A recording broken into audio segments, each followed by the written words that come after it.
Squeaky chair, squeaky chair. Squeaky, squeak, squeak, squeak. Ba-da-bum, bum, bum.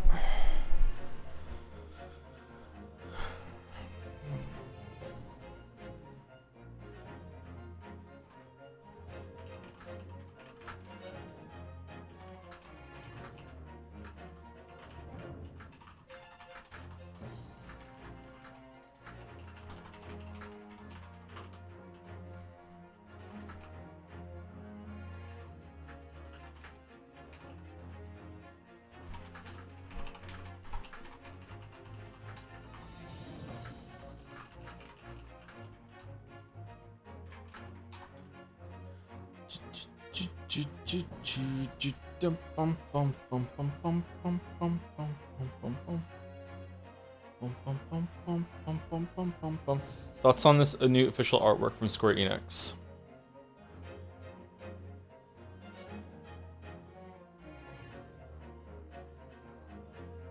Kind of cursed.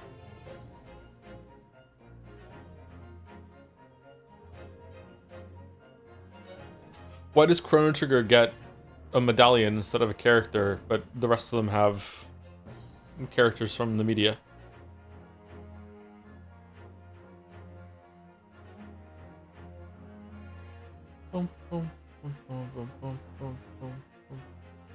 The Sans is cooler. Monokuma isn't cooler.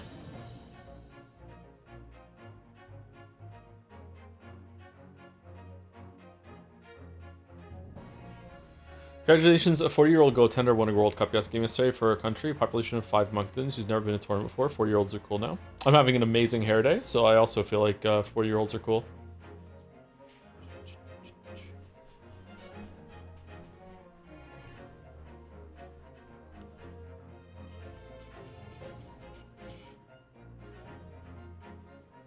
Congrats to Aerolins for this shit. Yay. What? What are we doing?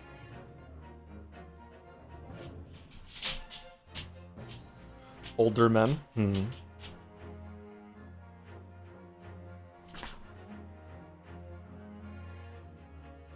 How young does someone have to be that I'm an older man? Because if I'm talking to someone who's 40, then we're the same age, so I'm not an older man. But obviously, like, 1 day older is technically, you know, older man, but like, no, not really.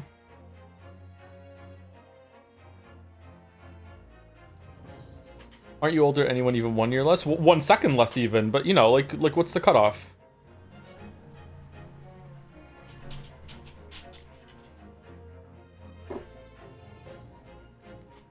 "14 years apparently, according to the last greatest attorney stream." Yeah, it's brutal, man. It's brutal. It's fucking brutal.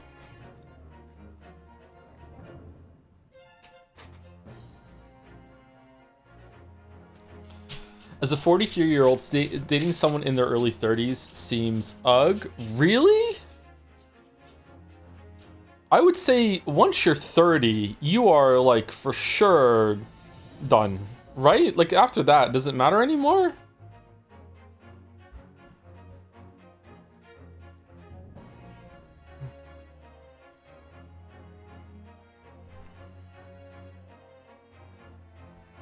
As for 30, I'm not sure. No, I mean, you're done, like, being, like, you're definitely, I don't know exactly when it happens, but at some point in your 20s, you become, like, a fully functional, like, you're done adult. Obviously, you're still learning all this shit. You learn forever. But, like, you're done. Like, you can do whatever you want, right? Like, surely once you're 30, there's going to be exceptions, but surely once you're 30, it doesn't matter anymore. Like, date however old you want.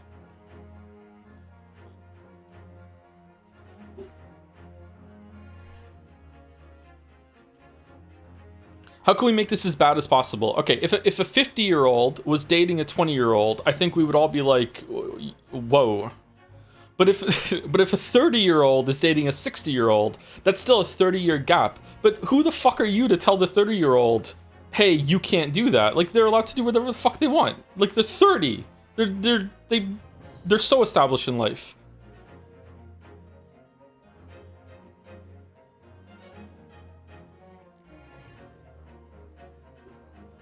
It's still a bit weird. Weird in terms of unusual, sure, but I don't think there's anything wrong there. Whereas 50 to 20, I feel like, yeah, I feel like, not necessarily, but I feel like that 20-year-old is probably being taken advantage of, or that poor 50-year-old is being taken advantage of. So, something's going wrong.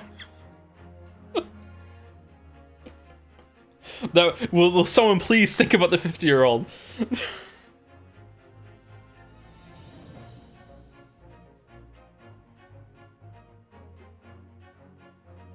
Telling the 50-year-old that's weird to be dating the 80-year-old.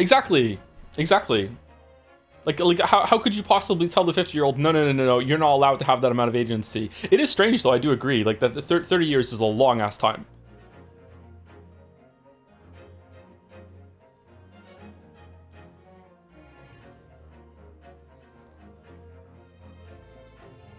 You're 80% of the way there to 50. Yeah, 50 doesn't scare me as much as 40. 60 is the next big one that I'm dreading.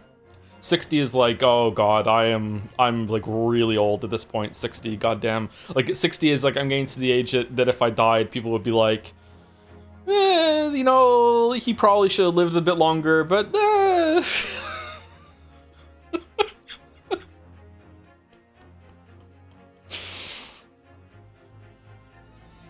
bum bum bum bum bum bum bum bum. That's the white hair age. I want to go gray. I stopped going gray. I was going really gray, and now I'm getting fewer gray hairs. I think I haven't found a single gray hair in on top of my head in so long, and I was finding gray hairs in my beard for a while, and I think I've only found like maybe 1 or 2 the past year.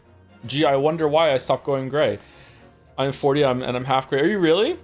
Do you want to go bald? I do not want to go bald. No, I really don't want to go bald.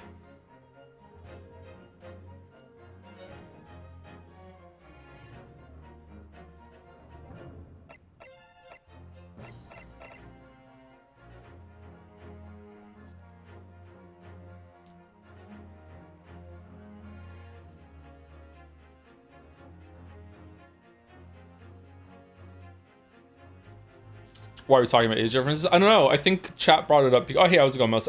Because chat brought it up, I think, because of the witch character in this game that I found out was 24, and I just went, oh god, no, 26. I was like, oh god, that's why. That'd be Gluten Joe or Bald Joe. I'd rather be Bald Joe than on gluten.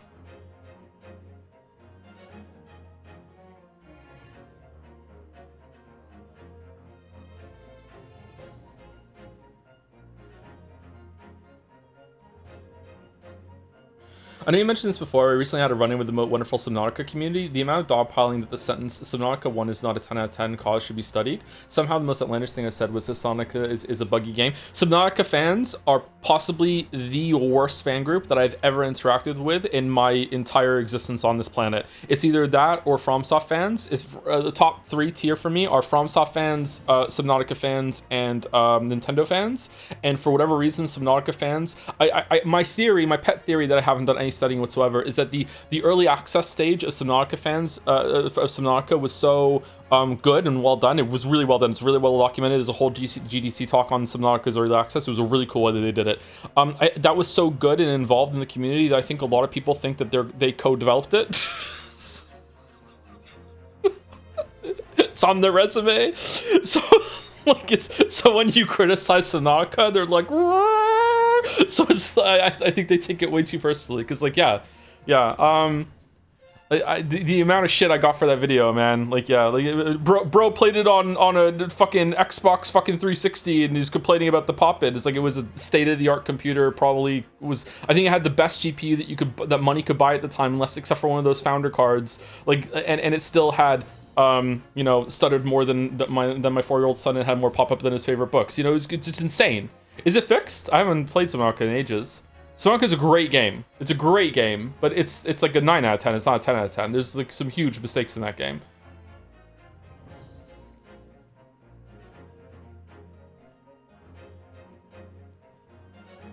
Did your thoughts change on Path of 2 over the weekend? Yeah, I like it even less now. It can go fuck itself. The pop-ups are in Subnautica 1. Are they really? Wow. I was told that it was just my machine and it works fine now.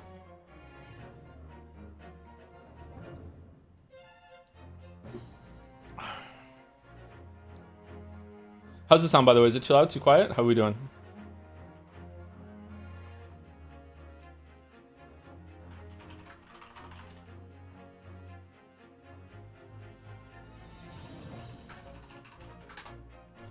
A little quiet. Bum, bum, bum, bum, bum, bum, bum, bum, bum, bum, bum. Sorry, we're early. I just got set down. I have a bunch of DMs I haven't answered either. Sorry. I think Ariel is still waiting to hear back from me for some emotes that were made for this month, and month is running out. It's one of my kids' birthday today. It's Kate's birthday. She turned 7 today. So I got up like super early, went over for birthday, then hung out with them all morning, went out and got them lunch, had lunch with them, came back, and I sat down. I have to end early today because I have to make sure I go back over there to have cake and everything. I'm probably gonna try to go to the store and buy her some flowers. I think she's old enough now that she'd really appreciate getting flowers for her birthday. So I'm gonna go see if I can get her some flowers, and then have that, and then I'm gonna come back and then go to sleep and start the next day. Yeah.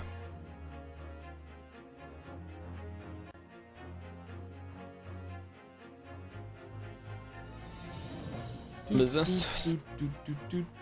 Did you watch the Doom Dark Ages trailer DLC trailer? I watched one of them. Yeah, it looks really good. Looks interesting.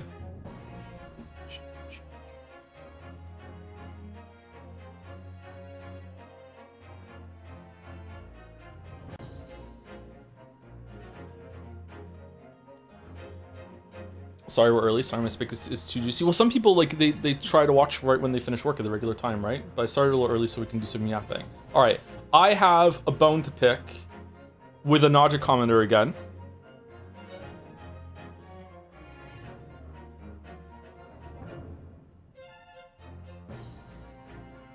I have a bone to pick. All right, here we go. Okay, so this is the last Pathologic 2 stream, okay?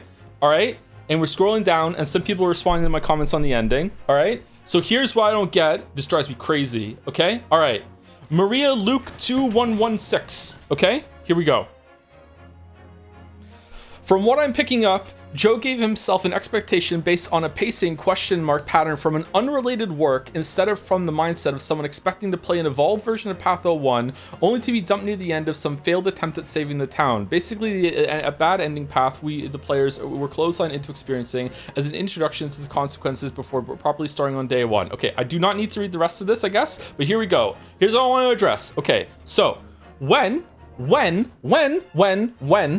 compared what happened in Pathologic 2 to Fight Club, that was not me saying that when I played Pathologic 2, I was like, getting some big Fight Club vibes from this story. That was not it at all. It was just that Fight Club was an example of an opening that is in medias res that starts at the very end of the story, like 5 minutes before the story is done, and then we flip back to the beginning. It was not that Fight Club gave me a fucking expectation of fucking pacing from, and I was thinking, it's gonna be just like my favorite movie, Fight Club. Like, no, it was just an example of what happened. Oh my fucking god, man. I just drives me fucking crazy.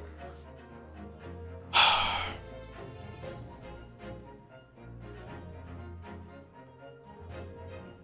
remember when Joe said the comment, this is just like Fight Club. I know, right? I know. Can we watch underrated cards as far as it? Yeah, sure, why not?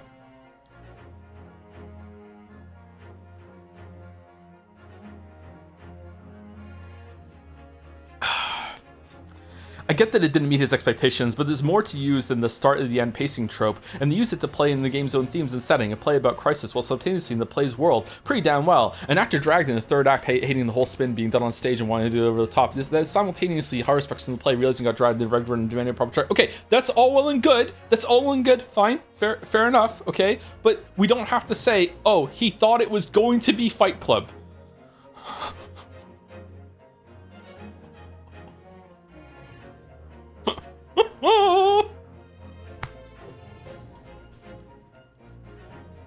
What was the other one? There was another funny one down here. It was what What was it about the? I don't understand what he means that the combat's broken. Okay, here we go. I don't understand what he means when he emphasizes the combat is broken. In what sense? As someone who finishes this game 7 times, it feels pretty predictable and reliable to me. I don't think I've ever died to any kind of combat bug. And there's all this talking about all the bugs that I ran in, and then there's someone at the bottom that is just like, he just didn't like it. That's all.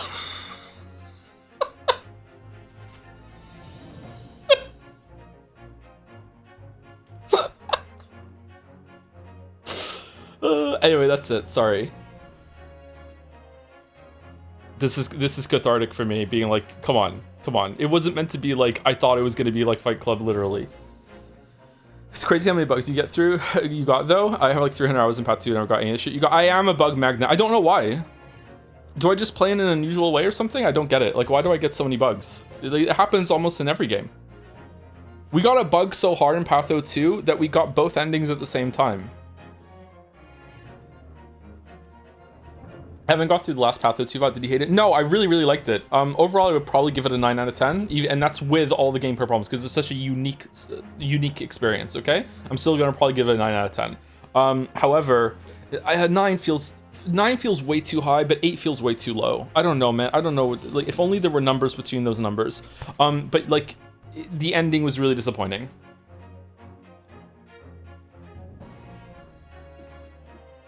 The ending really let me down. And the reason why the ending let me down is because the ending of Fight Club is such a banger. Like oh my god, the end when like the shot, the resolution, the Pixies start playing. Pathologic 2 didn't have the Pixies playing at the end. At the end credits, I wasn't hearing "Where Is My Mind." So therefore, I just feel like Pathologic 2 has to go back to the drawing board and they have to really think about how they can be more like Fight Club. You know, I had expectations based off prior media, air quotes, Fight Club, that I was going to be hearing the Pixies while seeing the credits of the people who made the movie, and also there'd be a flash of someone's dick that was going to be there for 5 frames as a callback to a joke that I had earlier in the run, and that didn't happen. I didn't see any cock, I didn't hear the Pixies, I didn't get to jam around with Where's My Mind. Edward Norton wasn't in it, although Edward Norton would make a great horror specs, or maybe Brad Pitt would, I'm not sure. So like, yeah, I don't know, like it's just, it wasn't enough like Fight Club. Pathologic 3 fixes it. Does it really? They got the Pixies? Zendaya is Changeling?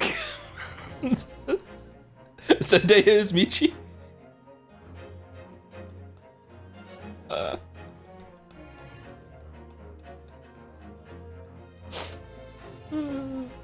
7.8 too little cock. 7.8 is too small for you, chatter? Holy shit. Size King in the chat. Do you see the chatter send a message meant for a thing and you read it during an argument and you felt pretty bad? Did I? Sorry, that happens sometimes, my bad. Like that sometimes chatter catches a stray.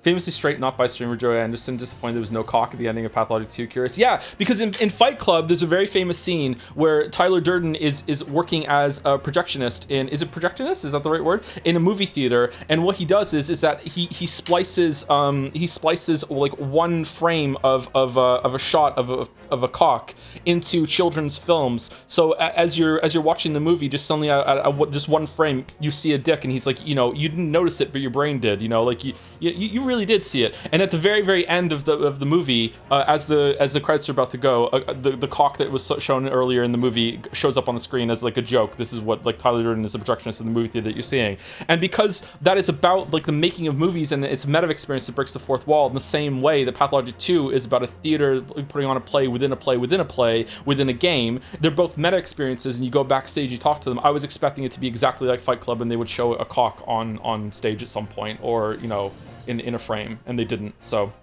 I don't know, really disappointed. Would you see the other ending, Nocturnal Ending it's called? We'll probably, I don't know, if when we do Marble Nest, we'll probably jump in and see if we can reload for that. I haven't uninstalled it.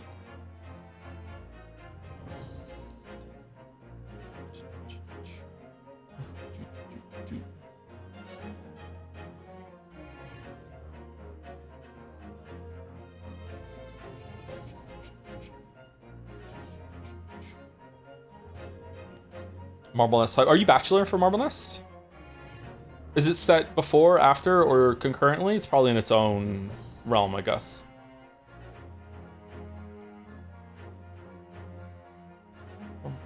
Spoiler. It's spoilers? Wow, okay. Are you meant to play it before or after? Did you see the trailer for Shrek 5 came out? I didn't. Should we watch it together and be disappointed?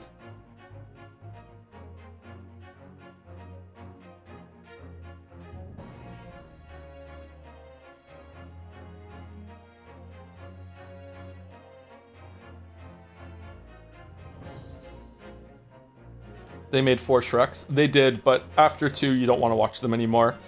3 is a fucking travesty. Shrek 3 is such a bad movie.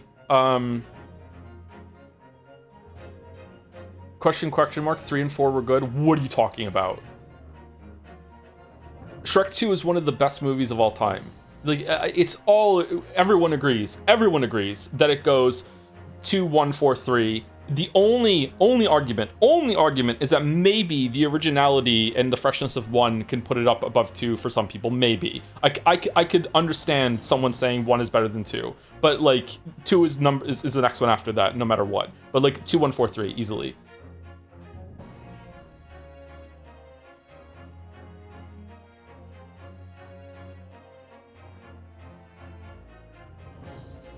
Should I believe you, or should I watch 3 and 4 by myself? You should watch them. Yeah, you should never believe anyone that tells you what to think about a series.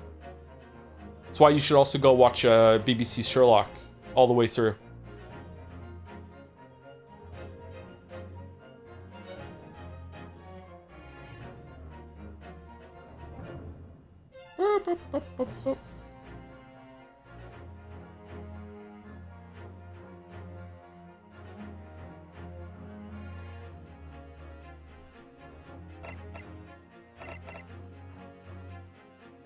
Are we gonna play this? After each bomber's guy's views on backrooms, we have to. Did Harry not like it? But we were watching Najavaz on Saturday fan art. I looked up my fan art parts, and I looked up a chat responding about my caption about how my explanation about how devil joms, how devil work in CSM. And when I some chatter said no, I generally scared being wrong. So I just rechecked today, and my explanation is right, not a complete explanation. Okay, so who do you think probably scared of joms? Are you okay? I think I'm scared of joms. Joms what real would scare me. H-Bomber guy really didn't like BBC Sherlock, Joe? Yeah, I know. But then August said after Backrooms, after his take on Backrooms. Did I misspeak? I'm sorry. Did I say did Harry not like Sherlock? I was asking did Harry not like Backrooms. Everyone's saying Backrooms is really good, right? You gave Backrooms a 2.5 out of 5 and people got really mad. You did not misspeak? Okay. 2.5 is not bad. That's like mid.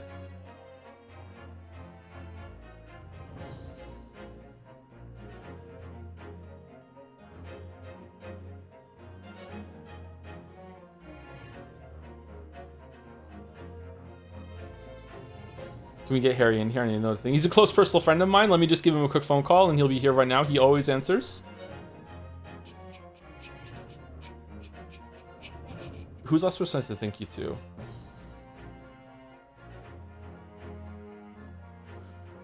How the fuck has it been 20 minutes? We yap.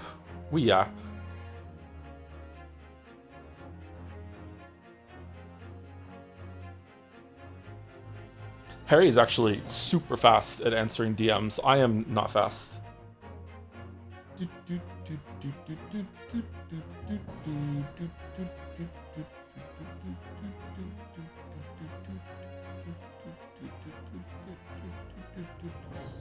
Did we stream yesterday? We didn't stream yesterday, right? What day is it?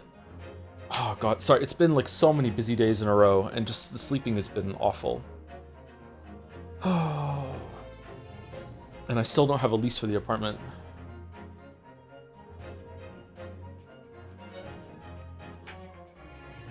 Do you also get uncomfortable when someone answers your DMs too fast? Depends on who it is, but also if I DM someone and they answer like immediately, I'm kind of like, oh shit, you know, like I wasn't expecting you to just be here, right? Sometimes, but uncomfortable probably not. I don't know.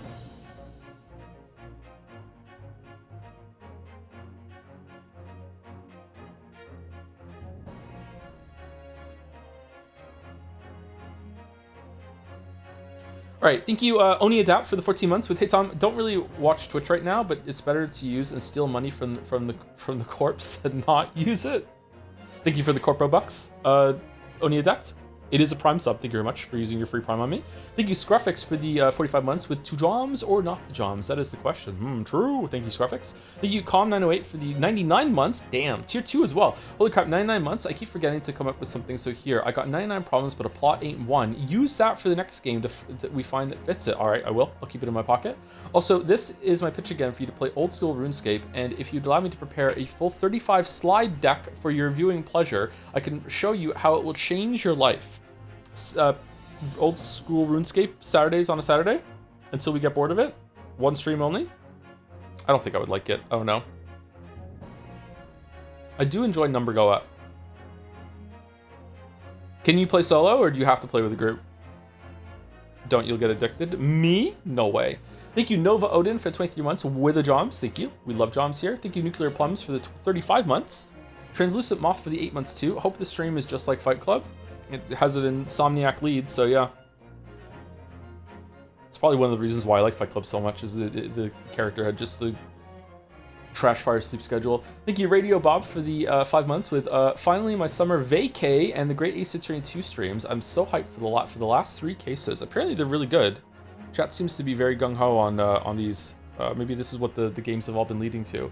We're right at the beginning of Trial 3, right? I think that's where we are. 90% of the time, RuneScape is a solo game you play while other people are around doing their own thing. Why is it online then? Thank you, Alex Smith, for the 5 gift subs 8 minutes ago. Hopefully I'm saying your name right. Alex M-Y-S? Alex Mize? One of those. Thank you very much for the 5 gift subs. And thank you, Dibblemunt, for the bits as well. Welcome to the League of Lawyers. It's a Snickers foolish fool. The League of Oh yeah, the League. I remember. I forgot about the League of Lawyers bit until right now. And the undercourt and shit, yeah.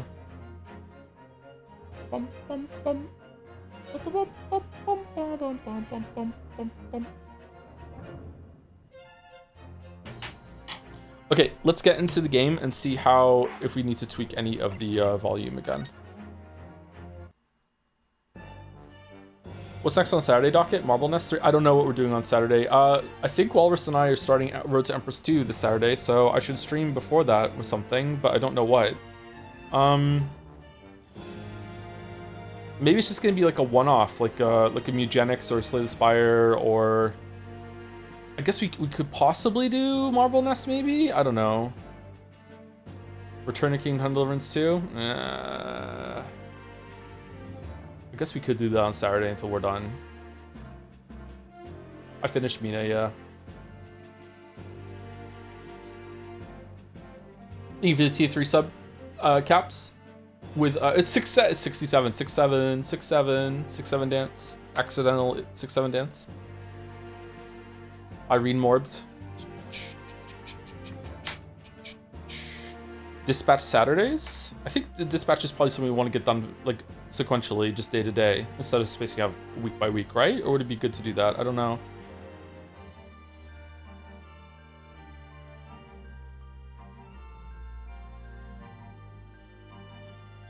Dispatch is quite short. IMO? It's still not short enough for just to be 1 stream though, right? It's probably gonna be 3.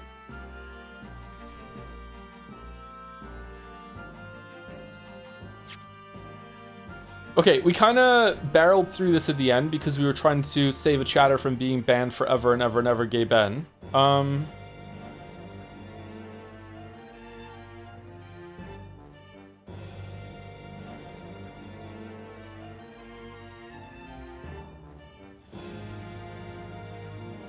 Fire Department Scenario Hodo, word in your ear, if you please, says Shams. What's this about? As you have remarkably little grounding in science, I feel ought to inform you. As compelling as the super high voltage instantaneous kinesis hypothesis may be, a practical implementation such as it was attempted by the professor of the Great Exhibition is quite simply impossible. Is quite impossible. Okay, so is this meant to be like? Is this something? So this seems to me like setting something up where it's going to be like a lot of this trial is going to be involved around like being steadfastly like skeptical that there's no way this could have worked, or is it that Sholmes is wrong and there's going to be a big twist and it's like actually it does work? There's supernatural stuff in the first 3 games, but was there sci-fi shit? I don't think so. Has anything fantastical or impossible happened in this game so far? Not really. Well, the cat flap-o-matic is kind of sci-fi bullshit, and everything to do with what they're doing is kind of sci-fi bullshit when it comes to the crime scene forensics, but let's just be like prototypes ahead of the curve. I don't think it's as fantastical as psychics. And I guess we'll see. But the professor said the demonstration was a success. Yes, it would appear that he fervently believes it was. I read Professor Bunny Brain's paper about it too, Bruno, and I have to say, I'm sure it can't be done. It could barely be done theoretically, let alone practically. So he's completely barking up the wrong tree. But how could an experiment that had no possibility of succeeding in fact succeed? That's contradictory. And it's a contradiction, and it's that contradiction that will be at the heart of the trial, I have no doubt. What's that supposed to mean? Now, I must hurry along. Wish you the best of luck, my dear fellow. See you later, Hurley. Well, it looks like you're on your own today, Bruno, but chin up, you can do it. Oh, what about you, Iris? Oh no, I'm afraid I can't help. I have something I need to do. I see. It's going to be a big surprise for you when you find out what it is. Huh, that sounds ominous. I wonder what she's planning. Counsel for the defense and the defendant. Court is about to be in session. Make your way to the courtroom at once. We're on our way. Experiment that the laws of science can't possibly succeed, and a scientist who's convinced that it did. That's the rule you have to unlock here, Renoski. That's the key to this case. Okay, and now we're with the judge. In the name of Her Majesty the Queen, I hereby declare this court to be in session. We are sitting today for the public trial of Professor Albert Harebrain. All right. Anything else before we get started? Did I forget anything? What was it that we investigated the fair? We saw Lestrade. We saw Gregson. We got a bunch. We weren't allowed to investigate the scene because of some sort of science protection thing about the prototype patents, whatever the fuck. Then we went to the wax museum, which I'm gonna guess is gonna be where they acquired a wax person to do the body swap that looked like it teleported. And there was a super hot witch who got money to pay the ransom for the wax doll to be returned because it's important to her or her family, maybe? I'm not sure. And I think that's about it, right? Still no Susie, which sucks. Oh, and also, much more important is that we went and saw Van Zeeks, and there was a masked person in there who's his apprentice who's not allowed to talk, who I'm like 99% certain is Kazuma, which makes me, or Kazuma, which is very confusing because I don't understand how he could possibly be alive. I don't know how he's here. He's under orders that he can't talk maybe he has amnesia? He's under orders that he can't talk from Male Strongheart. Male Stromheart.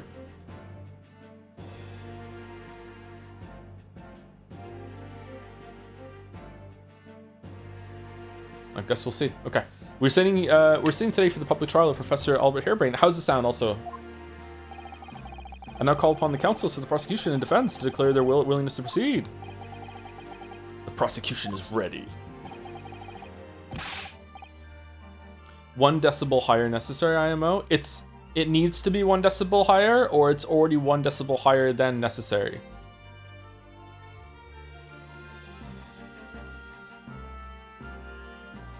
Yes? Okay.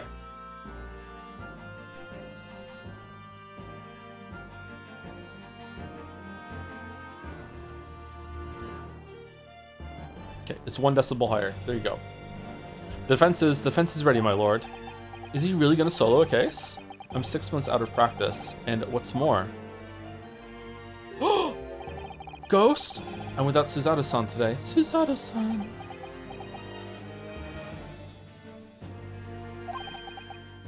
Ugh. Is it just my imagination, or does the air in here feel even more oppressive than usual? So, what's for lunch? I must say, I recollect the victim of this case all too well, Mr. Odie Assman. Mr. Assman was well known as a financier, though that was merely a front for his diverse criminal activities, mostly involving asses. It was only a month ago that the man appeared in court, prosecuted by you, Lord Van Zeeks. Oh, you've been doing shit without us? You're cheating on us? What the fuck? But the jury unanimously found him not guilty. Okay, Pathologic fans aren't here, right? Can I offer a little crumb of criticism for the games? As a treat? A crumb of criticism, just a little smidge, is that I think that it's a little silly that apart from the trials in Japan, every single case we've been up against Van Zeeks. I feel like I understand that maybe there should have been like a filler case that was still fun, like in the first game where we didn't go up against Van Zeeks. Just as a treat, you know, just it's someone else in court, you know, just something like that, you know, maybe a quick one even, you know, that's just one and done, right? I don't know. Because every member of the jury had been bribed by the sound of it. Oh shit, these powerful London criminals were prepared to go to extreme lengths to keep their freedom. Bro's got the hate boner. I'm just saying that in the many trials in the movie Fight Club, there is always a different prosecutor. So, like, I just feel like it should be more like Fight Club, and there should be different characters that we're going up against. But 2 days ago, on 21st October, Mr. Assman met his end. The work of the Reaper, was it? Okay, so this Reaper thing is definitely important. Okay. So what is happening? Is Strongheart killing people? If that is how your lordship would describe divine retribution. But the fact remains that Mr. Assman's death was a direct result of the actions of the accused, Professor Harebrain. Very well then. Now, ladies and gentlemen of the jury, you have been selected at random to represent the will of the people. Alright, who do we have this time? Are the 6 of you ready to fulfill your societal duty? New person?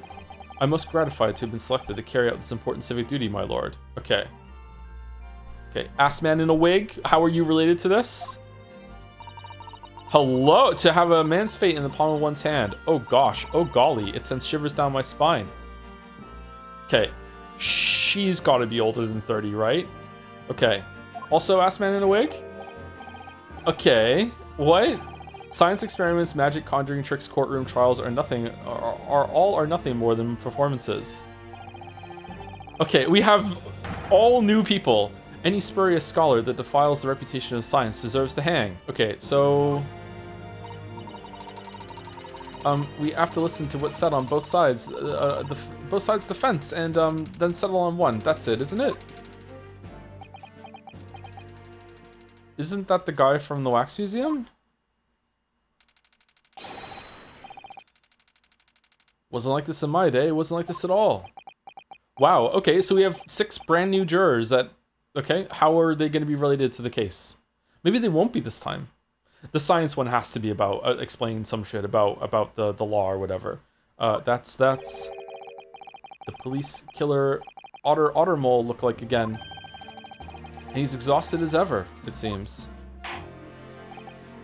Now, as I'm sure you are all aware, the incident we are here to judge today tragically took place at the Great Exhibition shortly after its opening. Though the death toll could have been far worse. With the exception of the victim, no one was killed. Oh, by the way, we have to end today at 5:45, 6 o'clock, somewhere in that window, to the point that if we're not done at 6 o'clock, I am Alt F4 and leaving, because it's one of my kids' birthdays today. I've already seen them today. We did presents in the morning, something like that. So I need to be leaving at that time. So if there's an exit ramp for the game at 5 o'clock even, or 5:30, I'll just end super early, okay? So just please let me know. It is 1:15 right now. So 4.5 hours, 4 hours and 45 minutes at the latest. Though the death toll could have been far worse, with the exception of the victim, no one was killed. Nevertheless, the dream of the science being exhibited rapidly turned into a nightmare for the spectators. I got her a copy of Pocopia and Tamagotchi Life. I got her 2 games. Well, Finn got her one of the games, because that's what he picked out for her. And he couldn't find anything else, so I let him get it, even though it's a bit pricey. I was watching them play Pocopia earlier today, and that game seems pretty fun. You get different powers, and they got it, like, you're a Ditto, and you got like a Squirtle power, and then you throw like water down, and then like you make grass, and then a Bulbasaur appeared, and then you have like you can put grass down as well. Like it looked pretty fun. Tamagotchi Life was strange. Kate just went to the store and spent all of her starting money on nachos and apples. So I don't know how that's going to go for her. It talks to you. It uses text-to-speech a lot.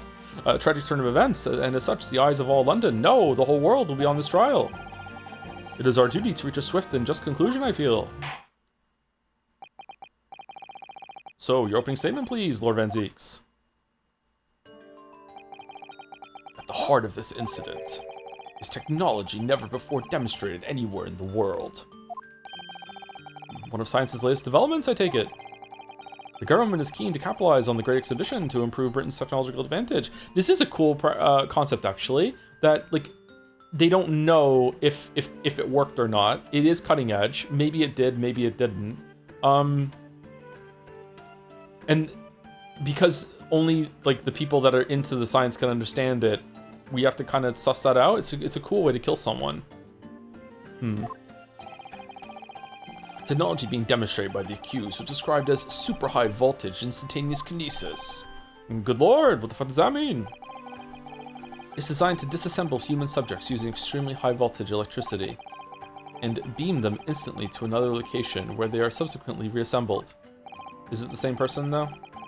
Is such a thing even within the realms of possibility? Well, I don't believe it, that's for sure. Disassembling people with electricity? My goodness, how shocking. Apparently it's the same voice for her. The whole world is absurd. The hypothesis would never stand up to scrutiny. Oh, you're against it, even though you're a science man. Okay. Sir, I believe you're a fellow of the Royal Society, are you not? An expert in your field? I am, and my word on the matter can be considered final. Instantaneous kinesis is poppycock. Pure poppycock, pure poppycock. So this expert and Mr. Sholmes are in agreement. It's impossible. What is the prosecution's view on the matter? The prosecution would assert that the accused instantaneous kinesis demonstration was a success. Really? What? What rot? Really? Really? Ora. The professor's hypothesis is currently under investigation by the British government. If it is deemed to have merit, a substantial research grant will be made available. The accused made use of the invention built on his hypothesis to take Mr. Assman's life, in order to be the sole benefactor of the grant. Well, that was dumb, but this disastrous demonstration was no accident. It was carefully designed from the outset to end the life of the victim.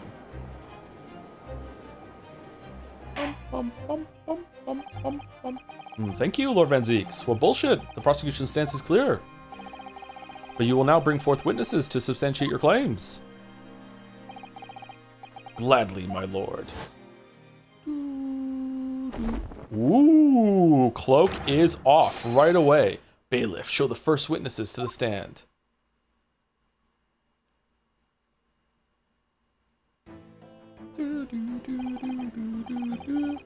Witnesses, state your names and occupations for the court.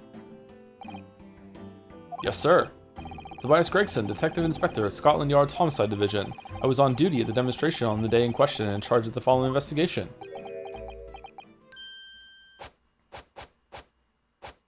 Should we do offensive German accent no matter what? Albert Hairbrain, this is a scientist. He's not German. He spent time in Germany. He spent time in Germany. Here it's on screen. You can get an accent. You were born in England, but have been carrying out research in Germany in recent years, correct? Yes, that's right. He hoofed and he poofed and he signed an eviction notice. After graduating from university here in Britain, I went to work in Germany and made an amazing discovery, which is what brought me back. I had to demonstrate my incredible hypothesis at the Great Exhibition. What you demonstrated was incredible, all right? An incredible explosion. But the science was a success. The instantaneous kinesis worked. Everyone saw it. They must have done. Yes, there was the terrible accident, but the demonstration of my hypothesis was a success. Well, that much is undeniable, as shown in this photograph taken by the forensic investigation team. Hoo-ha!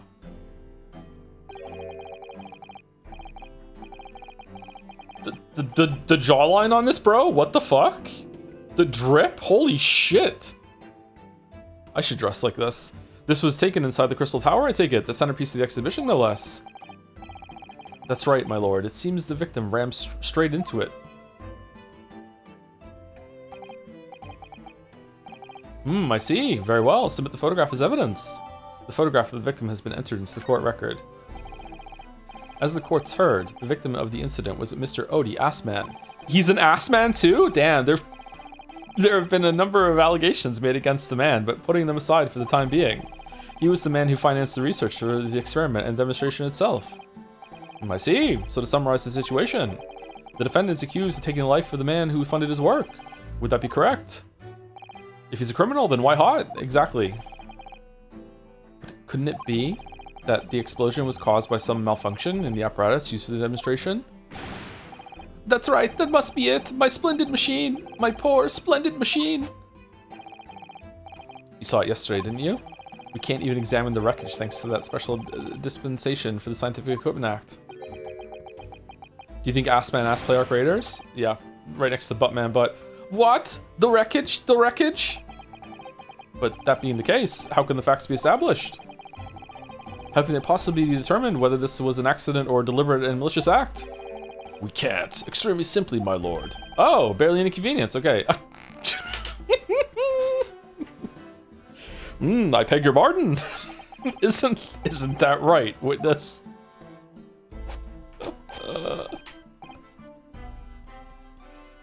We're all trying to peg this pardon. What? Sorry, me? No, your neighbor.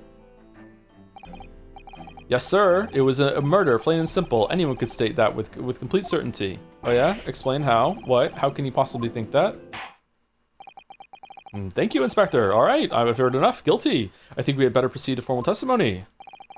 You will explain to the court on what grounds you claim this experiment to have been a front for murder.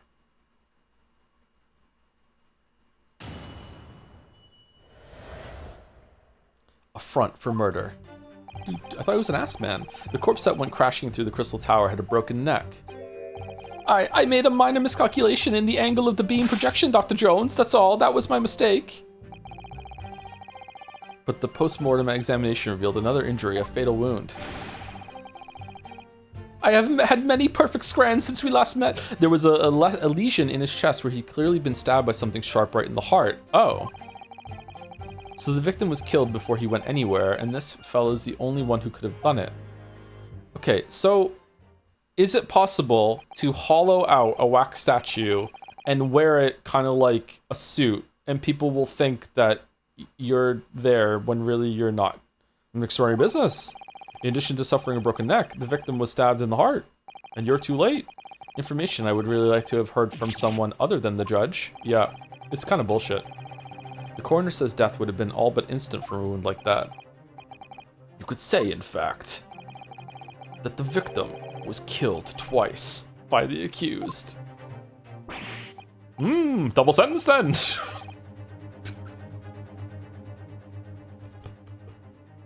No, that couldn't be further from the truth. I have here the experiment plan document that was submitted to the security team. The victim stood himself inside something called the bird cage, ready to be beamed instantly to the second level of the crystal tower, about 25 yards away. The experiment did not go according to plan, however. As the machine was put into operation, there was a large explosion. The blast caused the beam transmitter to point higher than intended. How come he gets to know this? How come Van Zeeks was allowed to investigate the crime scene and know all this shit, and we're just finding it out now? This is fucking bullshit. I would have liked to learn this before the trial, so I could complain about the pacing when I'm hearing it for a second time in here. It's fucking stupid. You know what has really good pacing? Fight Club. Accordingly, the kinesis resulted in the bird cage materializing in midair. Oh shit. Oh fuck. What? Okay, was he in a hot air balloon? From where it subsequently fell, crashing through the glass of the crystal tower's large round window. My word. One assumes the victim's neck was broken upon impact with the tower then. I'm so sorry. I didn't mean for this to happen. The machine was just too powerful. I made too good of a teleporter, but honestly, really, I swear, it was just an accident, a terrible accident. Let's use it to beam Susie back. Unfortunately, that excuse can't save you. No, not considering the sharp murder weapon that pierced the victim's heart. Okay, if it does work though, how about we give the genius that has created instantaneous teleportation travel a pass on the whoopsie-doopsie, someone went wrong, we actually killed someone in the sake of science. Like, come on. Surely, can anyone think of you know, whatever the British equivalent of the Dow is in late 1800s? Like, come on. Think of the economy. Like, it's the things that we could do with this. Like, just give him a pass and let him continue to work. Murder weapon? What are you saying? This is the autopsy report submitted by the coroner. The prosecution would like to enter it into the court record. No, you're... Why? Just don't feel like it. Your request is granted. The autopsy report's been entered the court record. The autopsy report of the victim, Mr. Assman, his neck was broken from the impact of the... Oh, his neck was broken! Okay, and he was stabbed in the chest with a sharp object. Okay, was the neck break post-mortem? I'm always in a mood for these. There's something about having all the different voices to inhabit that just makes my brain go into stim overdrive. I wish I was more confident to give every character voices, but I can't. I can't do it. I can barely keep 3, you know? For juror number 4, I'm thinking Goofy. I was there in person, you know? I saw the whole ludicrous performance. And the only other person on the stage with Mr. Assman was that disgraceful excuse for a scientist. Then really, by all accounts, it must have been him. Oh, are we doing guilty already? Hard to think otherwise, really. Juror number 1 is sus as fuck. I don't know why. Very well. Counsel for defense. Proceed with the cross-examination, please. Oh, yes, my lord. I need to focus here. It's all good, man. It's been a while.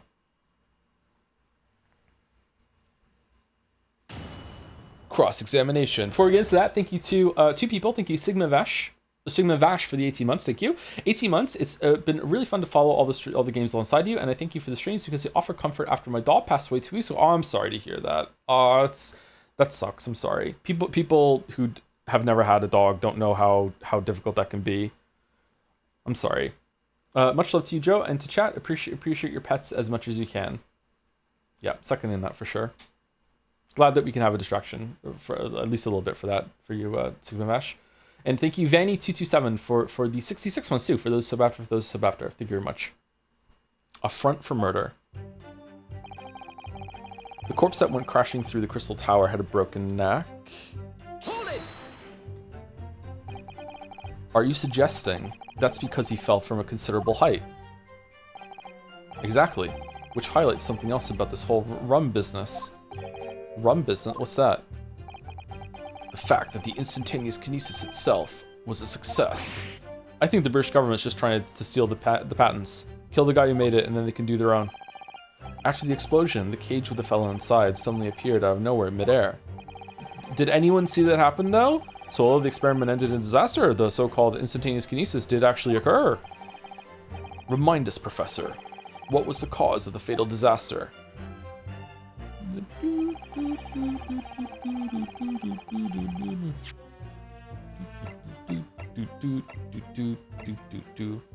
Torn piece of canvas-like material backed with the rubber that was found under the experimentation stage of the exhibition grounds. There's scorch marks on the edges. Okay, is that a piece of this? Is it a piece of a hot air balloon? Is it a piece of something to do with the wax model? What is this? This looks like a crossbow.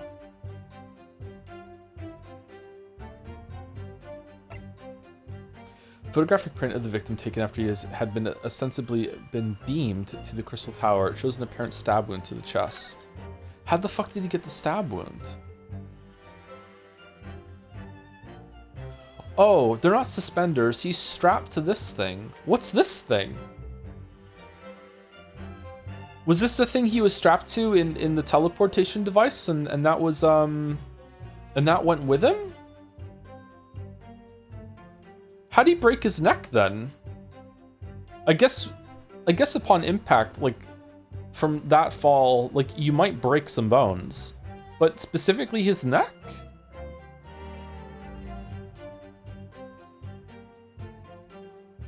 Am I wrong? Like to me, like look at this. He's strapped into this wooden harness thing in the back here. Whiplash is crazy. Yeah, I don't think it's impossible that he would have broken his neck from falling even strapped to this thing, but I feel like he would have broken more than that. How did his fucking glasses stay on? Is that a button? Yeah, it's a button. Okay.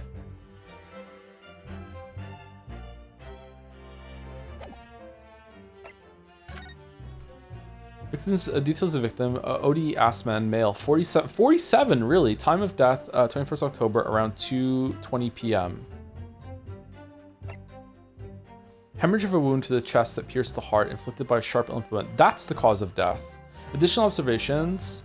A broken vertebra, most likely resulting from impact after sudden fall from considerable height. But if the wound killed him before, how could you possibly make that call? That the stab killed him before the fall?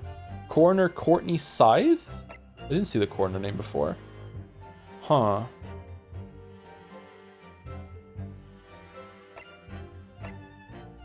Okay, I'm sorry, I said it wrong. A broken vertebra, most likely resulting from impact after sudden fall from the considerable height. Okay.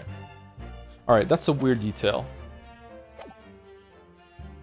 I made a minor miscalculation in the angle of the beam projection, that's all. That was my mistake. No, it was the explosion. Oh shit, wrong button. Hold it! So the angle of projection is critical, is it? And you calculated yourself personally? Absolutely. The calculation is far too complicated for anyone but me to carry out, which means you can't kill me if you want the teleportation bullshit to work. Only you got it wrong, didn't you? Alas, you got it wrong. Yes, that's right. That's the point. The calculation is so complicated, even I can make a mistake. It wasn't murder, it was just an accident. And they signed a waiver. Do you people fall for that brazen confidence? I should try it. I took into account the subject's height and weight, and the wind direction. I'm becoming a little Welsh, I am. The ambient temperature. I considered every possible variable, Dr. Jones, so I just don't understand how this could have happened. Obviously, then, you had to include the weight of the clothes Mr. Assman was wearing at the time, I suppose. Oh, shit! Crackling comments, the answer should have been 3. So much for safety first. The 3 must be for safety third. But the post-mortem examination revealed another injury, a fatal wound. Hold it! Bum, bum, bum, bum. Another fatal injury, you say? That doesn't make any sense. I didn't have to spell this out, but here we go. Just because there were 2 fatal wounds doesn't mean I'm saying the victim had 2 lives to lose, does it? 2, right? Obviously, at first, we thought the bloke had died due to his spine snapping in half as well. Oh! But you're saying that's not the case? You'll get your answer once I finish my fish and chips, if you don't keep butting in every few seconds. Yes, finish your fish and chips, please. But we all know that's a bottomless bag. Is it? The victim plummeted 30 feet into a glass tower. It would be reasonable to assume that that is the cause of death. Right, that's what we all thought. But it was a red herring, wasn't it? There was a lesion in his chest where he'd clearly been stabbed by something sharp right in the heart. Okay, where is it? The defense knew nothing of this crucial information. Maybe it's when he teleported in the air. There was a Sekimea snowflake that was drifting in that just, you know, caused it to burst out from his chest and he died. The prosecution received this report from the forensic investigation team only this morning. That was the first we knew of it as well. I could only apologize for the impossibility of informing the defense. Sarcastic and insincere? Thanks. So what was the nature of this sharp object? Among the accused tools that were in use at the demonstration, one is of particular interest. This. Oh yeah, we found that. Yes, that would appear to be some kind of screwdriver, wouldn't it? There he is. My trusty little companion, Andrew. Andrew the screwdriver and screw? Andrew, of course. Oh, I thought it was to the Blacks Museum. Okay. Do you know each other already? He's one of my dear friends, like all my tools. I've named them all, you know. We're one big happy family. All tools. Andrew is my flathead screwdriver, of course. His brother Michael is a crosshead. Yeah, that's right. M for Michael. Well, it would appear that your beloved Andrew has a red stain on his shank. That isn't. Maybe Zorba was the coroner and just, you know, ate the thing that stabbed him and took it out with him afterwards, just for fun? It's blood, beyond all reasonable doubt. How do you know? No. And that's not all. The long, sharp shape of this Andrew fella is completely consistent with the victim's wound. Oh, is it really? What? How'd that happen? Ora! The court relates to this friend of the defendant as evidence. Sorry for yawning. The screwdriver is entered in the court record. Professor Harebrain's... I don't actually feel that tired right now, and I just had a coffee too, but, you know, still yawning. On that yawn game, on that yawn grind. Professor Harebrain's trusty screwdriver that he's named Andrew. There are traces of blood at the tip, and it matches the shape of the victim's wound. So one of Professor Harebrain's tools is the murder weapon. Zorba? Great.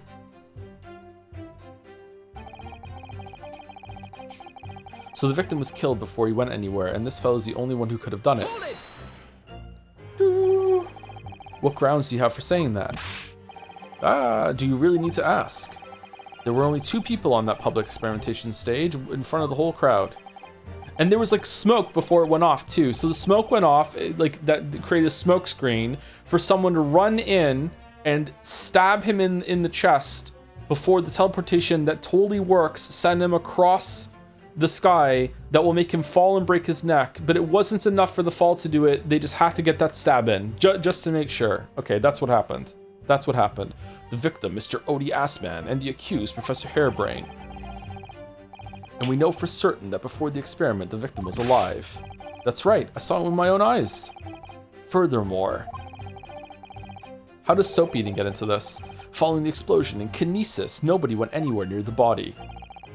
In other words, Samari, only someone else on stage with the victim could possibly have done it. Great Scott. And Albert Harebrain is the only bloke who fits the bill. Unless you've got some other bright idea, Sunshine, in which case let's hear it. Nah, I mean, I wish I had a good Jason Statham.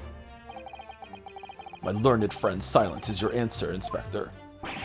Can a man have a moment to think? So that's all the testimony you have to work with. I had no idea the victim had been stabbed. That changes everything. Did Van Zeeks keep that to himself until now on purpose to gain the advantage? Oh well, I suppose all I can do is press these witnesses for as much new information as possible.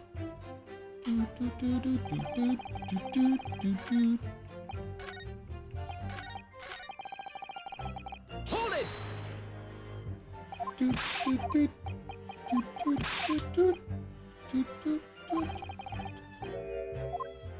Before we move on, I want to mention that Albert has unique animation if you pursue him when he's not doing anything.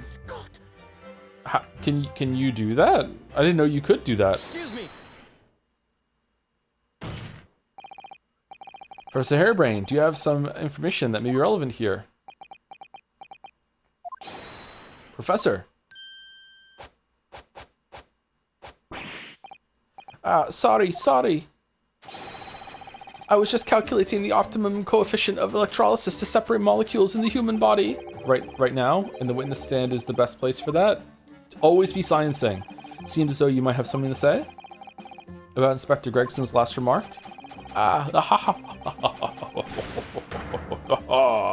Yes, that's right, of course. He just said that nobody else could have done it, didn't he? Yeah, that's right. Who else could have stabbed the victim, eh? Someone else who's making a competitor to your teleporter that used their teleporter on the other side of the glass tower to teleport to your stand, stab him, and then make their teleporter look up on the wrong side to frame you so they got the teleporter patent instead of you. I don't know, but there's no way I could possibly have stabbed Mr. Assman as you say. Eh? Time traveling, a lot of heart. Explain, please, Professor? Of course, this cold-hearted policeman may not be aware, I suppose. But humans are warm-blooded mammals with blood running continuously through their veins. I had heard. I'd heard. Then surely you see, if I'd plunged something the size of Andrew into the man's chest, the whole stage would have been a bloodbath. No, a blood swimming pool. Oh, he's got a point, actually, yeah. But thousands of Londoners were watching me at the time. And yet not one of them claims to have seen a swimming pool of blood. Okay, maybe you should be the lawyer. Well, no, I suppose not. Also, blood would have like been splurting all over the place after he got like teleported in the air, right? It would have been raining blood. You see, not one. Huh. True. I didn't see anything like that. Well done, Professor. That was a great counter-argument. Wish I could have done it. Ora! Uh-oh. Pray forgive the discourtesy if I savor a drop from my hallowed chalice to accompany my old friend's adducing?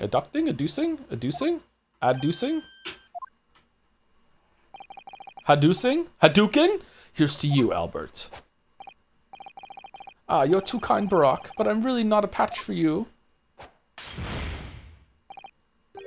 No, you're not. I'm really not a patch for you? What does that mean? No? Uh-oh. You've neglected to mention one crucial possibility.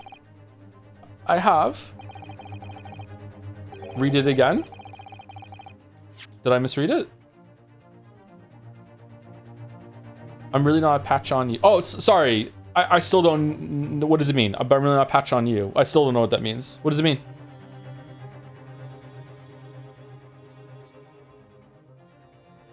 Like, I'm nothing compared to you? Nowhere near your level? Okay, that makes sense. Okay. Particular situation in which very little bleeding would result from a stab wound. Of course. Inspector, enlighten the court. Enlighten the court, please. Yes, sir. Where are they going with us? Very well. You will amend your formal testimony now, Inspector Gregson. The weapon the victim was stabbed with must have been left in his body whilst he was being through the air. Huh. Okay. Have I done the dyslexic reminder through Greatest Attorney reading? Usually I try and give that disclaimer every time we do a reading game. Sometimes words and letters jump on the screen for me.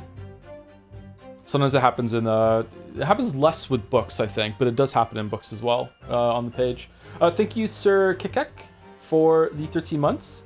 With the C is pronounced S, like SAR, but no worries.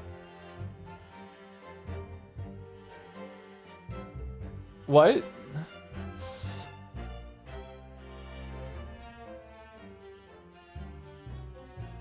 Sir Kazart?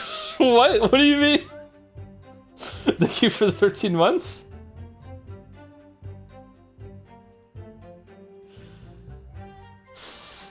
Kiki's okay. Kiki, we're just gonna go with Sir K. Thank you very much, Sir K. Thank you, Furball, for the 12 months as well. Thank you, Rich, for the 1 year, Furball. Fearball. Why would you think that, Inspector? With any wound, it's only when you pull the weapon out that profuse bleeding occurs. Whilst it's still lodged in the body, it acts as a stopper of sorts, for want of a better word. I see. Don't need a medical degree to be aware of this fact. It's common knowledge for any investigator. Where's Suzada-san when you need her? Suzada-san, I'm gonna sneeze. If you ask me, this bloke masked what he was doing from view with his body before stabbing Assman to the chest. But then, if the teleporter's gonna work, why kill him twice, Greg? What the fuck? Then he beamed the victim off stage with his fancy device. The screwdriver's still where he planted it. I would never do such a thing, not to my precious tools. I would never use them for such dirty work. Okay, amend your testimony, that's true, you wouldn't. You only use tools for their intended purpose. That's common knowledge for any scientist. The fact remains, the lack of blood at the scene can easily be explained, as the prosecution has demonstrated. Okay. So that's all the testimony I have to work with. I had no idea the victim had been stabbed. That changes everything. Okay, what am I pressing here? The fact that the screwdriver is no longer in the body when he landed, or what? Did Van Zieks keep that to himself until on purpose to gain advantage? Oh well, I suppose as press witness information as possible. Okay. Of course, when crashing through the crystal tower to broken neck. I made a minor discussion because of a mistake. The postmortem was another injury for the wound. There was a lesion. The chest would suffered a sharp right in the heart. Weapon the victim was stabbed with must have been left in his body. Must have been left in his body whilst he was beamed through the air. Okay, so I feel like it's probably gonna be that why isn't it in him when he's landed then, but that seems a bit too simple, to be honest. There's a hairbrained source screwdriver that he's named Andrew. There are traces of blood on tip, and it matches the shape of the victim's wound. Have we done a test for the blood though? Oh, we don't have blood tests, do we? We have a test that whether or not it is blood, but we don't know what blood, whose blood it is. I've seen this unusually shaped handle before. It's the same screwdriver that was lodged in the grill on the floor of the kinesis machine, which could be important information, so I should definitely make a note of it. The details of the screwdriver have been updated in the court record. The metal screwdriver that was found poking through the grill at the base of what remains of the kinesis machine is a very distinctive handle. Oh, it's where we found this. Okay. Okay, so that's what it is. This is blood, Mr. Assman's blood, no doubt. This is the problem with looking at murder weapons. Oh, because you get to see blood? Objection. You say that while the weapon remains in the body, there's very little bleeding. Is that unequivocal? Look, there was no blood on the experimentation stage, even though that's where the fellow was stabbed. What if you, like, jostle it around afterwards? Like, if you stab in the chest, and then you just kind of, like wrench it around and make, like, a bigger hole, the blood is going to start coming out then, too, right? It's only if you stab and then just don't move it much that it's going to plug the wound up, right? Yeah, okay. The cheeky shake, yeah. The only explanation for that is if the screwdriver was still in his body, stopping any heavy bleeding. It's common medical knowledge, my learned friend, even on your side of the world. Yes, but about the screwdriver, the thing is, we actually saw it at the scene ourselves, on the experimentation stage. What? It was on the floor by the wreckage of the machine, poking through a metal grill. What? I went to pick it up, but the detective here stopped me. Isn't that right, Inspector Gregson? Well, now you come to mention it, yes. What? Inspector, you understand that you permitted the defense counsel to investigate. That you contravened the Special Dispensation for Scientific Equipment Act. No, not at all. I wouldn't do that. Salary cutting noises. Just let him look, nothing more. It is very clear that he wasn't such a thing. Yes, that's true. This screwdriver was in plain sight, on the stage. But it shouldn't have been, should it? What are you getting at? If this tool had still been in the victim's body when the victim was beamed away by the machine, then it shouldn't have still been on the stage. Maybe the screwdrivers don't get beamed in the beam machine and it fell out and that's it, yeah. And then there's just blood spraying through the air and it just happened that no one saw it.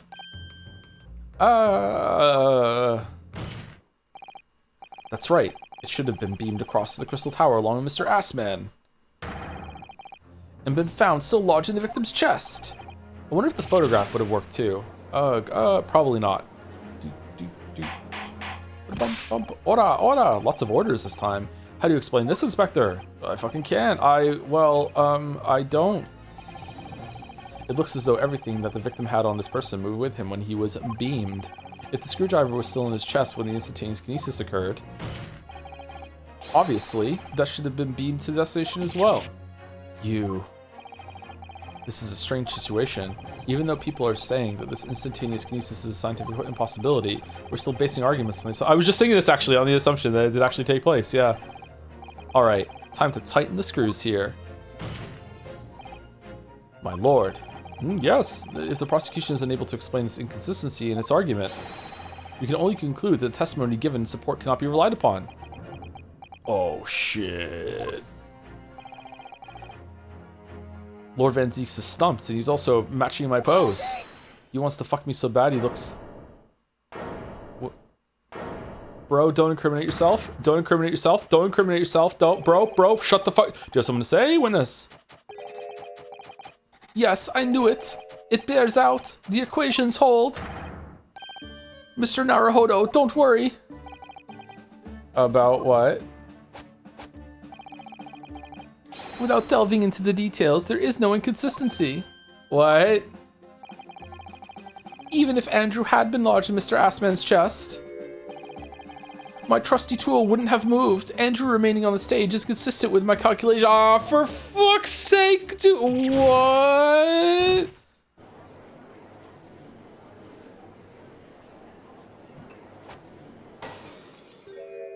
This is your friend. It would seem your illusions have been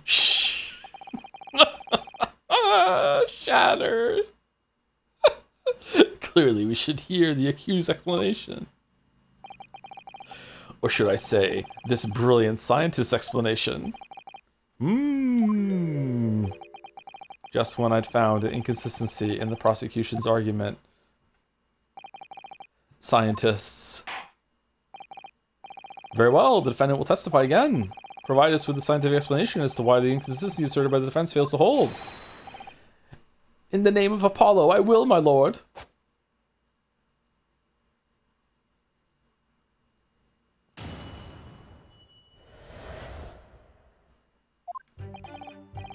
To be clear, I'm still at the stage of gathering data in my research. My hypothesis states the kinesis cannot transport metal, though, hence the metal weapon would have stayed put.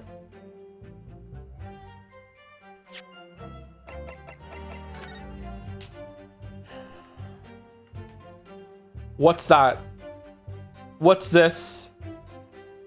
What about all the metal inside of his body? Does that small colonies okay? What, this is wood. What's that? What's that made of? Also wood? What's this up here?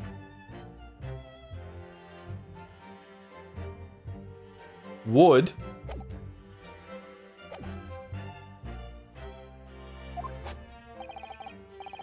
In other words, Sumari, Dr. Jones, the point just raised by Mr. Naruhodo isn't an inconsistency at all. Bro only cares about truth and science. Mr. Assman was the patron of my research. Without him, my work wouldn't have been possible. Now I have a duty to protect the incredible machine that we built together.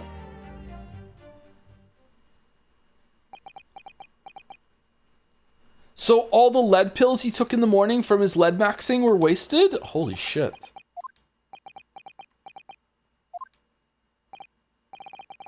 So the thrust of your testimony, Professor, is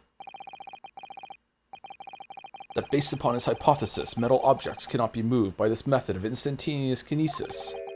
In other words, Sumari. In other words, Sumari, since the screwdriver is made of metal, even if it remained lodged in the victim's chest. What about the wooden handle would go then? Its subsequent discovery on the stage, despite the... Wait, hold on. This would be gone. This would go. Is this also metal? Is this like brass? What is this? It does kind of look metallic a little bit. What is this? Is it all metal? Metal handle? The more I look at it, the more it does kind of look brassy. It could be wood though.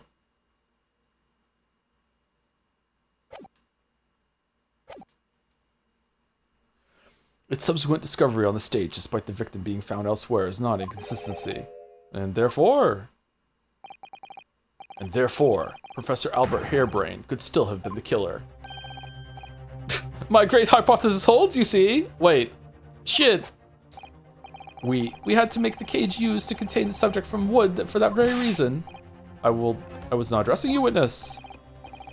Professor Harebrain, shut the fuck up. Yes? Whose side are you on here?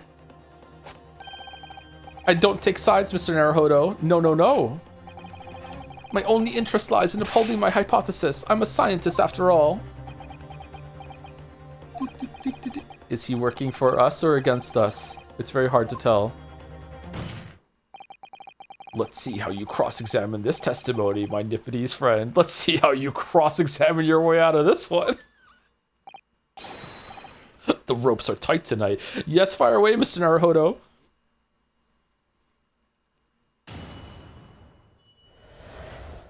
The inconsistency explained. Okay, to be clear, I'm still at the stage of gathering all my research. Okay, let's press. Is it just him? Oh, I can't press him here with the side thing because Greg's gone. Fuck. And yet your retort to my argument wasn't lacking confidence in any way. No scientist can find the truth without first finding self-belief. Those were the words of a certain scientist I hold in the very highest esteem. Who's that? I forgot. But you realize that disproving my argument puts you in a very precarious position, don't you? No scientist should strive to protect himself more than he strives to protect the truth. Okay, that's not how law works though, bro. Like, whenever someone goes down for something, they never know for 100% certainty, even if the fucking person confesses. So it's just all about, like, what seems like the best answer. So shut the fuck up. More words of the same great scientist, you know. Words that are causing me a lot of trouble. Who is this scientist? I'm afraid I couldn't tell you, Mr. Naruhodo. But as soon as I remembered the magnificent genius's name, you'll be the first that he did actually forget. Fuck. It might be worth keeping the names of your idols to mind. You're wasting your breath, my learned friend. The scatterbrain even forgets my name at times. Is that a clue? So Lord Van Zeeks really did have a friend once, but I didn't notice hell freezing over. You two are friends. What the fuck? My analysis states that the kinesis cannot transport metal, though, hence the metal weapon would have stayed put. Tool. Your hypothesis states it, so this isn't proven then? No, of course not. It's merely a hypothesis, but a good one based on thousands of calculations. Yeah, but it is widely known that metals can't be decomposed by electrolysis. Yes, of course. Oh, Balder, how are we doing with that one? Yes, of course. So I am right. My hypothesis is clearly correct. What is it about incriminating himself that makes this man so happy? It's the whole reason that the birdcage is made of wood, you see. Sorry, the birdcage? Yes, that's what I call the C. obtusa cage in which Mr. Assman was placed for the kinesis. Obtusa? The jail cell in which the victim was detained. It does seem to be made of timber of some sort. Cell. I'll thank you not to refer it as an instrument of incarceration, your lordship. Yeah, what the fuck? In short, Sue, any weapon lodged in the victim when he was beamed away by instantaneous kinesis would have been left behind on the stage if it was made of metal, correct? Maybe he didn't break his neck. Maybe he had like an implanted fucking neck brace and the metal thing stayed behind and then his neck just went, his neck just did that after the fucking implant was gone. Yes, that's it. Yes. It all fits perfectly with the mathematical. No, okay, Joe. Okay, Joe, you need to lock the fuck in. He wasn't actually teleported. Joe. Okay, he wasn't actually teleported. Didn't happen. Remember Herlock. He wasn't teleported. Okay, all right. Okay, but the ultimate conclusion then is that the defendant alone had the opportunity to inflict this fatal injury on the victim, is it not? Maybe he did it to himself. Indeed, sir. Someone beam me out of this nightmare. I'm hungry. I just ate. What the fuck? God damn it. In other words, Dr. Jones, the point made. You seem to be pleased by that. Yes, another example of my hypothesis holding true. True? But I sense some sarcasm, Mr. Naruhodo. Are you not pleased? No. I knew it. At the end of the day, I'm the one responsible for Mr. Assman losing his life. The advancements of science is no excuse, I know that. I think we'd be willing to trade and life for unlocking teleportation, right? Sure, why not? I volunteer. And then you just teleport out of existence. No, you're quite right. Tell the court, did you have a close relationship with Mr. Assman? Oh, well, no, not really. I mean, I'd only met him 2 or 3 times. And we only ever discussed my hypothesis and the project, and the research grant, of course. Did you forget who it was? Mr. Assman was the patron of my research. Without him, my work wouldn't have been possible. How did you come to know Mr. Assman in the first place? A year ago now, a small provincial science journal published a little paper about my work. There's a scientific journal? Sorry, that's a scientific journal. Good gracious, I should need new spectacles. Spectacles. I might have had an extraordinary hypothesis and great promise, but at the time I had no money. That's how it goes, yeah. I had to eat tiny little meals at a tiny little cafe and drink watered down water out of a tiny little glass. Watered down water. But Mr. Assman read the paper and came to visit me at my tiny little laboratory and offered you money to help fund your work. Exactly. That's exactly what happened. I handled the theoretical side of things and Mr. Assman provided me with an engineer for the practical. Wait, what? And the 3 of us produced that fantastic machine together. Where's the engineer? The machine that you brought to the great exhibition to demonstrate. We had to apply to the government for some sort of inspection to be allowed to exhibit, I think. I didn't understand all that side of things. Mr. Assman took care of all of it. He was a wonderful man. Really, I owe him everything. Huh. Now I have a duty to protect the incredible machine that we built together. When you say that you built the machine together, does that mean that you were involved in its construction? The writing here is pretty good consistently when it comes to the end of the press portion. Segues really well into the next line that you want to press. Usually they're linked together quite well. Not always, but usually. It's good. Yes. Well, not exactly. I'm not good with I think I've lost this accent, I'm sorry, or voice. I'm not good with the practical side of machines myself, so the physical construction was done by an engineer. Little remains of your creation now, though. Following the explosion, repair will no doubt be impossible, because you'll be fucking dead or in prison. Yes, I realize that, but still. If someone were to gather all the broken parts, they could discover the secret of my hypothesis. But Mr. Assman and I toiled over that machine for so long, we put our hearts and souls into it. I have to protect our work. So what's left of the machine must be kept safe. That's only fair, because what happened was an accident. That's the extent of the testimony then. Thank goodness for that. I don't want him doing any more damage. He's already basically proven that he could have been the culprit. But it seems as though all he really cares about is defending his hypothesis. Still, I wonder, what if his hypothesis is just fundamentally flawed? To be clear, I'm still listening again. Okay, I think it's that his glasses or the button is made of metal. Okay, so I'm gonna try that, because that's where my mind went immediately. Objection. Professor Harebrain, you say that according to your hypothesis, nothing made of metal can be beamed by instantaneous kinesis using the machine you made? Is that right? Yes, that's right. Spot on. Exactly correct. In that case, I'd ask you to have a look at this photograph that was taken at the scene. Every time I do it makes me laugh. In particular, I'd like you to pay attention to the victim's face. You can clearly see that Mr. Assman is wearing a pair of spectacles with a metal rim. Is that still a rim? I don't see a rim. Metal? No! You've already established that the proposed murder weapon, the screwdriver, was found on stage. However, if your hypothesis correctly predicted that outcome, it should have also predicted that the metal rimmed spectacles would be found in the same place. He's got a point. Ah, my hypothesis, my hypothesis. No! Professor Harebrain, this isn't easy for me to say, but your hypothesis is clearly flawed.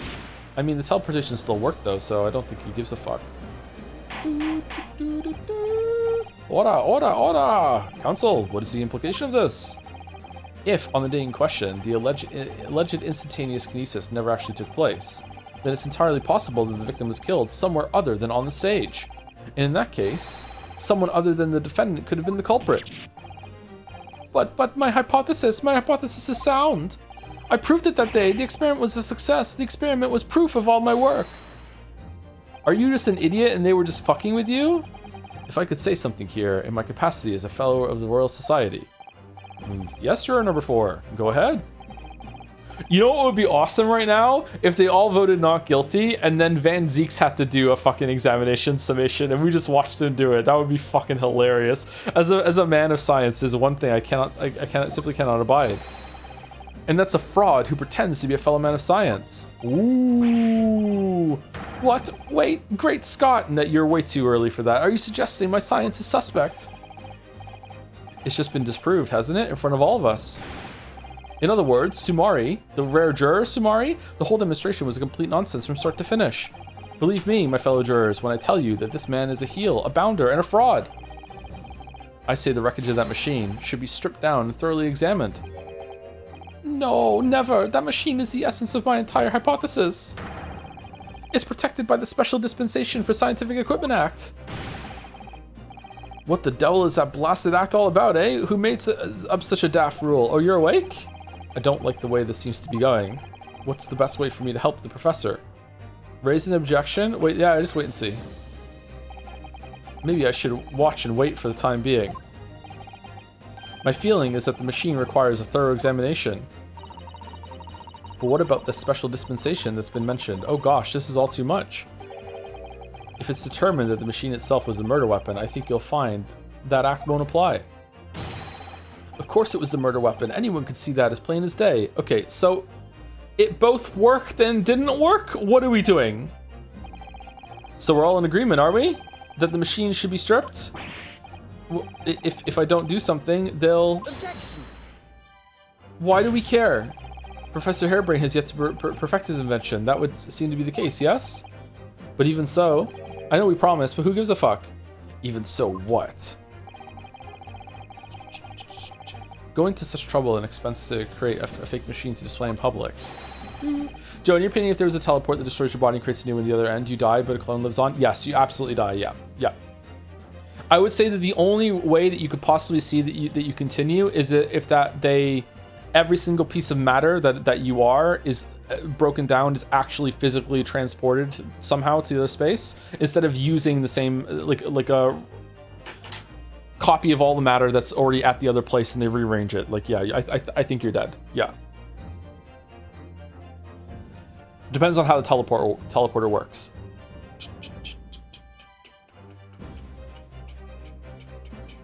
Well, you don't need all, just the brain. That's a very brain-centric view, but maybe.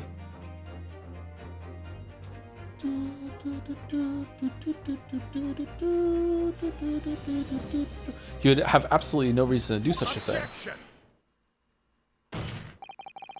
We are just the brain? I disagree. I think we're more than the brain. I think we're mostly brain. I think there's more to us than the brain.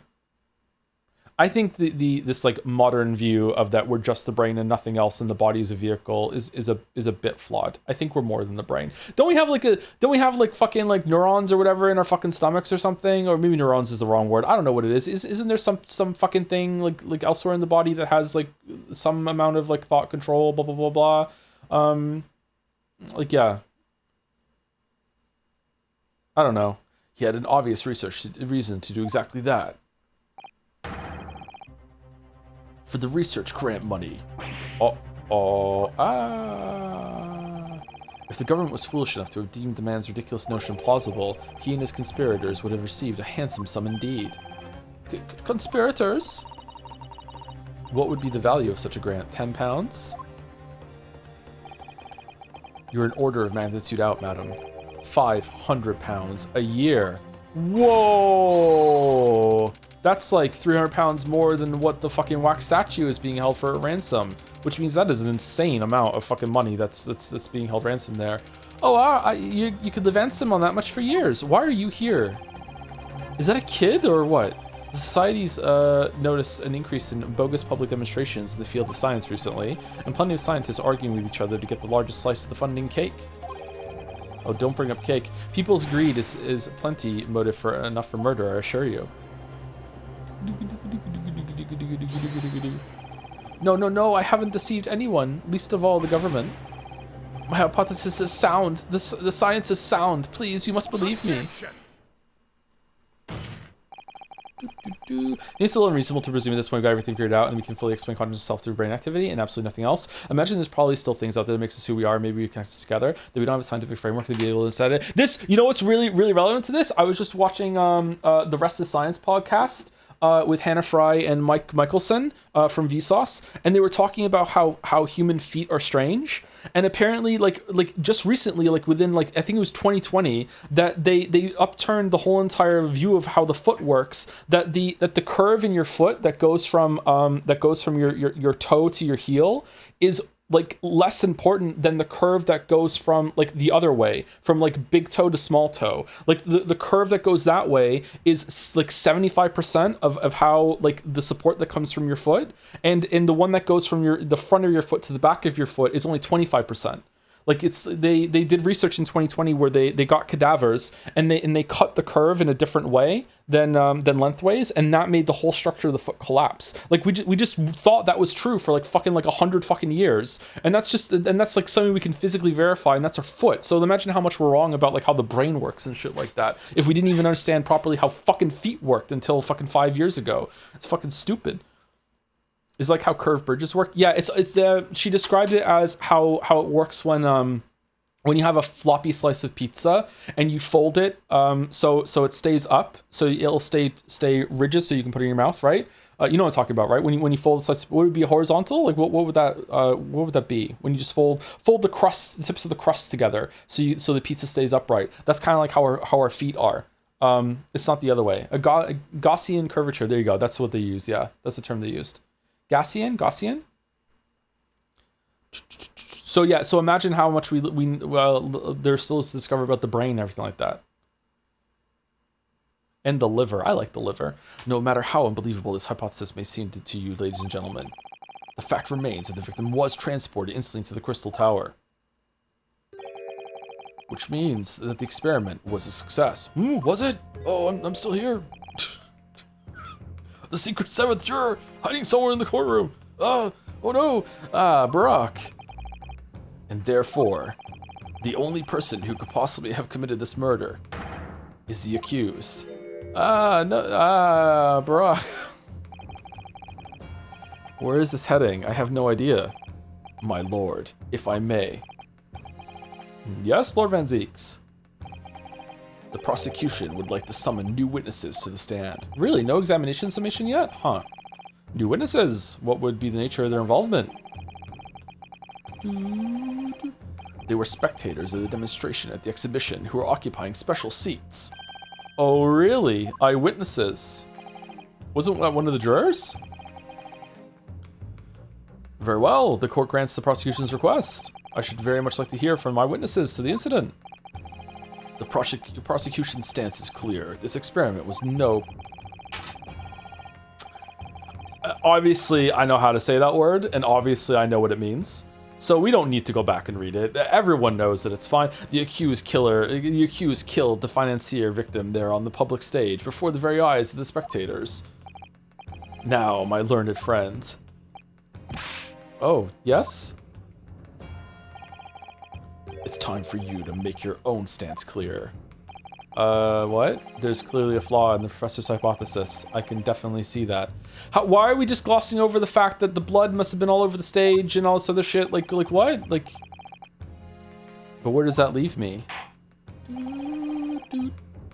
We shall take a short recess now. Oh, really? Huh?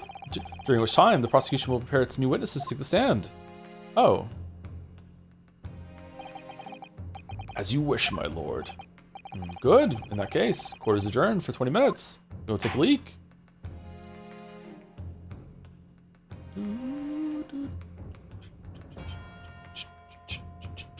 Thank you, Mushy H-Sum or Mush High Sum, one of those for 3 months. With respects to your streams, thank you very much. Respect for me? That's a rare one. Thank you very much, Mushy. Thank you, Jigchu, for the 20 months too, with a dance. The chug jug dance. I can't see this emote without bobbing my head along with it. It's so infectious.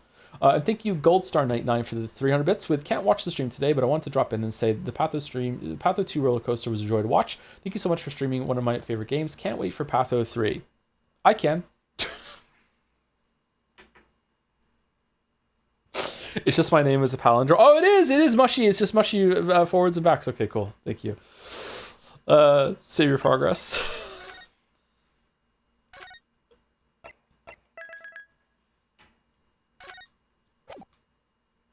Patho 3 is the best one. Is it? I think Patho 2 is better than Patho 1 overall. But it's surprisingly close, actually. I definitely think that people who only play Patho 2 are missing out bigly. Like, Patho 1 informs so much about Patho 2. Like, wow.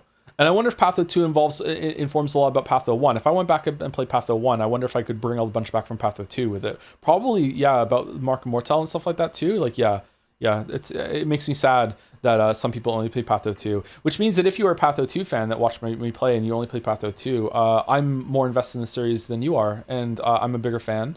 And therefore, my opinion holds more weight and my perspective matters more. Which is just, really fun. Yeah. I highly recommend that if you go back and play Patho 1 after Patho 2, that first, before that, you definitely should watch Fight Club. 23rd October, 10:44 a.m., the Old Bailey, Defendant's Antechamber. Old Bailey. Mr. Naruhodo. What on earth were you playing at just now? Or rather, what on earth were you playing at all along? My hypothesis, my amazing hypothesis. You've been picking holes in it from the start. Sorry about that, but you promised me. You said you'd prove that dreaded explosion was an accident, not murder. You said you'd keep my precious invention from falling into anyone else's hands. But all you've done so far is try to undermine me.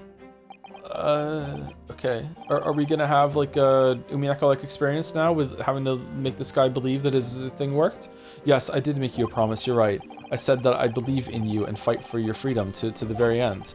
But I also told you I was no scientist. I don't understand your hypothesis. It was my hypothesis. Ooh, ooh. The fact is, there's an undeniable flaw in your logic, isn't there? But if I just run through some equations... Yes, you see, it's because my work is incomplete. Perhaps it is. Nevertheless, a man died as a consequence, didn't he? Oh, he's Sherlocking. Oh, no. Yeah, don't you care about that at all, or no? Maybe we're gonna get that now? You're right. You're so right. It's all my fault. And I have no right to blame you for my failures. I'm a disaster. A microphone master. Not just a scientist, but as a human being. Well, that might be a little over the top. And while we're on the subject, what about Barack? He's being awful. He's just like that. Claiming his old university friend to be a murderer, you mean? He's a disaster, not just as a prosecutor, but as a human being. Oh, but no, wait, he's the Reaper, isn't he? Perhaps he's not classified as Homo sapiens anymore. Oh, he's Homo something, all right. I can affirm to that. Glad that's cleared. Can I double check something with you? Yes, what? The machine and demonstration you prepared, they were based entirely on your hypothesis, I presume? There was no trickery involved? Fruit so hanging is spared. I know, yeah, that was her. Sorry, sometimes you have to go for them though. I drew the plans for the machine with my very own hands. Every line was painstakingly drawn with the firm belief that science is the only future. So yes, it's true that my hypothesis hasn't reached maturity yet. Reached? So yes, it's true that my hypothesis hasn't reached maturity yet. Is there a way to use hypothesis that I don't know that makes the sentence right, or is it just missing an ED? But please, Mr. Naruhodo, you must believe in it. I think it should be reached too, yeah, it's fine. Alright, Professor, I understand. Counsel, defendant. The prosecution's witnesses are ready to take the stand. Court is about to be in session again. Make your way to the courtroom, please. It all hinges on that demonstration. If the professor's hypothesis is sound as he claims. I don't necessarily think spirituality is real so much as I believe that we may explain it someday. I think that humans' propensity toward magical thinking is so common. Like, I think it's probably a universal human experience, right? I think even the most skeptical person in the world has still had moments or even has to fight against some sort of magical thinkment at some point in their lives, or maybe they have to do their whole entire lives. So that seems to be like it's ingrained in us. So what is the evolutionary benefit, if you want to use that term, in order to have that? Like, why do we think that? Why do we see patterns where there are no patterns? Why do we make things up like that? And that usually leads into like something sort of spirituality, giving your life meaning. Maybe thinking that your life has more meaning gives you more drive to continue on. Like, I feel like humans are pretty unique in the on the planet that given enough bad shit that goes down, we'll just say, yeah, fuck it, I'm giving up. So I've had enough of being a human. Like, so maybe there has to be like a counterbalance to that comes to evolution, being like, no, don't give up. This is for a reason, or like that sort of thing. So I wonder if that's where spirituality comes from. But it leaves him as the only person who could possibly have killed the victim. But on the other hand, Mr. Sholmes was adamant. I think our brains do funny things too when it comes to hallucinations, when it comes to like dreams, and like we just see lots and lots of patterns for survivability purposes. So maybe that comes from that too. Yeah, I'm pretty sure spirituality does exist for many, many reasons, but I'm also very not spiritual whatsoever. I don't believe in God. I don't believe that there's any real reason that we're here other than just, to fart about. But I engage in magical thinking sometimes too, even so. A practical implementation, such as was attempted by the professors at the Great Exhibition, is quite impossible. So really, what should I be trying to prove here? I also think it's probably a mistake to conflate like God with spirituality. You can have spirituality in your life and still not believe in God, I think. 23rd of October, 11 a.m., the Old Bailey courtroom.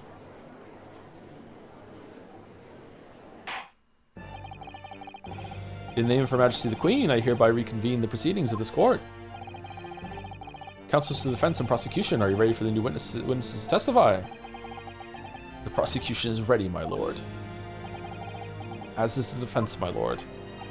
So, Lord Van Zeeks, I believe these 6 witnesses saw the demonstration on the day in question with their own eyes. Like, my view of existence is mostly that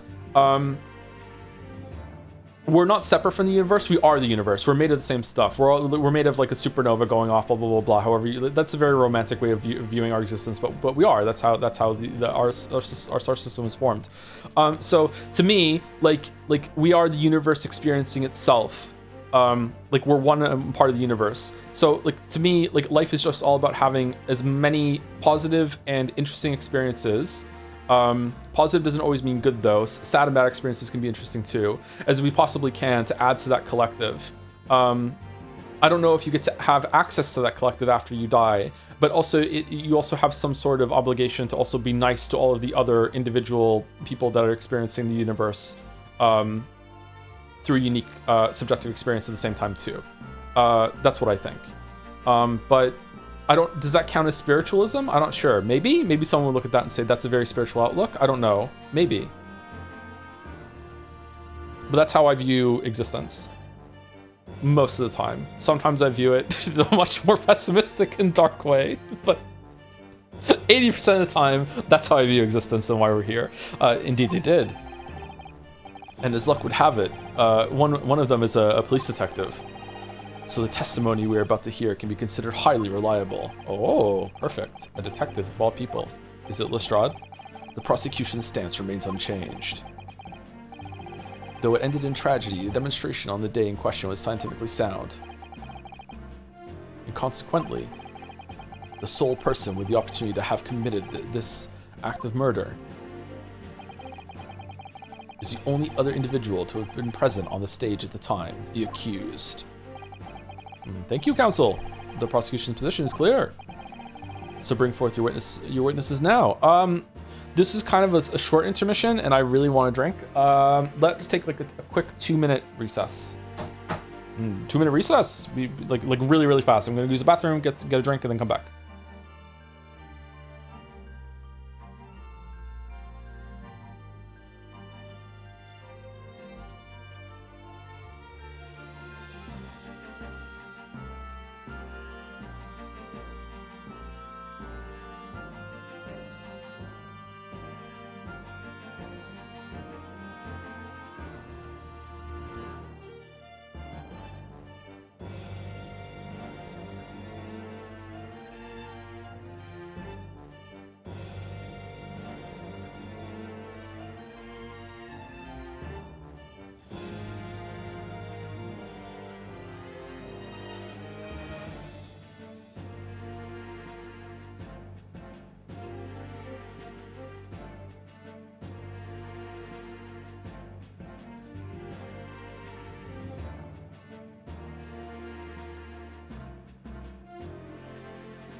Does every Pokemon that you get in Pokopia give the player character a new power, or is it only certain ones? I saw the Squirtle power, I saw the Bulbasaur power, I didn't see any other ones. Not all? Okay.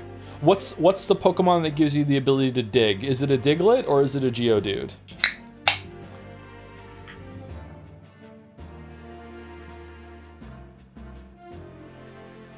It's a drill burr? What the fuck is a drill burr? What? This world has a spiritual spirit inhabit an 8-year-old and grow up 20 years. Is teleportation that impossible? We spoke about that earlier. Yeah, I brought that up with the magic that happens in the other series. Like, could teleportation actually happen here? Yeah. Like, at the beginning of today's stream, I said something to the effect of, I don't know if Herlock's speech about, hey, listen, this is impossible, and Iris being like, yeah, this is impossible, is that meant to be like a message that is being sent to you, kind of like effectively from the devs saying a big part of this trial is about you holding steadfast against the idea that teleportation cannot happen. You have to always remember that.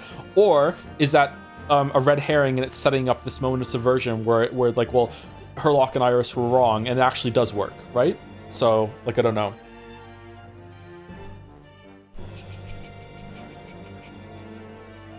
By the way, there's a great stopping point today about an hour from here in game time. No added fucking around reading aloud, so probably add an extra hour to that. Then there won't be another great one for like 3 more hours. There would be an okay stopping point about an hour after that, though, if the first one's too early. Hopefully that's helpful. That's helpful. Yeah, I think that's probably too early, so we're probably gonna go with the okay one. Or I could just, like, you know, we could just do a quick run of Slay Spire 2. That only takes 2 hours. Like right now in the middle, and then we go back to Greatest Attorney 2. We wouldn't do it at the end. We do it in the middle. Yeah. Slay Spire 2 run. Thinking of being silent.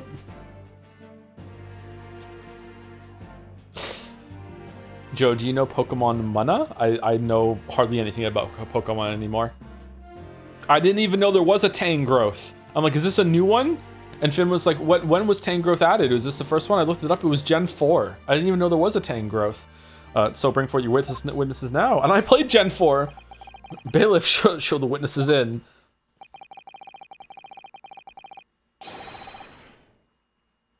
The witnesses whose proximity to the incident on the day in question will clarify the truth unequivocally.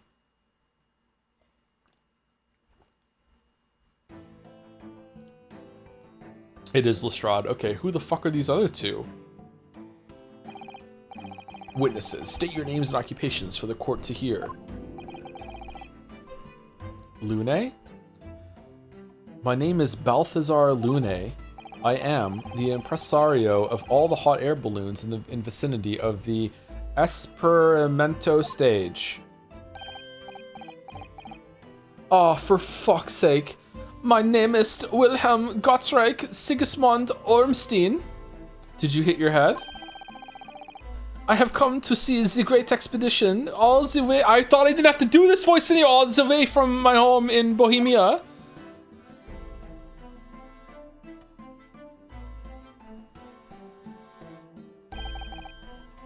I'm very rich. Oh, you're so interesting.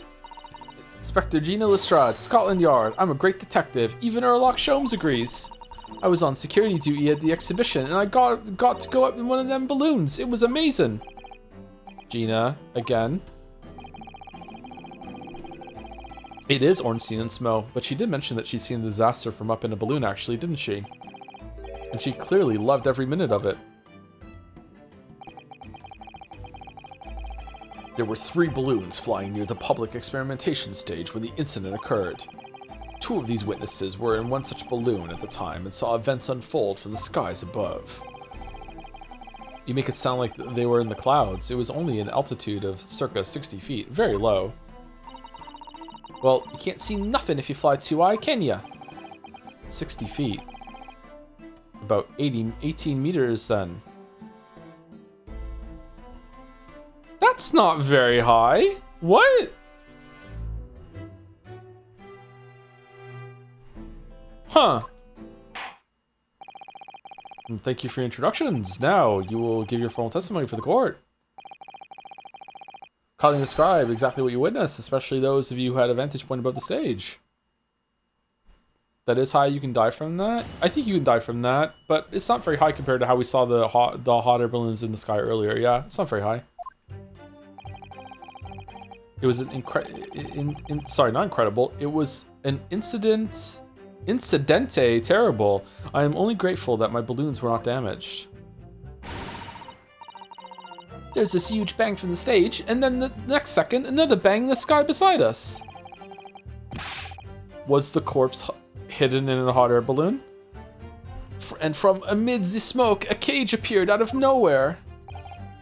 The cage fell from the sky like a stone and crashed into the crystal tower. Didn't get a good look inside the cage, but no one went near it after it crashed into the tower. The most extraordinary collective account, I must say. Kind of airtight considering all three of them saw it, huh? Could I just clarify something? There's a detail in the witness's testimony that I've not heard any mention of until now. Specifically, that there were 2 explosions. More precisely, 2 explosions in 2 separate places, yes.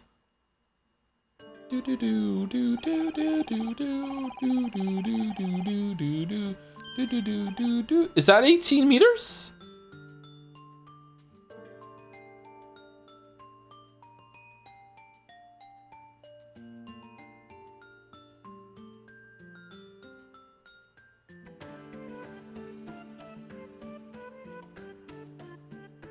Is this the scale? Maybe it's not the scale. Okay. When the demonstration began, the balloon carrying the 2 witnesses was around here. There were other balloons in the air nearby at the time, carrying other passengers as well, to be clear. Then, as power was supplied to the machine for the demonstration, the first explosion occurred. The so-called bird cage that contained the victim disappeared from the stage, and a moment later, the second explosion occurred directly adjacent to the balloon carrying the witnesses. Okay, this is starting to feel like an elaborate setup that this guy did to fake his own death so someone wouldn't get him. Is it to like outsmart the Reaper, the Bailey, so no one could get him, but then he was double outsmarted and also but still died? Lamayo, get fucked? Like, because the corpse was like properly examined by a coroner, right? So it has to be him.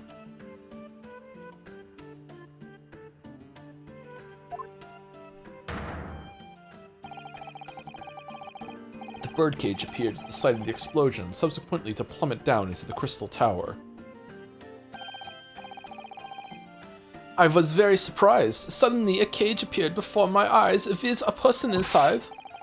The blast was so hot, and I didn't want to miss a thing, so I kept my eyes wide. Don't want to close my eyes. I am very rich. I still have lots of money.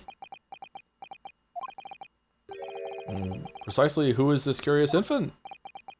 I'm told he's a young noble of Bohemian royalty. Apparently, he disguised himself in order to steal a notice into the great exhibition. Why do you have a bandage over your head, though? What happened? Who else was wearing a mask like this? Yeah, I am here in London on a sightseeing trip with my elementary school.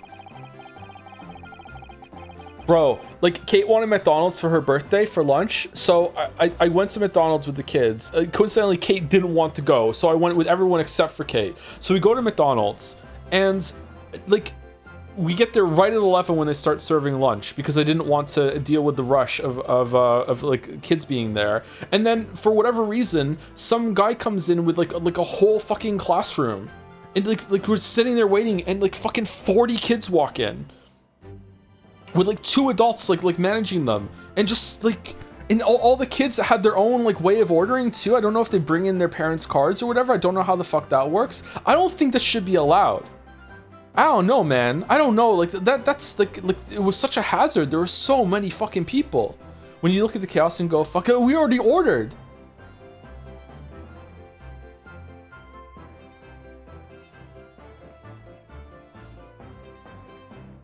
The school provides cards, does it?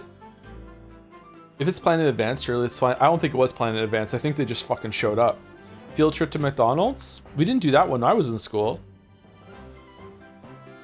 Was it an elementary school? I think it was. I would say the kids were no older than 11. You never went with your class to places like parks? I think the only place that we ever went in school was we went to a gym for gym class one time, like an actual gym outside of the school. We did that. We never went anywhere We never went like to like a McDonald's or something like that. We went to a museum maybe once. We went on a school trip to France. We went to Normandy and saw some of the cathedrals. They're gorgeous. Oh my god. If you've never seen one of the cathedrals in Paris, holy fuck.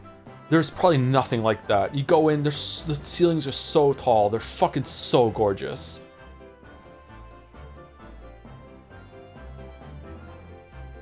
Sorry, we're getting sidetracked. We will have the benefit of a child's point of view in the testimony. I don't know, that seems like a lot of kids to bring in.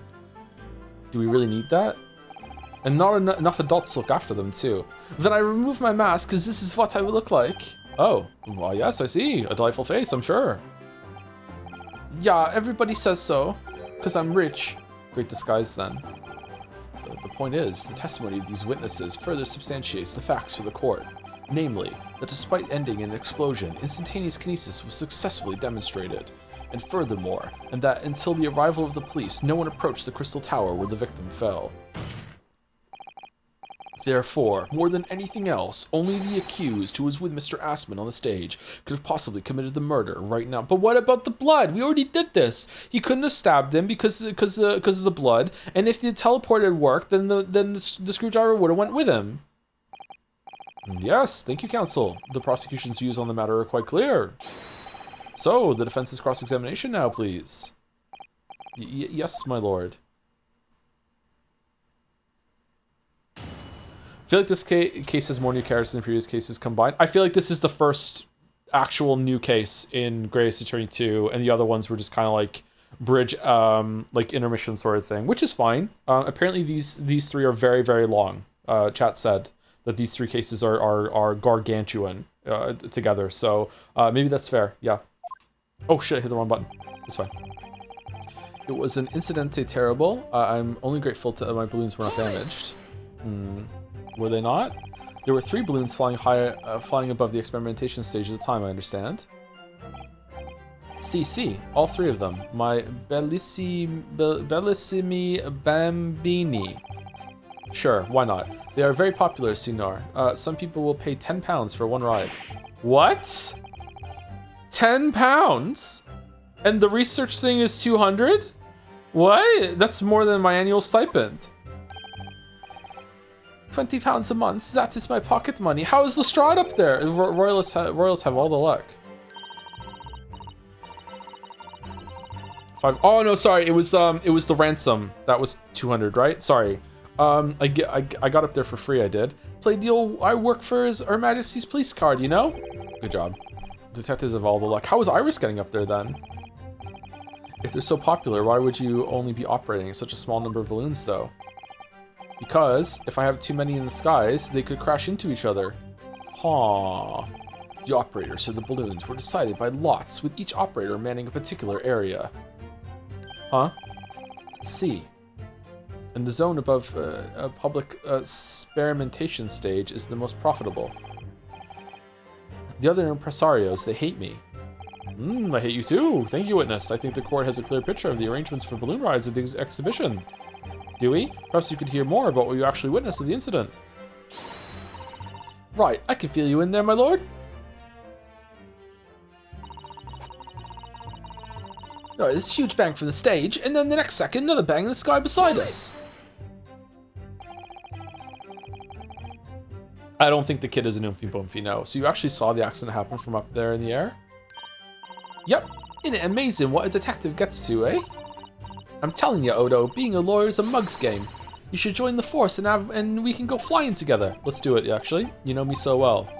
Yes, well, anyway. Could you tell us exactly what you saw, do you think?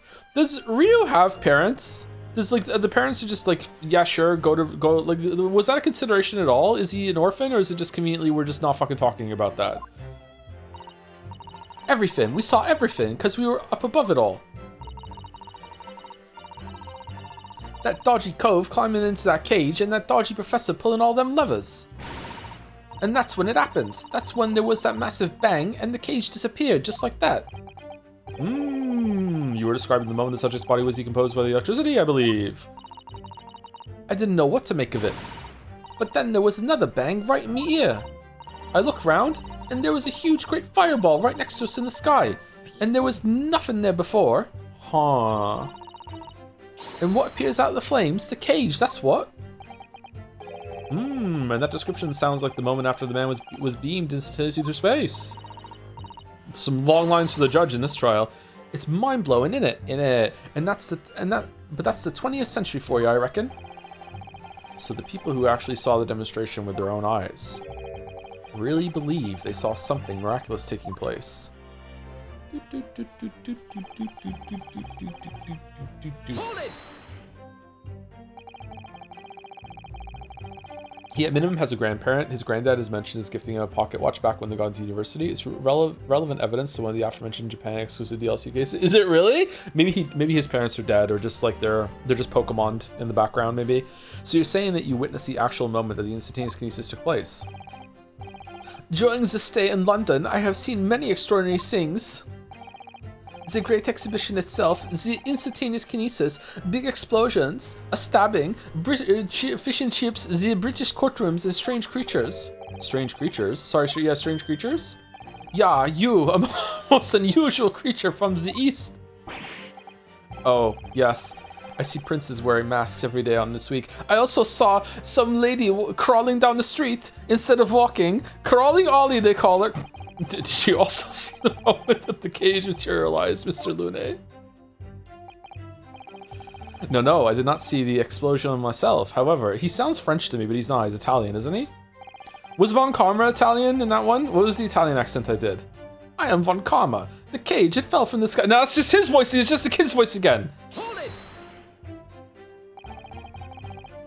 I have one shitty, all-encompassing European accent. Did you see that actually happen? Italian gay vampire? Wow. No, in reality I did not. I saw after it hit the tower. There was a grande confusion around the stage. I ran to see what had happened. I was terrorized by the idea that one of my balloons had crashed. It's me. I suppose they're his livelihood. But when I looked up to the sky, all my precious balloons were still there. I saw it though. I saw it slam into the tower. After all, I'm a detective now, and I'm a lawyer. Then tell us what you saw. I'm a judge, Inspector Lestrade. That's what I like to hear. Racist VAR. Doing accents isn't racist. What are you talking about? I didn't get a look inside the cage, but I went nowhere near it after crashing into the tower.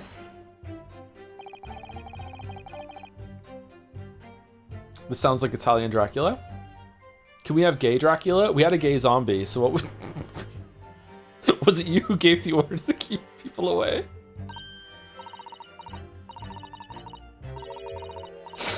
Use your head, Odo. How could it have been me? I was up in the balloon, weren't I? Right. So because I weren't available, it was the boss who had to leg it over there. He was getting shoved and kicked all over by the panicking spectators as he tried to seal off the scene. It was a real sight to behold, I can tell you. Amazing. Poor Inspector Gregson. Poor Gregson. So anyway, I couldn't see the cage that well because of all the smoke. And I didn't really want to see, to be honest. I was scared out of me wits. Keep it together, Inspector.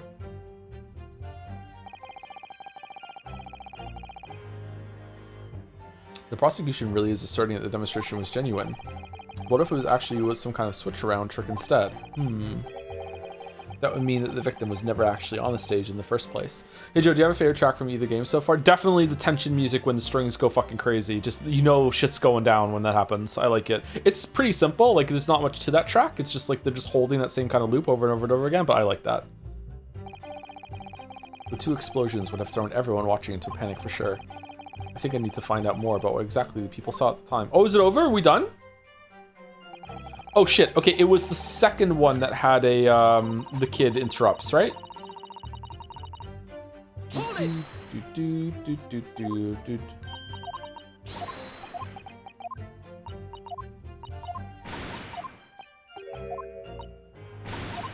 That's Peter. Excuse me. Excuse me.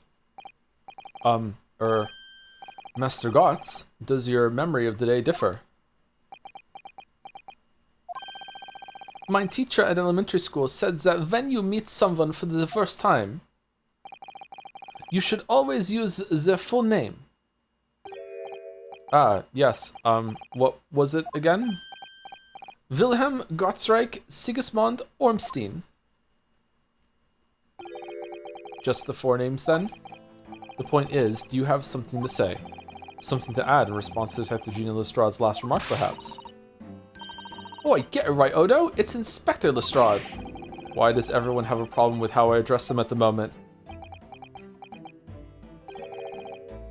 That is not what I saw. Oh? Yeah, there was a second explosion and it was right beside our balloon. That is true. But I'm sure, which is what I said in it. 1 minute there was nothing there, and then the next a massive explosion. My teacher at elementary school said that when someone else is speaking, if you are rude enough to interrupt, you will have the most awful life imaginable. Are all Bohemians brought up to be so full of joy? How many balloons are on the ceiling right now? Just before the second explosion happened next to our balloon, I clearly witnessed. Oh, look at his hat! It has like a fire in his hat. Look at that. How fucking over designed. Holy shit. A green balloon flying in the sky. A green balloon? Eh? You what? I never saw nothing like that. Well, I did. I saw it, and you can't say I didn't. I will complain to the council. I will cry and scream. My testimony is the truth. I am Bohemian Prince. You cannot say it's a lie. That is not allowed. Just playing the bleeding royalty card, are you? Typical. 9999, says the orphan who likes to remind people she works for Her Majesty's Police. In that case, young man, I must ask you to amend your formal testimony in the interest of cordial national relations between the Great Britain and Bohemia. It was not the skies that exploded. It was a green balloon that was next to Oz at the time. Okay, you know what? It's really fucked up how bad I am at doing the voices, that when it's spelt in the accent, it's so much easier for me to stay on topic. So if you want me to do voice acting for your game, you have to fucking type it out phonetically for me in the accent that you want, and then I'm good. A green balloon, you say? Are you sure about that? Of course I am sure. I am a proud Bohemian prince. All of these questions are making me boring. Making me I think you mean bored. Ah, English is very annoying. The language of my countrymen is far superior. Ragazzo, it is very long to lie. Lie? Flying balloons never explode. For the same reason the planets never explode. It is logico. Please tell me that doesn't mean logical. If you insult me, you insult all of Bohemia. Uh-oh. My die. I will have the army come and shoot all of your stupid balloons out of the sky. All of them. I hope the neighbors can't hear me. Holy fuck. I need to move so quickly. Here you are, Your Highness. Thank you. If only all international incidents were so easily resolved. Now that peaceful relations have been restored here in the courtroom, perhaps we could return to the testimony. Did you also see the moment that the cage materialized, Mr. Lune? No, I did not see the explosion on myself, however. The cage, it fell from the sky like a stone and crashed into the crystal tower. Okay, what are we doing? Okay, I feel like we're presenting this piece, right? Torn piece of canvas-like material with rubber that's found under the experimentation stage of the exhibition grounds with scorch marks at the edges. I think it has to be that, right? I don't see how it could be anything else. Objection. Nope. Okay, fuck me. The defense would have to object to the last statement, my lord. And I would have to overrule your objection, counsel. All right, we're ahead of the game then. Okay, never mind. The defense would have to accept the penalty given. I'm glad to hear it. And you would also have to think again. Okay, so maybe we have to look at it.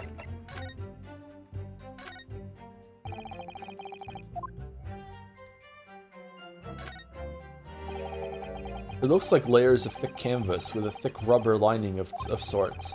I've never seen anything like it before, but applying Mr. Sholmes' methods, you might deduce it was part of a raincoat worn by someone who really, really didn't want to get wet, and the charring must have occurred when the person was struck by lightning. Or maybe not. Okay, so that's not it. Alright, well, I don't know what to do now. I'm fucked.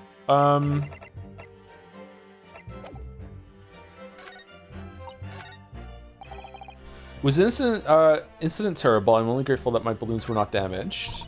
Oh, is it you that needs the damaged part? But we don't know that it's a piece of the balloon.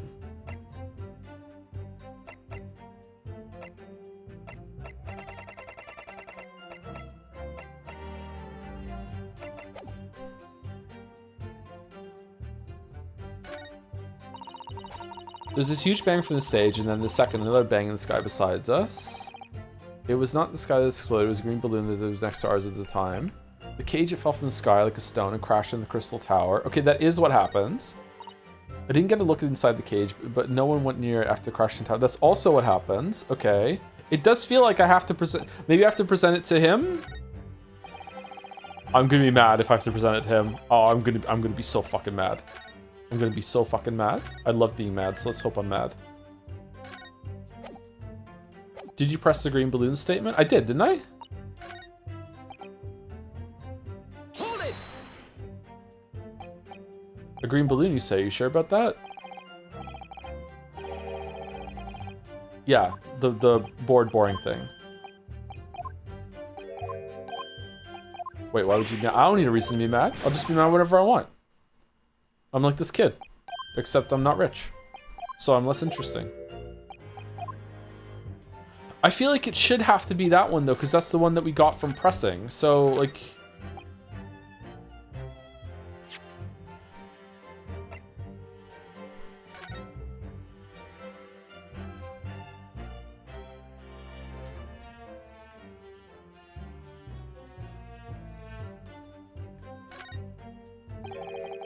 the Reaper attacked.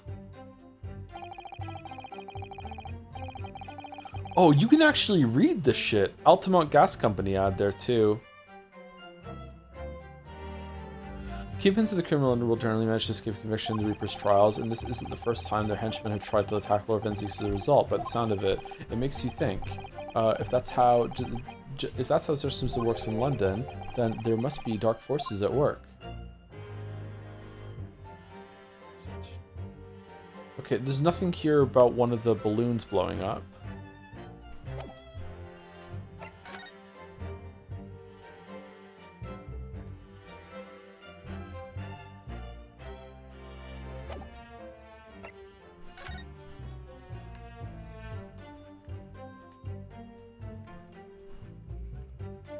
Nothing else to inspect here.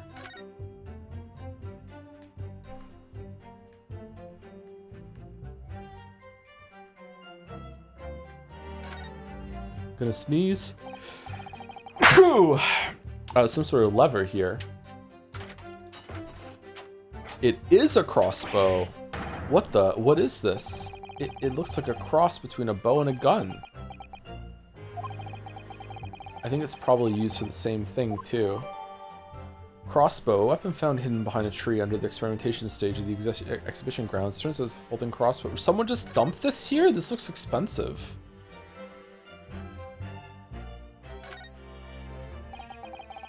This groove here must be where the arrows are loaded, I suppose. Bolts! So I was right. It's a sort of bow with an automatic firing mechanism. This would be perfect for someone like me who catches his ear with the bowstring two times out of 3. In fact, if I had one of these, maybe I could have beaten Kazuma in Kyoto archery training. He's better than us at archery too? Fucking hell. Looks like you wind this around in order to draw the bowstring back and create tension. You must be able to fire arrows with a huge amount of force using this device then. In fact, I would imagine it's far more accurate and powerful than a Japanese longbow. Ugh, I really had no idea what I was picking up when I spotted this at the exhibition grounds. Okay. Oh, so it's permanently lodged onto this thing, and then you just pull it back instead of having to physically pull it back. Oh, that's a cool design. This probably breaks very often though. Okay.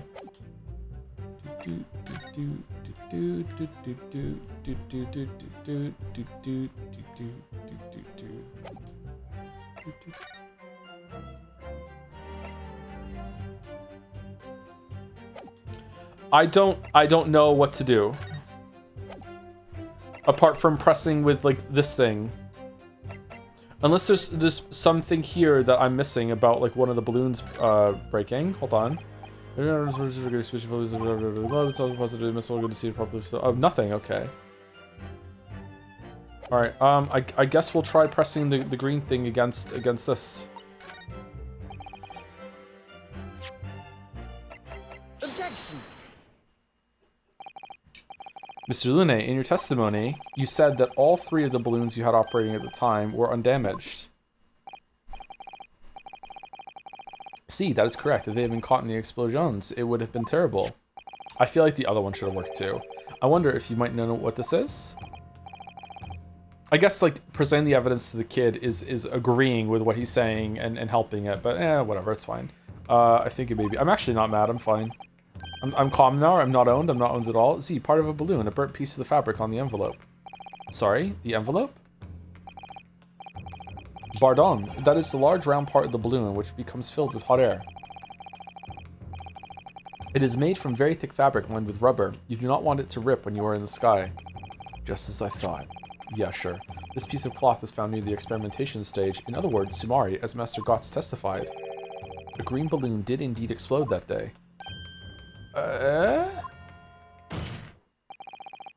If all the balloons in the sky above the experimentation stage belong to you, Mr. Lune, then your statement that they were all undamaged clearly contradicts the evidence. How did no one see that? If Lune exploded that day, why didn't the man say so? Maybe everyone on board was killed. Oh no, having just spent 10 whole pounds for the experience, how awful. Seems to me like these things crash 50% of the time anyway.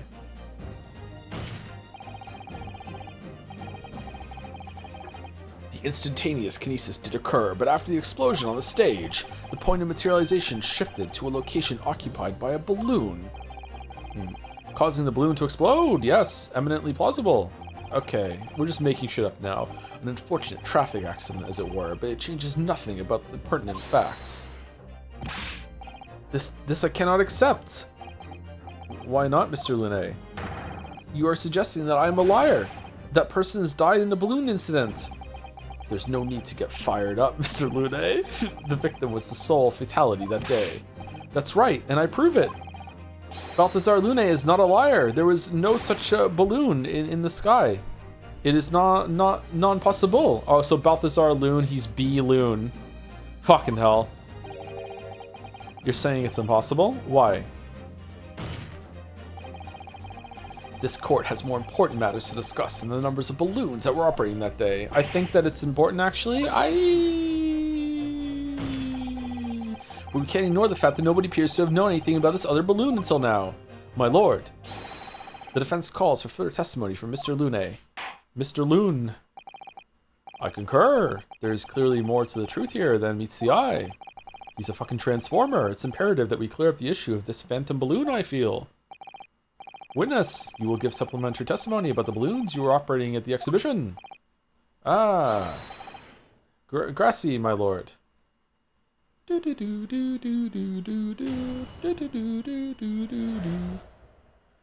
Lune's balloons. As I said, Balthazar Lune is no liar. Every balloon I had in the sky landed safely. All 3 of my balloons were carrying passengers. If they fell to the ground in an explosion, what a catastrophe. But you can't get away from the fact that a burnt up bit of cloth was found at the scene, can ya? The coppers at the yard reckon it was probably some debris thrown from the explosion on the stage. This stupido ragazzo is mistaken. Saying those words wrong, sorry. My balloons have the red and blue zigzag stripes anyway. Anyway? What was the word? I just kind of half read it. So your assertion is that the balloon this child saw was not one belonging to you. See. Exactamente. If he even saw a balloon in the first place. I do not like the sound of it. It is very bad for business. I have a good mind to sue the land of Bohemia. If you attack us, we will fight back. It will be war, all-out war. One balloon, please. Thank you. What happened to all-out war? Mr. Loon certainly doesn't appear to be lying. But that doesn't change the fact that the testimony and evidence are contradictory here.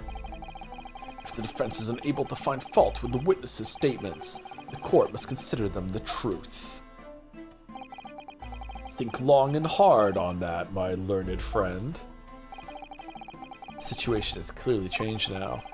I have to get to the bottom of what happened here, no matter what it takes. War never changes. Counsel, you may now cross-examine the witnesses.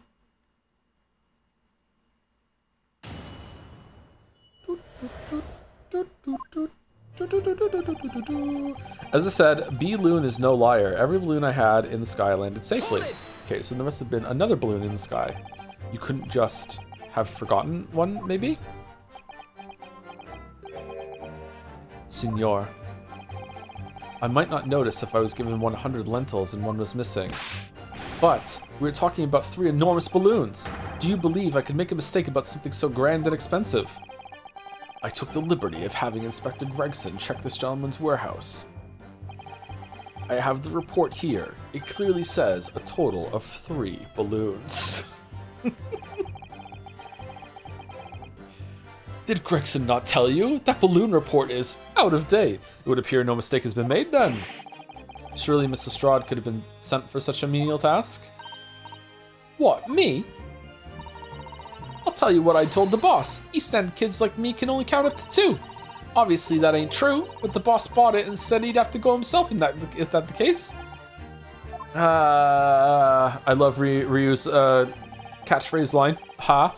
All 3 of my balloons were carrying passengers. They fell to the ground in the explosion. What a catastrophe. He's got a point. He's got a point, yeah.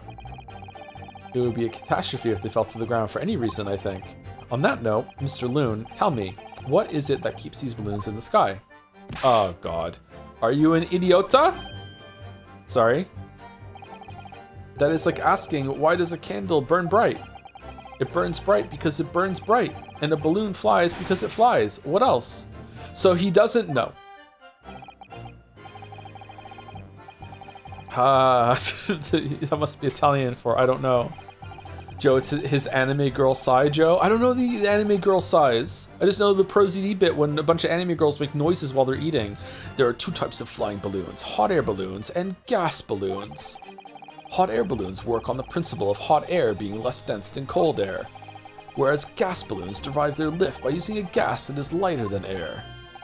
See, and my balloons are filled with the magic gas, I believe. Wait, really? Hydrogen, lighter than air, but highly explosive. Good lord! Why do you have the kind that's burning in your hat then? I do not permit smoking of the cigarettes in any of my balloons. The magic gas does not like fire. Magic gas. Even a small spark of static electricity could cause the entire balloon to explode. It's never gonna happen. What's the matter with you, senor? All that comes out of your mouth is explosion, explosion. I tell you, my balloons are perfectly safe. They have to be, or I cannot eat. None of my balloons exploded that day. I am completely sure. But if you still say that is what happened, you must show me the proof. Alright, so Mr. Loon had 3 balloons in the air that day. If none of them were damaged, then what was the one that exploded?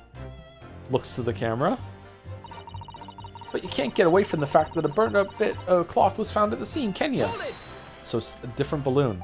4th balloon lurking somewhere in the sky. Watch out for it. I was surprised to find the piece of fabric still at the scene, actually. Didn't you search the area surrounding the stage for clues? Nah, I'm not into picking stuff up off the ground, me. Just left it there along with a fucking crossbow. State of the art it was. Always works out better than diving in people's pockets instead. So much for the new career path. Fucking Gottfried's gonna be losing all his fucking money here.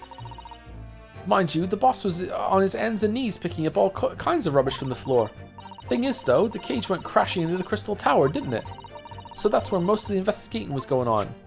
So there could be so many clues in there that we just don't have access to. Even so, I would have thought someone from Scotland Yard would have gathered it up as evidence. hardcore. Listen to you. You stumble across a bit of balloon and suddenly you're the best investigator in the world. Barden? No, you. Well, you ain't got a badge, have you? Like this one. I could arrest you with this if I wanted to. Loves the badge. I wouldn't put it past her. Come to think of it, there was talk of some scorching on the ground at a meeting we had about the investigation. Add that to your testimony. The coppers of the yard reckon it was probably some debris thrown from the explosion on the set. Oh, what a wonderful, like, bridging line there to the end of that into this. Well done, game. I appreciate this. There was considerable damage to the stage and surrounding area, wasn't there? Yeah, some of the cubs what were watching the experiment were caught in the blast and injured. Good job the old contraption didn't keel over, eh? I hadn't even considered that. It seems there was a great panic after the incident occurred. Nevertheless, the police shouldn't have missed a torn piece of the envelope from a balloon. Inspector Gregson can expect repercussions. Uh-oh. Like me swiping all his fish and chips, eh? Yes, like you swiping all of his fish and chips, eh? The man's sole pleasure. None of this matters. The scrap of balloon envelope means nothing. Niente. Niente. This stupido ragazzo is mistaken. My balloons have the red and blue zigzag stripes anyway. Do they? You mean the color is wrong? Si, senor. I do not have any green balloons in my warehouse. And yet, a piece of green cloth was found at the scene, and it's unmistakably from a balloon. Well, I do not know how that can be. Maybe the insides are green. For the sake of argument, let's say that a green balloon did explode above the stage. You couldn't therefore conclude that it happened on the day in question. Why not? There have been recreational balloon flights over Hyde Park operating from before the Great Exhibition. One could have exploded on some earlier date. Unfortunate, as I'm sure you'd agree. Nah, this is bullshit, Big V. What the fuck are you talking about? You believe it may have been from some earlier balloon accident that predates the exhibition? Si, exactamente. As Signor says, it is not from one of my balloons. Clearly this little ragazzo from Bohemia is mistaken about what he saw. If you come to my warehouse, you will see my 3 bellissimi balloons, all present and correct. I've already verified Mr. Loon's annual business reports, and he's had the same number of balloons for a year now. Well, as thorough as ever, Lord Van Zeeks. Disarmingly so. In that case, is the young boy just imagining things? Yeah. As I thought, Mr. Loon's testimony just doesn't quite add up. The young Bohemian boy claims to have seen another 4th balloon, but Mr. Loon vehemently denies the possibility. And it's hard to imagine the man in charge could be mistaken about the number that were in the air. Still, this inconsistency must tell us something, I'm sure.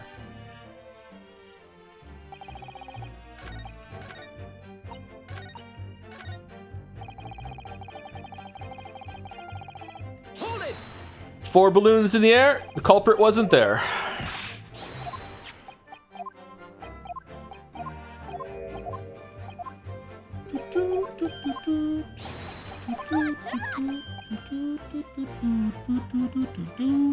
He's so mad.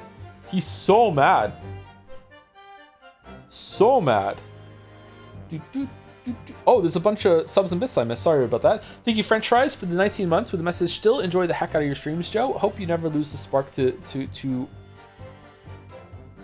want to do it. Reading is hard today, apparently. I've been sleeping like enough hours for the past like week and a half though, just like sleeping terribly. So I guess quality still matters more than quality. Holy shit! Thank you, French Fries. I think there were parts during Grace 21 that I was like way worse than I am today. So maybe it is helping. Sleep is good. Thank you, French Fries. Thank you, Pincerata, for the 500 bits. Missing streams today because I'm sick, but I decided to read a book aloud in Spanish to kill time. Came across the word coraza, which I'd never heard before, and I translated it only to find out it meant cuirass. Coraza, cuirass. Can't escape stream memes even if I try. Thank you for sharing, Pincerata. That's funny. Thank you, Vasil Kachinikovic. Hopefully somewhere close. Thank you, Vasil, or some say Vasil, for the resub. It doesn't say how many. I'm guessing maybe month 2. Thank you for the 2-month, Vazel. Thank you, Ken's DG for the bits. Hey Joe, excited for more grades to 22. My results came out today, and I managed to get my first class on my degree, which was probably the best feeling in my entire life, honestly. Congratulations. Thank you for the content, both new and old, which has helped me get through a rough year at uni with a crying smile. Congratulations. That's a big achievement. Kens, congrats. Hope the success continues. Thinky, how you doing for the 20 months too? I really didn't vibe with Marathon when I tried it during beta, but I recently gave it a try and I'm honestly smitten. I put some hours into all the major extraction shooters, and this one might end up as my favorite. The way engagements play out really remind me of Hunt. Give it a try someday. I think you like it. Really? I think the player base for Marathon is already lower than Hunt Showdown, isn't it? I played some Hunt on the weekend, and I think enough new players were in it that it was diluting the problem that I have with Hunt. There was a bunch of players that were obviously new on new accounts that were like really clueless. They were missing their shots. They didn't know about awareness, that sort of thing, compared to the other new accounts that are just like click on head gods that know where you are at all times, you know, for absolutely no reason. Yeah. I don't know. Maybe I'll give Marathon a chance. Just like, it was so awkward to learn. Thank you, Aaron, for Press for gifting a sub. Also to King Pains, resident fan artist. Thank you very much, Henry. Oh, I'm gifting subs now. Generous. Generous? What can we do? Generous and Henry? There's gotta be one there. Something. Marathon at 8K people on Steam. Hunt is at 23K. Can you trust those numbers? So I'm not sure. Generous. House, you'll see my Belsemi balloons all present and correct. I'm full of generosity, Henry. Oh fuck, that's hard for me to say. Henry. Generosity, Henry. That's good.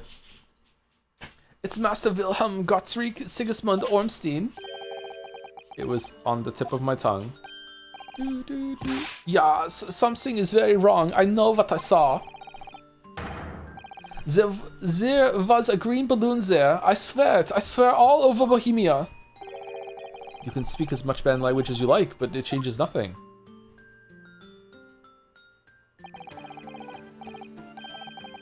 If you do not have evidence, Ragazzo, then I must tell your parents to punish you, eh? Perhaps we'll let the judge decide when it comes to punishments. The evidence? What is this evidence? To give a simple example, young man. Photograph, for instance. Some tangible proof of what you claim. Well, why didn't you say so sooner? I have the photograph here. What? Good gracious. What? I had not been up in the balloon for a little while, so I was very excited. I took lots and lots of photographs.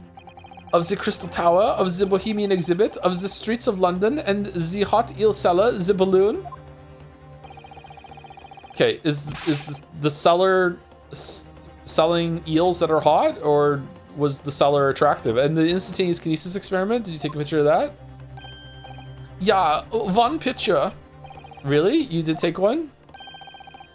And all I wanted was a ride in the balloon. I was not interested in boring experiments. Never mind that. Can you show us that photograph? Of course, and then you will see. You will see that I am not lying. That I really did see a green balloon.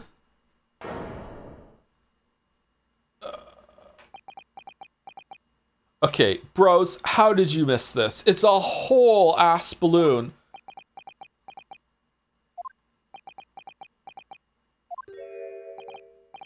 Well, I see you are all too shocked to speak. Yes, I think shocked is indeed the word, young man.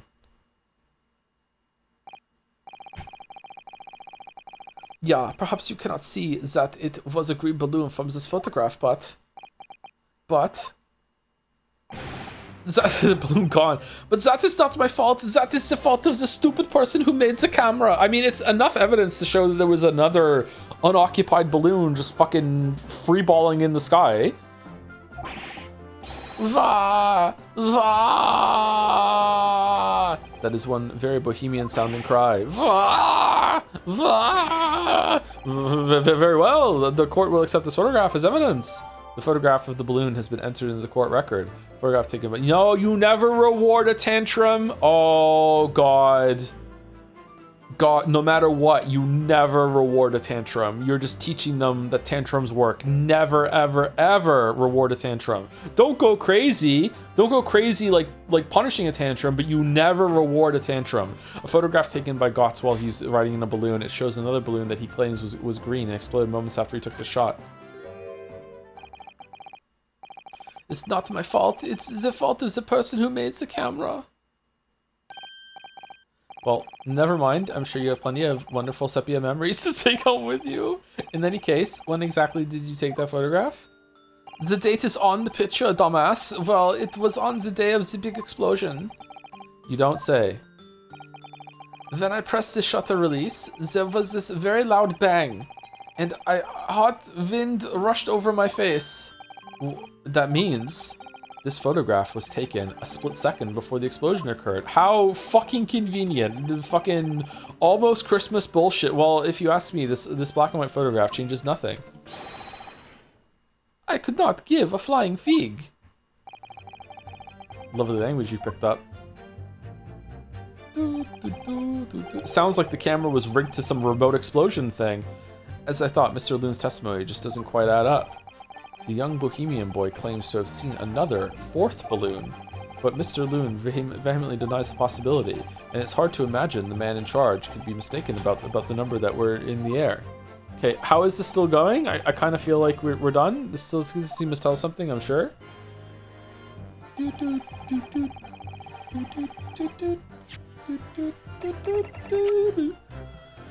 Photograph taken by Gotts whilst he was riding in a balloon. It shows another balloon that he claims was green exploded moments after he took the shot.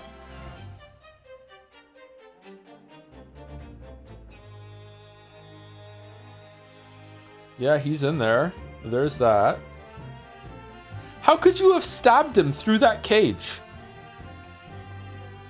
Okay, what the fuck are we looking at? Are we looking at this thing here? What's this? Was someone using explosive crossbow bolts or some shit? Like, what are we doing? Those are hard to find in Hunt Showdown now. They're completely scarce. Or some say scarce. Scars.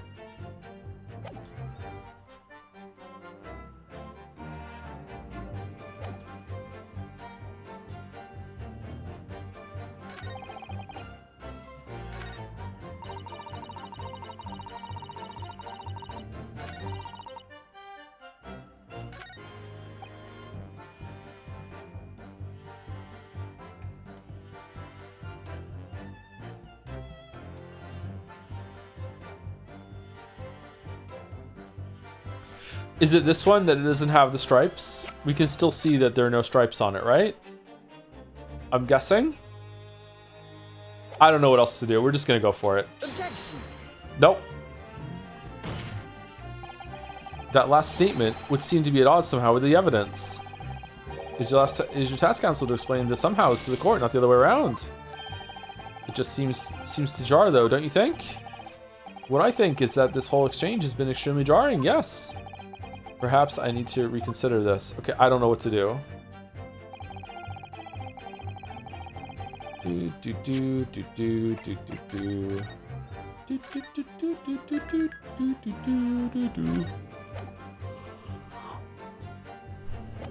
Excuse me. I don't know what to do. It has to be with this new thing that we have, the new evidence, because otherwise we could have gotten through this exchange without finding the new evidence. So it has to be that I present this picture to somebody. Is this one of the times that I have to go and press everyone again for more information or some shit, or what? This looks really good, doesn't it? Look at that. Look at all the detail in this fucking gun thing. Transmitter.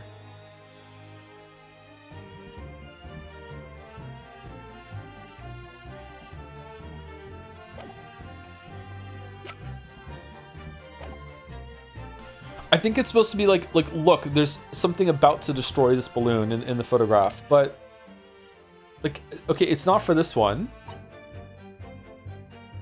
The coppers of the yard reckon it was probably some debris flown from the explosion on the stage. Maybe it's that one? You can't get away from having to burn a bit of balloons off the scene, can ya? All 3 of my balloons were carrying passengers. They fell to the ground in the explosion. What a catastrophe. Okay, it's not that one. As I said, every balloon I had in the sky landed safely. Okay, it's not his balloon though. I don't know what it is. All right, let's just try Lestrade's and see. We can always just load it. I have no idea what it wants from me. Objection. Nope.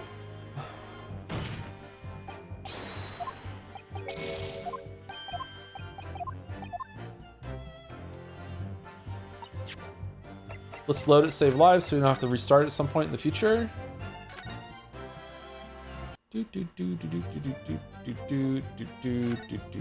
Oh shit, I hit the wrong button. Fuck.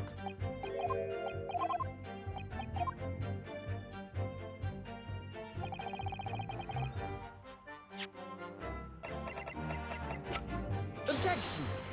Nope.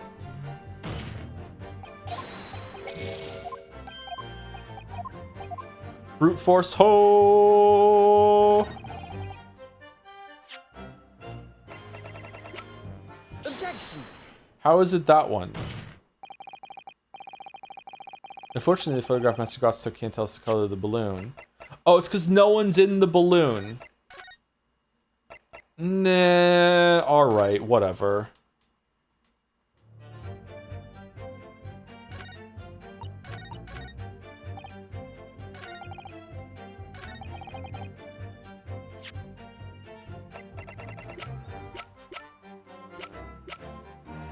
Felt like it could have been the stripes. Yeah, I think so too. There's multiple answers sometimes that I think should be acceptable, and sometimes there are multiple answers that are acceptable, but this is not one of the times. Okay, fair enough. We got through it. Unfortunately, the photograph Master Gotts took can't tell us the color of the balloon, but it can tell us something else, something crucially important. What? What? That shows the picture balloon wasn't carrying any passengers. What if they were just ducking in the basket? Ah, my goodness, you're right. But surely all the balloons would have been carrying passengers. There would be no sense in it otherwise. See, they're for pleasure, for seeing the view. My balloons only fly with passengers. Shouldn't you be like, as someone who's flying a hot air balloon, wouldn't you be like acutely aware of like the airspace around you, that you're not getting, like, especially when that's close, that it might be like you might be crashing into another hot air balloon? Wouldn't you know that? Like how is it even floating without anyone in it? I guess it's because it's full of hydrogen, it just floats by itself. Like was someone like remotely pulling it on a rope or some shit? Which tells us the picture balloon isn't one of them. So when the incident occurred that day, there was a 4th balloon in the skies above the experimentation stage. The mysterious green balloon. I know nothing, niente. I can only tell you one thing. If this balloon was not carrying passengers, then it was not one of mine. Objection. There are illegal tradesmen everywhere you care to look. Clearly, one such entrepreneur decided to capitalize on the opportunity presented by the Great Exhibition and managed to operate balloon flights on Mr. Loon's patch without him realizing. See, the competition trying to steal my profits. I did not notice because of the experimento that went wrong on the stage. This 4th balloon exploded at the very same moment that Mr. Assman was beamed from the stage below. Right, so them scraps that fell to the ground after and left them scorch marks, they didn't come from the stage at all. It was bits of the balloon raining down. Because no one was in on it, it didn't get no attention. A mysterious 4th balloon carrying no passengers silently floating over the experimentation stage. This photograph shows us nothing more. A stray balloon carrying no one and operated by some rogue trader clearly has nothing to do with this. Really, bro? Its relevance does elude me, I must say. Really? You too? Et tu, Judge A? What the fuck are you talking? The court has seen sufficient evidence and heard ample testimony already. The prosecution calls for this trial to be concluded. Really? We're gonna fucking, like, all the jurors are gonna be like, doesn't matter, other balloon in the sky, who gives a fuck, we're voting guilty? Really? Have we really got to the truth yet? No, I can't let this opportunity slip away. The jurors' minds are made up, and not in our favor. What else can this photograph tell us? Is there nothing more we can learn from it? There's more. Objection. Summation, baby. Ladies and gentlemen of the jury, wait, please don't give your decisions yet. The photograph from Master Gotts may well be hiding one more vital clue. What's that? A vital clue? Objection. No, it doesn't. Fuck you. I agree. All right. Guilty. We're well past the point of mere possibilities. It's time for definitives now, so tell the court. What exactly does this alleged clue in the photograph prove? The balloon's owner, the balloon's the cause of the explosion. We can reasonably assume that the picture balloon was destroyed in the searing heat of the explosion. Yeah, that's right. Yeah, it was not my fault. Evidently, because the birdcage from the kinesis machine materialized in the sky where it had been flying. And the balloon, being filled with flammable hydrogen, instantly and explosively ignited. No, that's not what happened. What?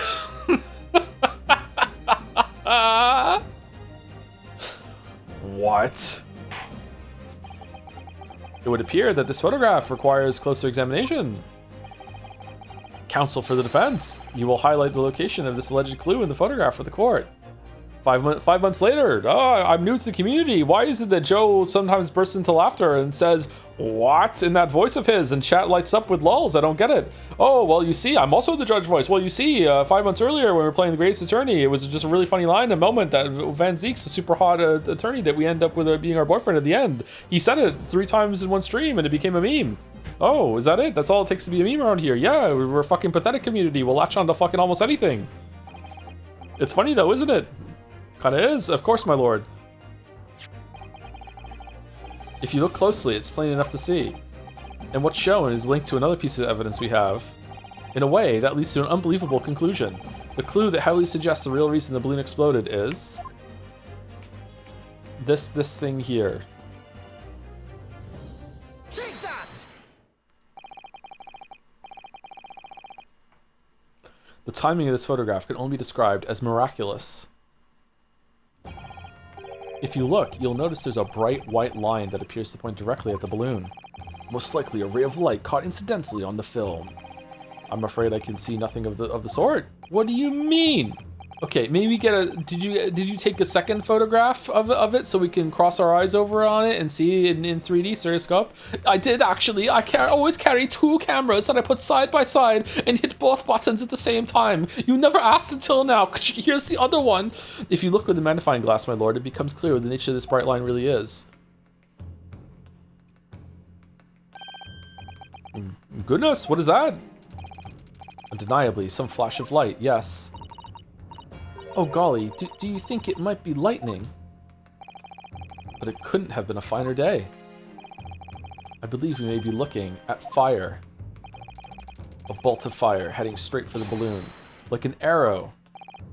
He has a gun in the courtroom! Indeed, even to my aging eyes, it would appear to be a flame of some sort. Oh, so now you see it! My word, are you suggesting this flame struck the hydrogen gas that filled the balloon? Objection. That's absurd. The balloon would have been 60 feet above the ground at the time. 18 meters. No flame could have possibly have reached such a height. Actually, it's my opinion that a particular piece of evidence found at the scene reveals how that is exactly what did happen. What evidence? Man, it's really lucky that we just went to the place at such a time that we picked this shit up off the ground and no one fucking took it while they were there. Holy shit, if such evidence exists, counsel, then for goodness sake, present it, man. I'm on the edge of my seat here. I'm pounding my gavel. Which evidence explains this mysterious streak of flame that appears to be headed straightly for the balloon? Take that! This was found hidden at the foot of a small ornamental tree near the scene. Good lord, is that a crossbow? An arrow dipped in oil and set alight could have been shot from this weapon. Does that really work? I would think that if you dipped any flammable liquid on the tip of an arrow and shot it, that like the force of it whipping through the air as it goes really fast would make it be extinguished. Does the fire still really stay alight? Viking funerals would never have been possible then. Maybe they shot the arrow at not as fast, you know? Because there's like shooting an arrow enough. Well, I guess maybe they could do that when they want the fire to be delivered instead of like embedding and doing damage. I don't know. They turn off but reignite. Oh, does the heat stay? That does make sense, wouldn't it? Like the heat would still be there.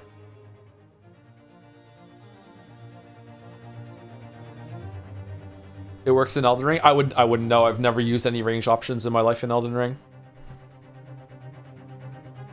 Mythbusters in it? Yeah, I should watch the Mythbusters episode and see what they concluded.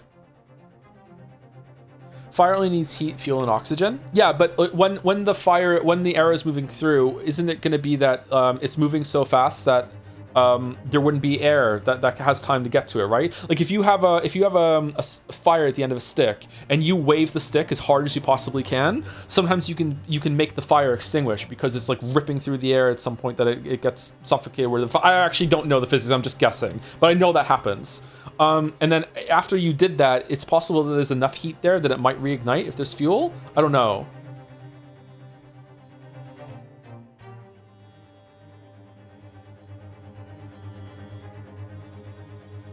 Air resistance reheats it. All right, field trip. All right, let's pause the stream. Let's go out. Everyone meet me in Moncton. Someone bring some arrows. I'll bring the liquid to light it on fire, and we're gonna figure it out. Okay, here we go. Let's go. All right, to McDonald's. Ronald McDonald's gonna meet us there for the hypothetical. We're the field trip. We're gonna figure it out. Sending a flaming arrow straight into the hydrogen-filled balloon. Are you suggesting that crossbow was used to deliberately? Blimey, you're right. That streak of light in the photo looks just like an arrow, doesn't it? Then the explosion of the balloon, it was. Very likely the result of a flaming arrow from this crossbow igniting the hydrogen gas inside. He's so dramatic. Order! Council, this is an extraordinary supposition. Can you prove it? No. Well, we know what? It's fucking lit. We'll just see what happens. It's interesting. If the aim was to cause the balloon to explode, the shooter could have used a gun, of course. However, there's an obvious reason why that would have been out of the question. The noise of the discharge, of course. Okay. No, because then big explosion, like fucking like a fraction of a second later, That's right. By using a crossbow, the projectile could be fired at the balloon silently, and no one could tell. Too bad it got caught on fucking camera. In this age, well, yeah, if someone had shot a gun off in the exhibition grounds, it would have caused a real panic. But with the big explosion, there would be a very big panic anyway, no? I don't like this. I should be pleased to have found a plausible new explanation for all this, but something feels wrong. Objection. Do you understand the implications of what you're saying, my Nipponese friend? If a flaming arrow did indeed hit the balloon, then obviously it would have exploded. And if the birdcage appeared from the cloud of smoke that ensued... What? Wait a minute. What are you really saying here? I don't get it. Was the birdcage beamed up into the sky after all? Or what? My goodness me. Now I understand. That's what that sinking feeling is about. I think there's a good chance that the birdcage was actually concealed inside the balloon all. Okay, really? Okay, where's this going? Because I thought this was gonna be 3 hours from now. Okay, so what's happening? Huh. Are we gonna have a 2-hour bit where we loop it back around to maybe it was teleportation after all?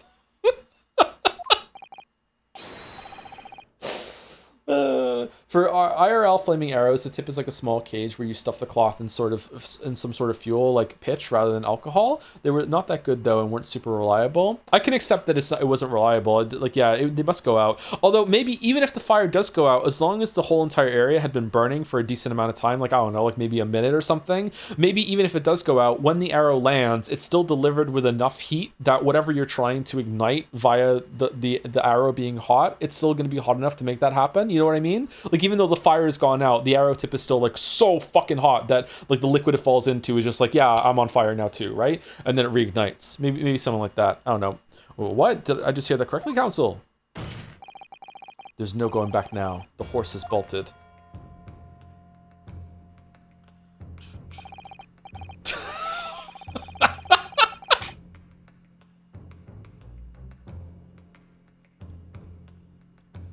So fucking hilarious image. Let's assume, as I said, that the birdcage was hidden inside the green balloon from the start.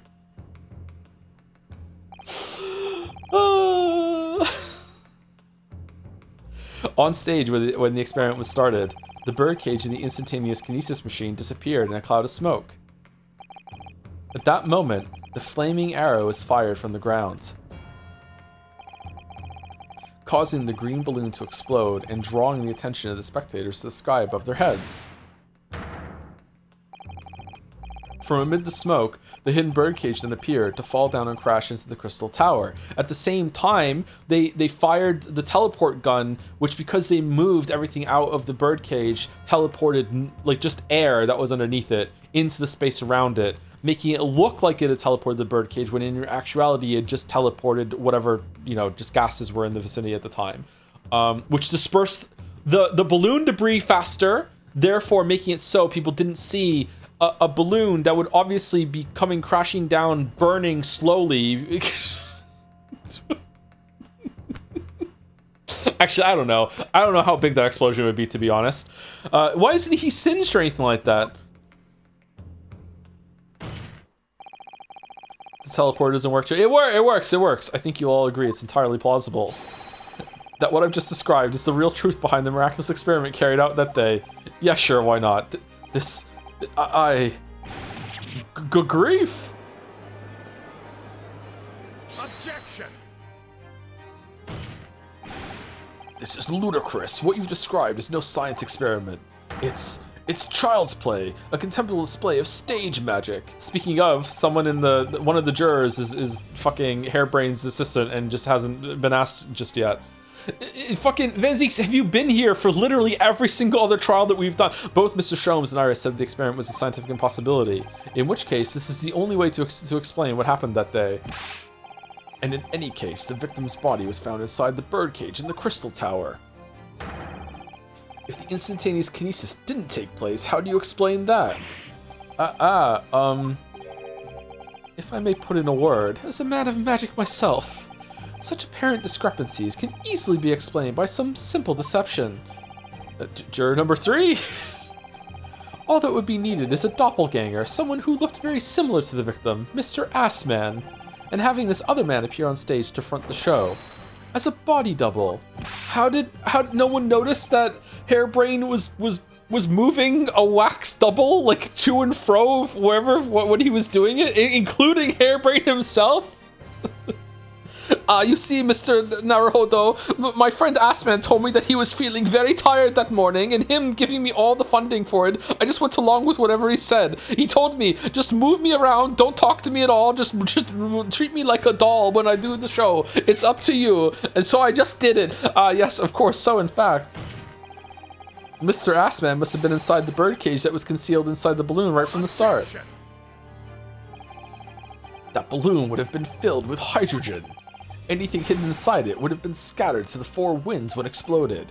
No one would ever have embarked on such a risky venture. Not necessarily. The explosive force of the balloon gas would very much depend on the mixture ratio. Juror number 4. Flying balloons are rarely filled with pure hydrogen, but a mixture of other gases such as helium as well. Helium on its own doesn't explode, but by controlling the gas mixture ratio, the explosive force can be altered. But what about how much time he spent in that hot air balloon? He would have starved to death with the amount of preparation that went into it. Actually, you can eat corn wherever you want. Huh? Juror number 5? No. Yeah, he could have taken a lot of corn on the cob in with him, and he could have lived there for fucking days on that fucking corn. Oh, okay, all right. The mixture ratio. Obviously, the victim's body would have suffered some burns. That would be unavoidable. But not to an extent as to render this whole obscene charade impossible. Fuck. So everything that happened could be explained, logically and scientifically. The explosion that engulfed the stage at the start of the experiment was no accident. It was all part of an elaborate deception to make it appear that instantaneous kinesis had occurred. Well, goodness me. Oh, was it nothing about faking a death? Was it just trying to make it look like it worked? Oh, fuck it. If we accept that this is what happened, it means that the victim, Mr. Assman, was never present on the public experimentation stage to begin with. Why wouldn't you put the wax double in the fucking balloon? Why would you go real person in balloon and wax double on stage? Surely you put wax double in balloon and real person safe on stage. What do you mean? Or was there wax double and they switched them and they got over? Whoa, the fucking, why would you do it, Nurk? In short, he couldn't have been killed by the defendant, who was on stage in full view the entire time. How could no one in the crowd have heard this? It's impossible. Huh? What? Well, some of us are hard of hearing, you know.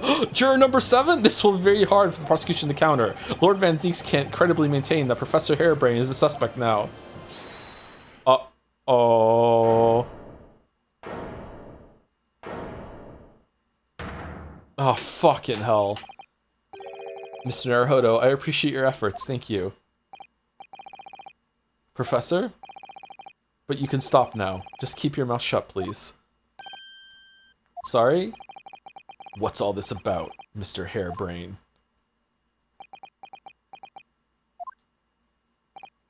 I, Albert Harebrain, hereby confess that it was me who stabbed Mr. Odie Assman.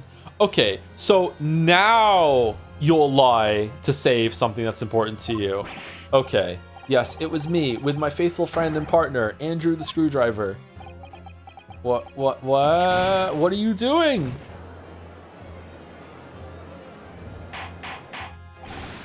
Order! The defendant, explain the sudden confession. Professor Harebrain, what are you talking about? It's what I've said all along. I must protect my hypothesis and my precious machine.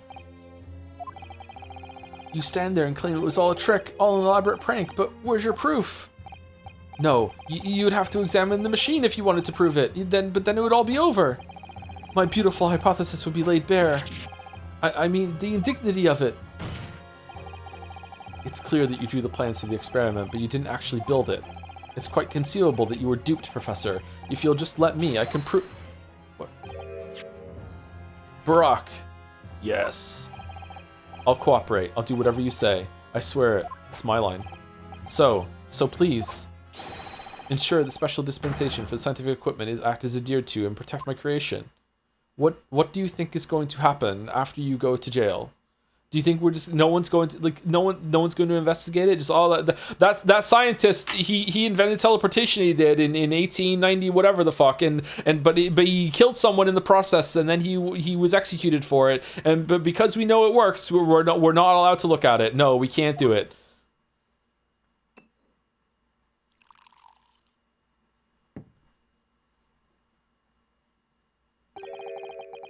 Pray forgive the discourtesy of filling my hallowed chalice at this critical juncture. Here's to my learned Nipponese friend. What? And his upcoming attempt to clarify the defense's position in light of the accused's confession. Oh, do you intend to formally assert that the experiment was nothing more than a conjuring trick? Because the moment you do, I'm gonna drink all this fucking wine. The Special Dispensation for Scientific Equipment Act that protects the professor's invention will cease to apply. The prosecution will then demand a rigorous examination of the machinery involved in order to establish the truth. However, if you acknowledge that the machine is genuine and instrumental in the victim's murder, any chance of investigating will be crushed, and the confidentiality of the professor's hypothesis preserved. Well, counsel, what is the defense's official position on this matter? What Professor Harebrain, my client, actually asked of me was to prove that the explosion on stage was an accident and protect the secrecy of his hypothesis. But there's no way to do that without implying the professor's guilt. Do I protect my client's life by asserting his innocence, or do I hold my client's request but see him condemned? Either way, I can't avoid betraying his trust. If only Susie was here, she'd tell us what to do immediately. You've been silent long enough. Isn't talking your trade, my learned friend? Or has all knowledge of English escaped your confused Nipponese mind? Whoa! Mr. Naruhodo!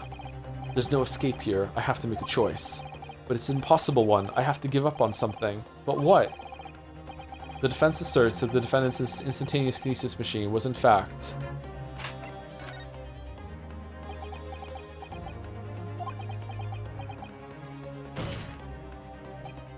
Fuck. No, I can't say it. My client places faith in me. I can't just... What the fuck are you talking about? What? What must I give up on is not the question you have to ask yourself here. It's what can I protect? Hello again, Mr. Naruhodo. It's been far too long. Suzato-san? But what are you? Hiya! My first Suzato takedown in 6 months. There'll be time to talk later, Mr. Naruhodo. For now, we must concentrate on the task at hand. Okay, Iris in a wax model of Susie that she's operating with pulleys and levers, which is working out, which are not what I have to give up on, but what I can protect. Rest of Hairbrain. Yes. Yesterday you told me that science is the pursuit of truth. Well, my job is to pursue the truth too. Yes, of course. And personally, I believe that you didn't stab Mr. Assman. I think you've come to realize something yourself too, haven't you? That your experiment and the machine you built with the victim are questionable. The truth behind that is what we must both pursue now. Didn't answer the question, but you know what? Let's let it ride.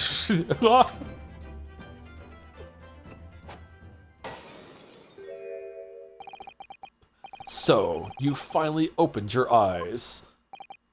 What? And as for you, Albert, you can't ignore this any longer. Having heard my learned friend's assertion, don't you have something to say? Barak-san. Lord Van Zeek-san. Ryu-san.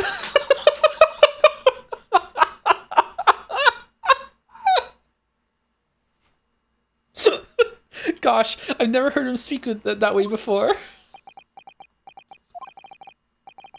In truth, there is one thing, something I remember that's of relevance. What? Is she really here? Why is no one fucking acknowledging that there's someone else? This is a fucking judge. Like, welcome to the court. Who the fuck are you? Like, what the fuck are we? On the day it happened, just before I began the experiment, I saw a man near the stage. A man holding that crossbow. Oh, I beg your pardon. Sorry, I beg your pardon. Fucking hell, I said it right. Professor, did the man have any distinguishing features? What did he look like? Taller than me. That's not hard. And thinner than me, with straight hair, straighter and wider than mine. Let me see. One less lens than me too. A monocle, a rather stylish black monocle. But one thing in particular will help to positively identify the man. You see, I know him very well. What? After all, he's the engineer who built my invention. What? He built the machine? That's right, Mr. Assman introduced him to me a year ago. He's a man by the name of Enoch Drebber. A Drebber? That's a weird fucking name. Enoch Drebber? What? Does this name mean something? Members of the jury seem flustered. Not a name any scientist wishes to hear. The man's an abomination. Not a name any conjurer wishes to hear either. Who on earth is he? I'm afraid this isn't the first tale of this nature that I've heard in scientific circles in connection with that name. Is he already in the room? He's disguised as a chair. There's talk of other flamboyant experiments that turn out to be nothing but stage trickery in the end. Obviously, the rascal is after the government's research grant money. When magicians are in need of money, I have heard of them resorting to these underhand tactics. Some acquaintances of mine with experience of such things have mentioned Enoch Drebber's name before. The man is both an engineer and a magician. Yes, we're dealing with an unparalleled confidence trickster here. Confidence trickster? That's Enoch Drebber for you. That's Fimblewinter for you. Uh-oh.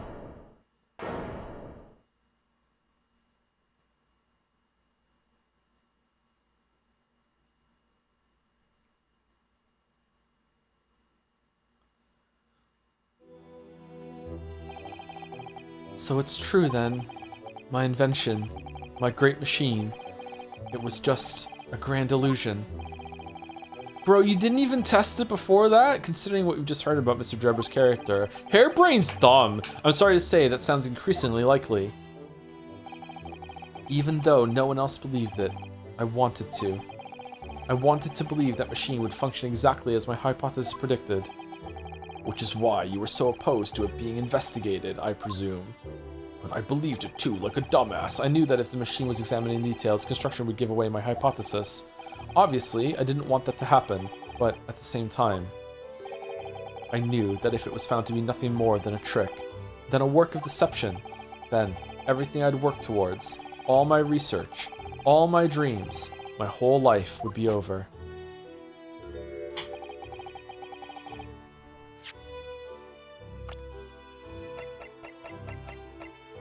This dude is 33. Shut the fuck up. I was terrified at the prospect. So you really had no idea then, did you? About the true nature of the machine that was built, and the true nature of Mr. Drebber. I never questioned anything. I didn't want to question it. It's entirely possible that Mr. Assman and Mr. Drebber were working together to use you as a means of fraudulently acquiring the research grant money. Okay, I gotta say, I don't know about, you know, how much money things cost in this era, but all of this just to get 500 pounds, I feel like, I guess it's per year. Feel like maybe there are easier ways, but okay.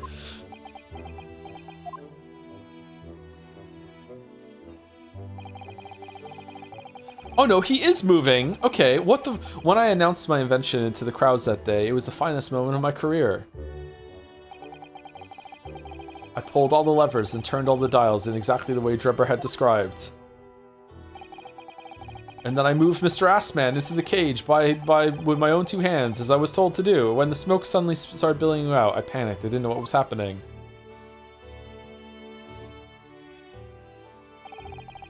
But I really don't know how the whole illusion was made to work.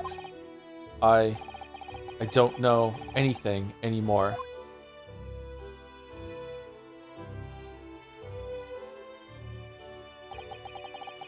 Let me confirm one final point with you, Professor. 500 quid is about 50,000 quid now. Isn't even more than that? I just feel like that the amount of money that went into building all this shit. When a hot air balloon ride is £10, seems like there are easier ways, but maybe.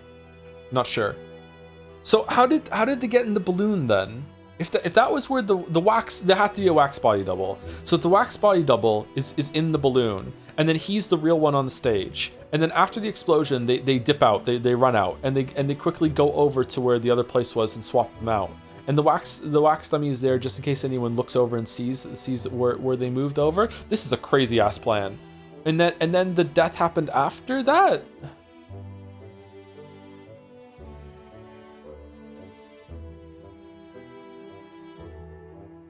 Wouldn't the wax melt in the explosion? I guess not. It gets tossed out pretty quick. Huh. Joe, that hot air balloon blight is overpriced captive fare customers. Yeah, but like building all this machinery can't be cheap either, right?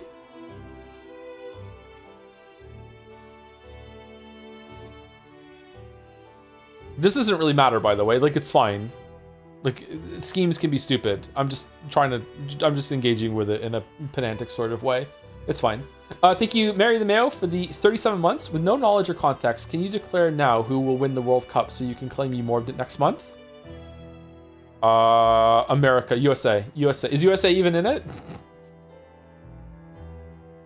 I'm going USA for no reason. Thank you, Edicus, for gifting us up to Malicent for the Sorry, thank you, Edicus, for giving us something, Nelson. Welcome, Nelson. Thank you very much. Thank you to Skunky Emerson for 17 months too. Howdy, Joe. Thanks for all the great streams. I'm so excited for Telltale Mess that you have no idea. I'm already mentally preparing to, the cool facts and stuff. Yeah, I don't know which ones we're doing, but we're going to do a bunch of them for sure. Probably like 2 or 3, at least. Hopefully we can do a couple more. They're pretty short, aren't they? Thank you, Falco5 for 17 months also. The end of Season 7.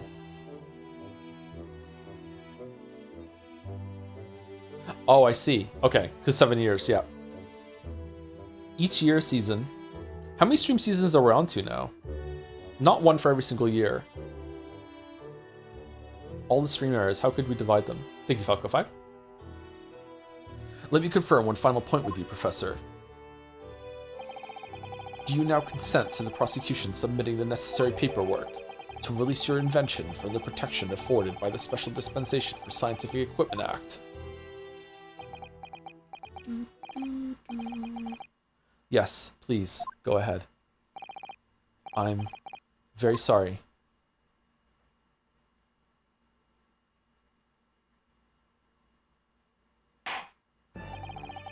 It would appear that we shall have to suspend proceedings for the remainder of the day now. Okay, so now we can go investigate the machine and everything. Okay, Lord Van Zeeks, my lord. The court has newly been made aware of another party whose involvement in this matter is critical. Whose involvement in this matter is critical. Here we go. Yes, Mr. Drebber. Gather information about the man. If possible, I should like him served with a subpoena. With pleasure, my lord. Now, Counsel of Defense. I only have Dom peanuts. Is that okay? Yes, my lord. Pepsi's fine. Well, when we reconvene, I should be looking for one thing, and one thing alone from you. Evidence that the defendant is innocent of the crime for which he presently stands accused. How can we possibly still think that it was him at this point? I understand. Good, in that case, this court is adjourned until tomorrow morning.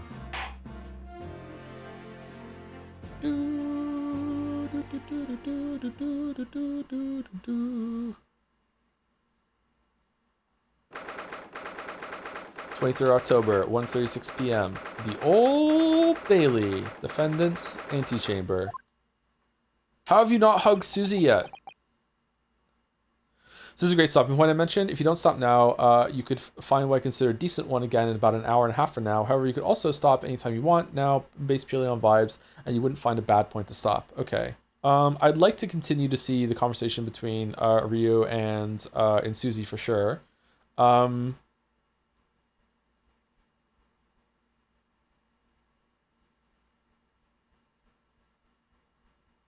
And we've been live for 3 hours and 22 minutes.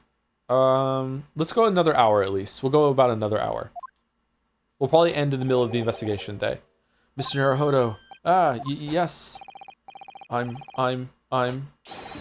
so sorry. I was wrong. You were right. I tricked you. You trusted me. I dragged you into my mess. Oh, how did it ever come to this? I'm so sorry. Did you really have no idea, Professor? About what Mr. Drebber was really up to, I mean. About what he was really constructing. Naturally. That machine was the embodiment of my hypothesis, of my hopes and dreams. Hopes and dreams? I had complete faith in it. Alright, in that case, I won't say any more. Now, sadly, the murder accusation against you still stands. So we must do as much investigation as we can before trial resumes tomorrow. Good stopping 24 hours. It's one of my kids' birthdays today, so I can't go late today. I feel I have like a lot of reading energy today, so today is a day I could probably go late, but like I have to stop in about 2 hours or so. Like that's the absolute most I can go is 2 hours. Well, thank you for doing so much for me. We'll probably end before then though.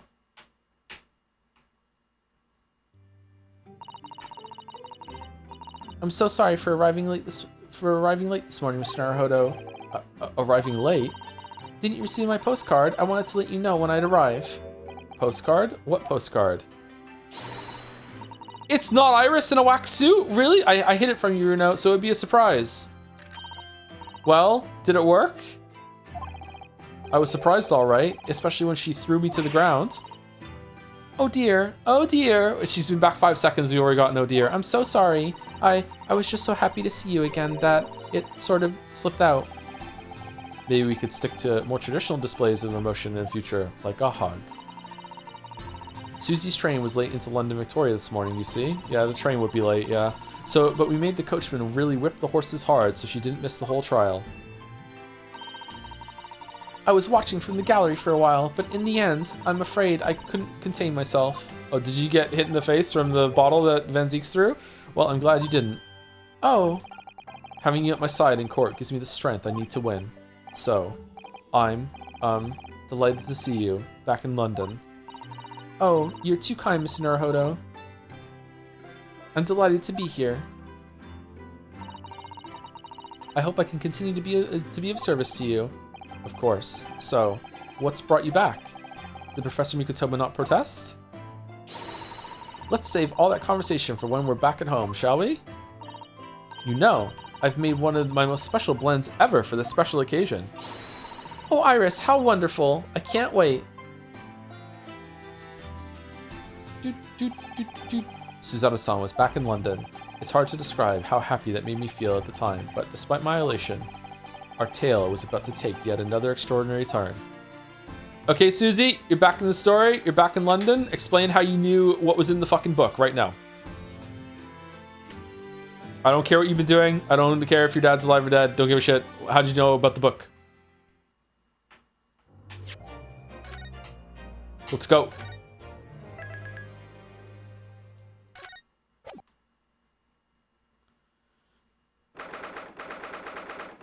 23rd October, 2:41 p.m. Naruhodo's legal consultancy. I'm sorry, Ryu, I can't tell you, not yet. Okay, slay. Oh, this room, it's been too long. It hasn't changed in the slightest, though. And it's been some 6 months, hasn't it? That's a long time for things to stay so familiar. I didn't know when you might return, and I wanted everything to be as you left it. But it has been some 6 months, it's true. 6 months is quite a long time, actually. So is your father alright, Susie? What happened? You didn't talk about this on the ride over? My father? Yes, Professor Mikotoba. I mean, it was half a year ago, but that's why you went back to Japan. Because of the telegram you received saying he'd fallen ill with a very high fever for some unknown reason. That's right. So I was surprised to learn you'd be coming back so soon. Surprised, but happy. I think I wrote about it in my letter to you, that it was all a trick. My father is in fine health, and I'm obviously very relieved about that. Well, what letter? Well, we're all delighted to have you back. It was quite by accident that I've been able to return to Europe, actually. It's because of a very grand conference called the International Forensic Science Symposium. The International Forensic, that's the same symposium Lord Strongheart mentioned. Anyway, I've arrived safe and sound, and all that matters is that I'm here now. And Joe has to do this attempt at a girl's voice again. After all, I haven't yet fulfilled my promise to you, Iris. Oh. You must tell us everything that happened while you were back in Japan. Yes, of course, I shall. And there's one other thing. Something you wrote in your letter that particularly grabbed my attention. About you know who. About Kazuma. I know. I'll tell you all that I can.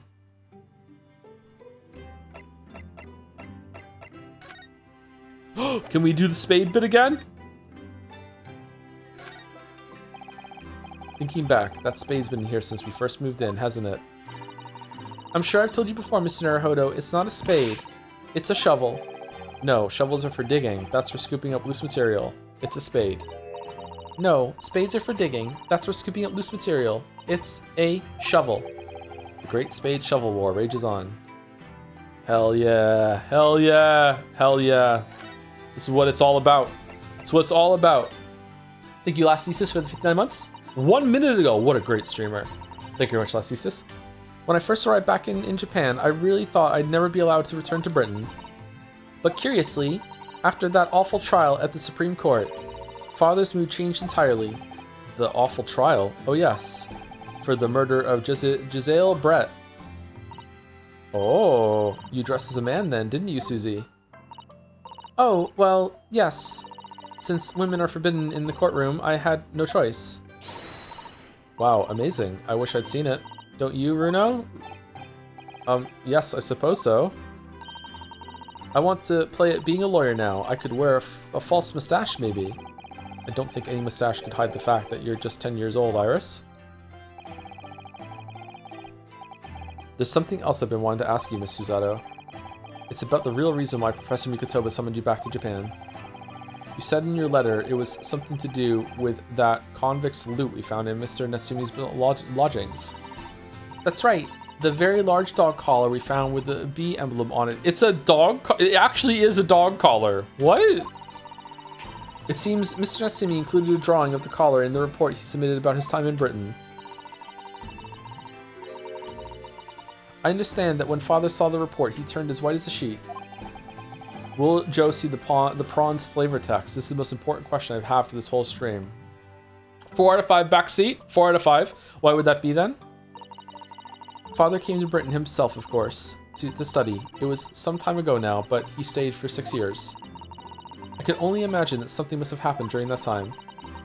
But if he refuses to tell me what it was, then I intend to find the answers for myself. Ooh, and I've decided that I, for one, won't keep any more secrets. All right, so you can tell us how you knew about the book then, right? Let's go.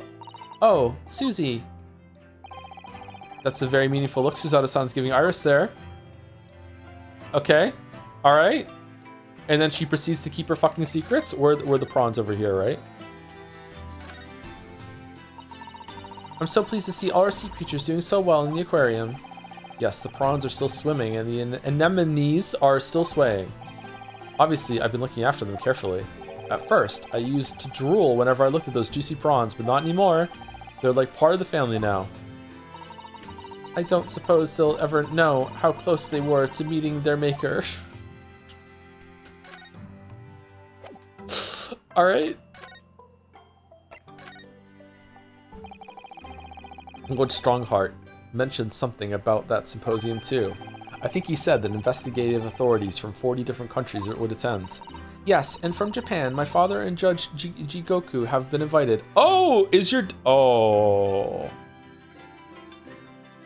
Okay, the dad has to be fucking Van Zeek's friend that betrayed him or some shit like that. It's gotta be. It's something of an honor, I believe.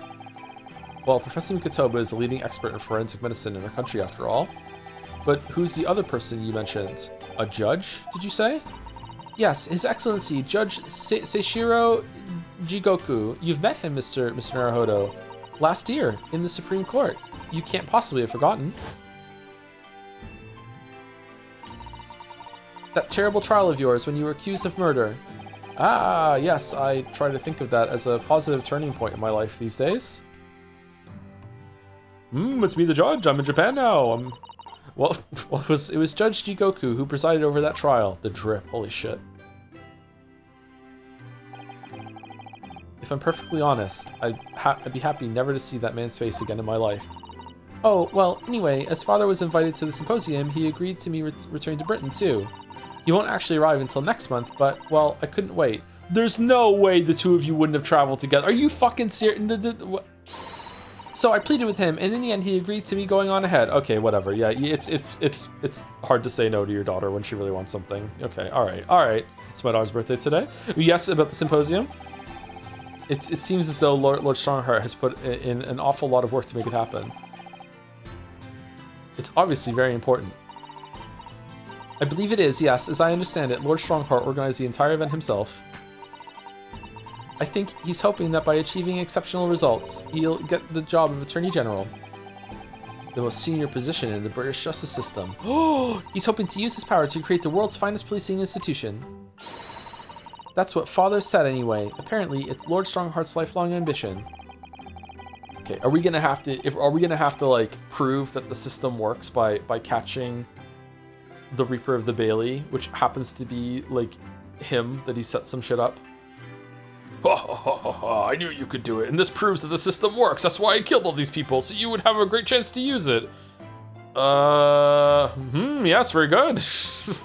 What the does Professor Mikotoba know Lord Strongheart personally, then, I wonder? Actually, Lord Strongheart gave me a long speech about all this all about this very subject only yesterday. Holy shit. But I sort of lost the will to live early on and didn't really listen to much of it. Oh, it's plot relevant! Fucking Ryu, what the fuck? How trying for you? She's judging. Giselle Brett, the woman whose unforgivable actions ended in me being wrongly accused of a crime I didn't commit. The murder of Dr. John H. Wilson. Oh, remember when we said we weren't going to keep secrets anymore? We're going to tell Iris about that then, or no? Okay, so you and me are collectively keeping a secret from Iris, and you and Iris are clearly collectively keeping a secret from me. So are we going to do trades? What's the secret that Iris and I are keeping from you? Yes, Giselle Brett, that's the name I won't forget for as long as I live. The extraordinary thing is though, it seems it's a name we should all forget. Sorry? Since the incident, our government's intelligence services have been investigating Miss Brett. But it turns out that an Englishwoman by the name of Giselle Brett didn't actually exist. I was just about to joke that she wasn't real. So she was a ghost the whole time? What the fuck? Didn't exist, but how can that be? It was a pseudonym. Her real name was Shin, and she wasn't a visiting student either. That was a front. Wait, was she Japanese and just wearing a mask just to fuck with everyone? A front? Who on earth was she then? Miss A. Shin. Asian? Her name is literally all our intelligence services have been able to ascertain about her. Nobody knows why or even how she came to be in Japan. It's a complete mystery. But that makes no sense. It's no easy task to be accepted as a foreign student anywhere. What could the woman have been up to? I'm afraid I really don't know, but the only thing we can be sure of is that she had some business in our country that we don't yet understand. And now she's been killed. While all the questions surrounding her existence remain unanswered. Okay, Greatest Attorney Chronicles, what the fuck are you doing? I'm afraid so. Asian. Who on earth was she? Why do I feel so I've heard that name before somewhere?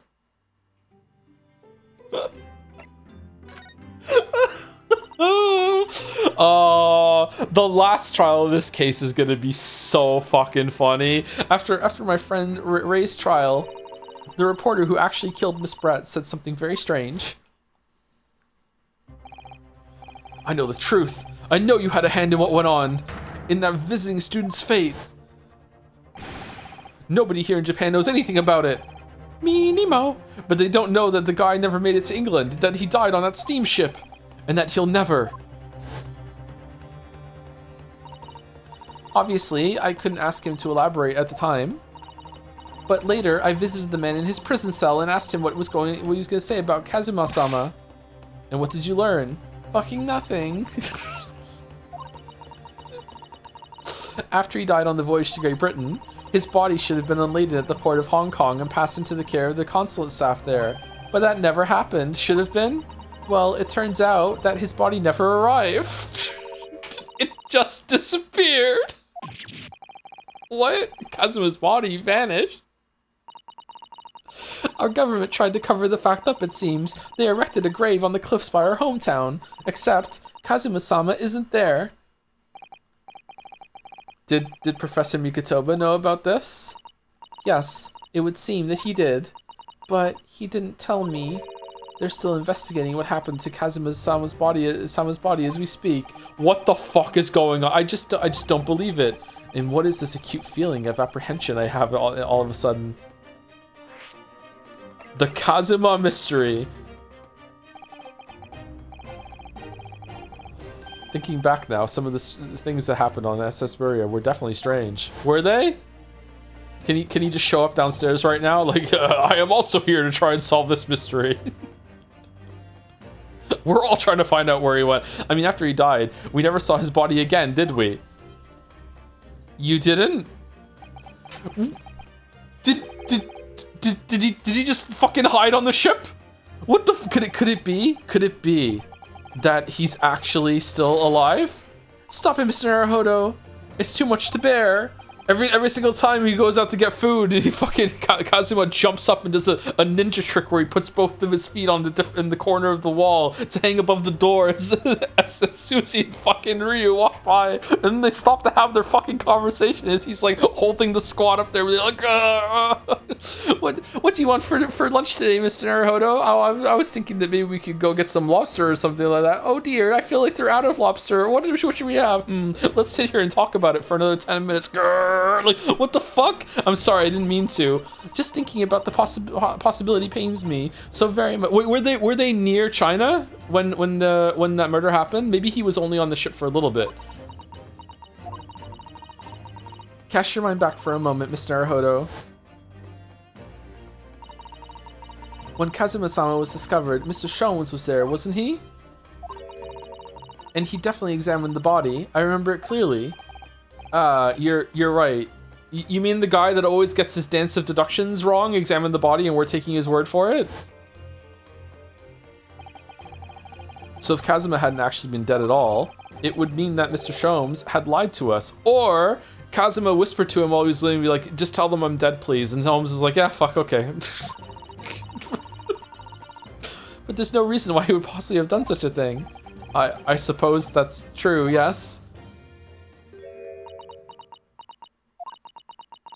The idea that he might still be alive somewhere, it wants to fill me with hope, but I can't let it, because if it turned out not to be true,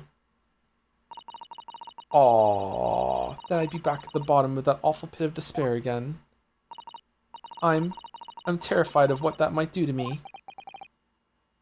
Oh, Miss Suzato-san. I know she's given the idea the thought it deserves. It's Suzato-san we're talking about after all. So I probably shouldn't push it now.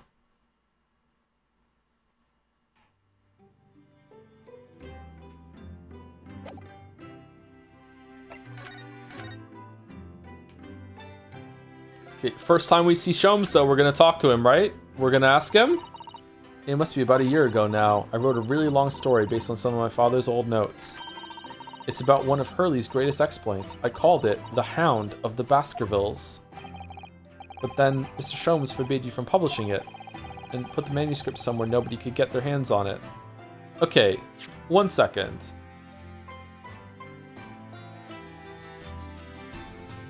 Okay, so there are 2 stories that Holmes said you can't publish. There are 2. There's this one, and then there's the one about the second one with Natsumi. Okay, 2. All right.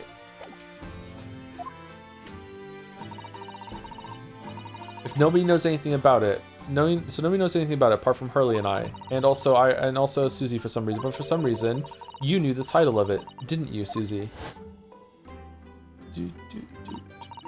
Oh, it sounds so exciting! The Hound of the Baskervilles. I should love to read it. Okay, so I have a feeling the answer to this is going to be incredibly disappointing. So here we go.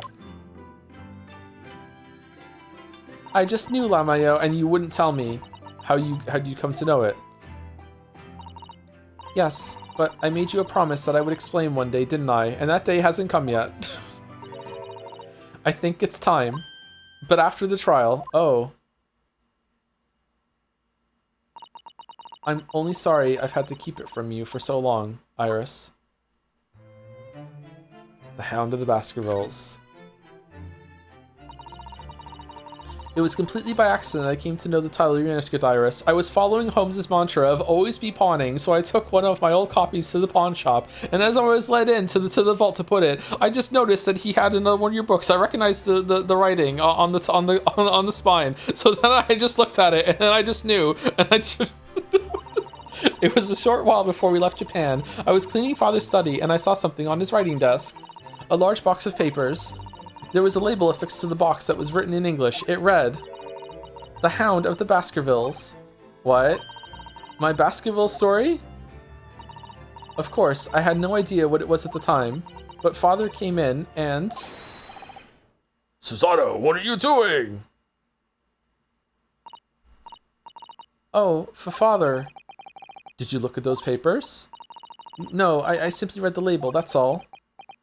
Okay, I don't have to kill you, that's fine. Well, put it out of your mind. Sorry? Forget that you ever saw it, and certainly don't tell anybody else about this. Do you understand? Okay, Susie's dad is sus as fuck. Sussy Mikitoba. But what was Iris's manuscript doing in Japan? How did you know it was Iris's Okay, did it say that her name was on it?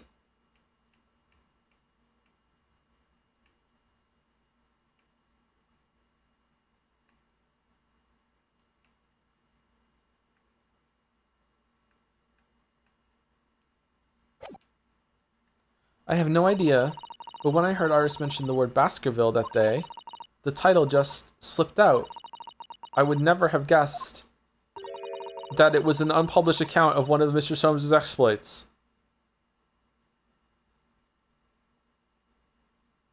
Nah, this ain't passing. I'm sorry. This isn't passing the smell test. Either she's lying or this is a little meh. I don't know.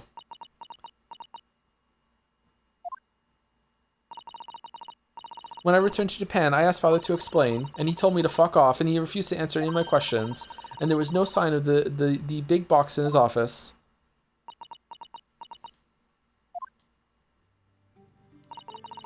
That's really all I know about it. Why couldn't you have said this before? I've no doubt that Father has a very good reason for being so secretive about it, but still. I made up my mind to explain myself to both of you.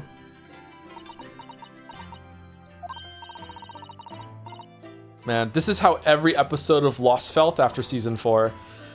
Well, thank you for being so honest, Susie.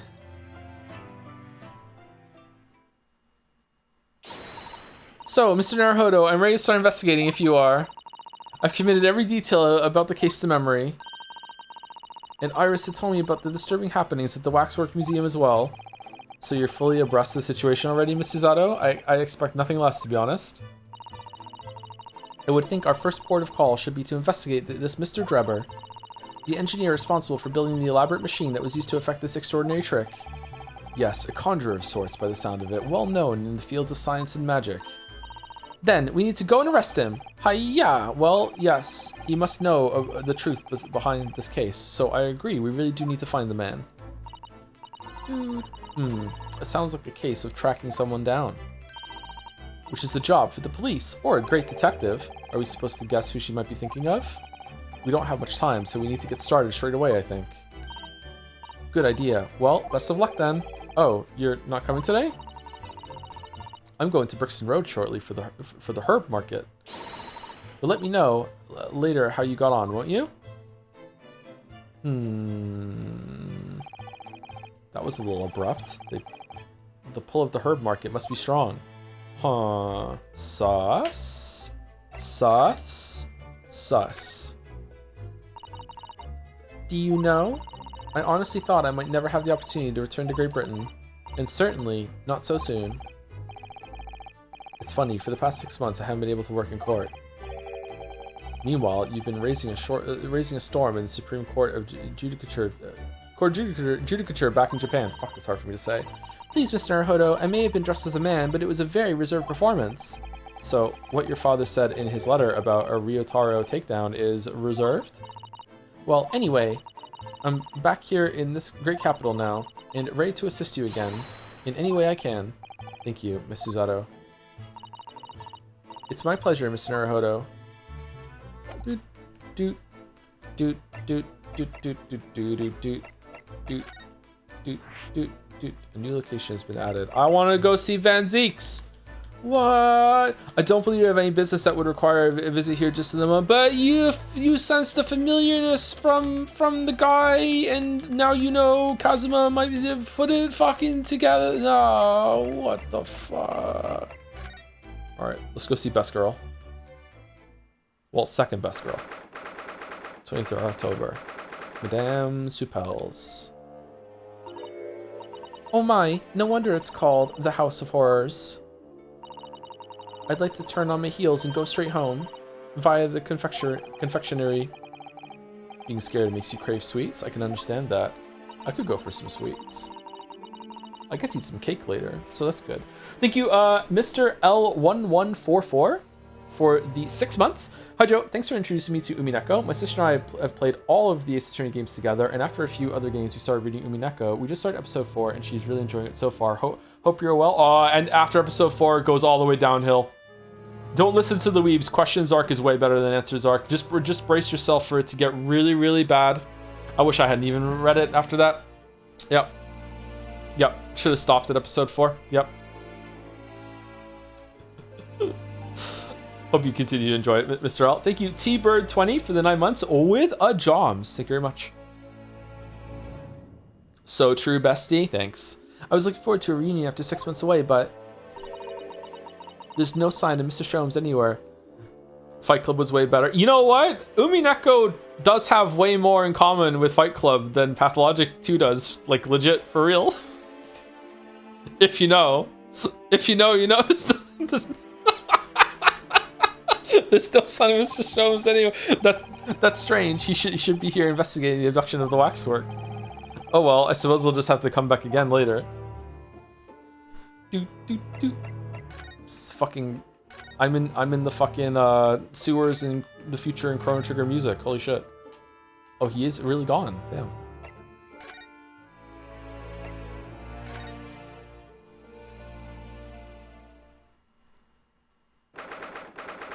23rd October. I don't need this every time. The Great Exhibition Grounds, foot of the Crystal Tower.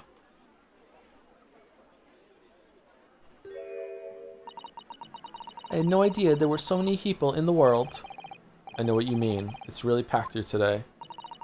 It feels as though it's taken us 2 hours just to make our way through the crowds to this point. Has it? I shut my brain down, so I didn't really notice, to be honest. What? Gosh, I do wish I had your absence of mind sometimes, Mr. Naruhodo. There you are. I had a feeling you lot would show your mugs before long. Oh, it's Gregson. Greggy Poo! Oh, Inspector Gregson, I see you're hard at work as usual. Warm greetings to you. I do hope you've been keeping well since last we met. What's with all the ceremony? We just saw each other in court this morning. Not you, Sunshine, the gentlewoman so loyally at your side. Oh. Why, thank you, Inspector. How good of you to notice. Gregson likes the ladies. Interesting. He might be a bit rough around the edges, but he's still a proper English gentleman at heart, I suppose. As you've probably guessed, we were hoping to investigate the scene some more. Right. Well, that's the young trainee's domain. Oi! Oi! Get over here, Gina.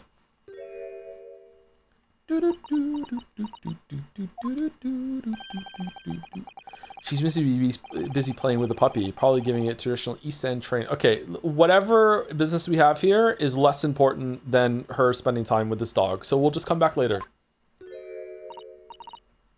Gina, she's a police officer now? Amazing, isn't it?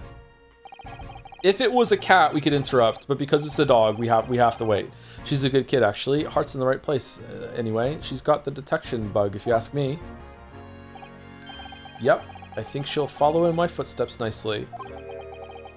What do you mean? Okay, that was like a death flag and a half. I'm being transferred. It's time to say toodle-oo to London. Oh, you're dead. Oh, holy shit. They're gonna kill Greg? What the fuck? Oh no, really? That's a bit sudden, isn't it? I had no idea.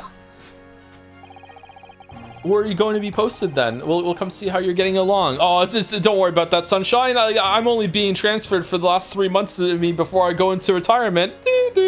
And then after that, you know, I got my missus that, you know, we never quite got it together to get married, but you know, we're gonna make the ceremony and have it after the 3 months are over. Gonna get a lot of money for the retirement, actually. Gonna also give up the fish and chips. Haha, not likely, but you're welcome to try. If you don't mind a trip to France, that is. Oh. Okay, maybe you're gonna live then. That's as good as dead, though, to France. I'll be working in the Paris Police Prefecture. You should be right up my alley. But France, it's an entirely different country. I don't understand. Why would you be sent there? That's the way the adult world works, Sunshine. Now, don't go poking your nose in where it's not wanted.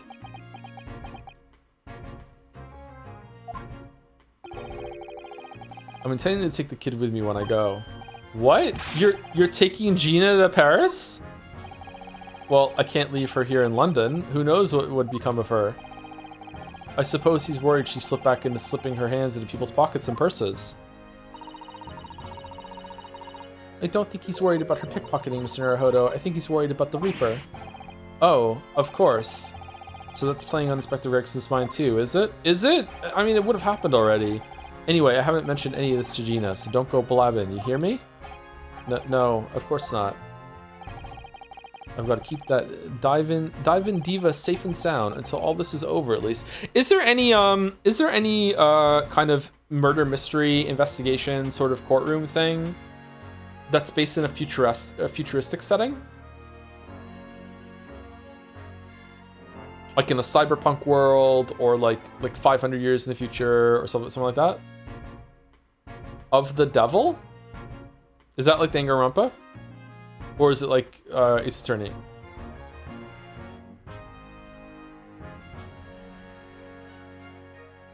No, it's like this. Is it really? Oh, is that done yet? Or are we still waiting for it to be done before we get to it? I thought that was like half locked in. It's not done yet? Okay. Maybe we'll do it after it's done. Or maybe we'll forget Asaurus. Thank you very much for the 13 months. What were we talking about? Thank you very much. I've got to keep this Dive and Diva safe and sound until it's all over, at least. Oi. You just call me a bloomin' Dive and Diva again. So you heard that, did you? What else did you hear? Right. Well, any questions about the scene, you can put them to my capable detective Diva here. All right, you heard the boss. Inspector Lestrade's in charge here now. I suppose I'd better keep my word and not mention anything about Paris. So, Gina, ever been to Paris? You've got a new dog, have you? Oh, I like the kerchief.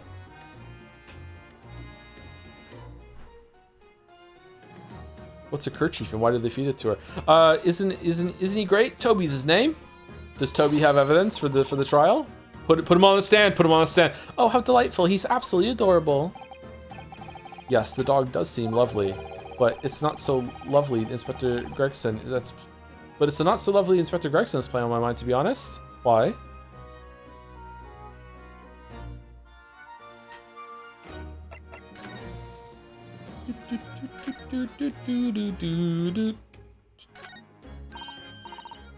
Oh look, a flying balloon. I've never seen one in the flesh before. I can't understand how they can fly, and so high up as well. Oh, but think of the view, Mr. Naruhodo. You must be capable of sea for miles and miles. 18 meters up, by the way. I do think of it, and it terrifies me. I mean, it'd be certain death if you fell out. I'm sure they're perfectly safe. After all, they've been invented by some of the brightest minds in the world. Let's not forget that we know at least one has exploded. Oh dear. I'm sure there are other ways to fly.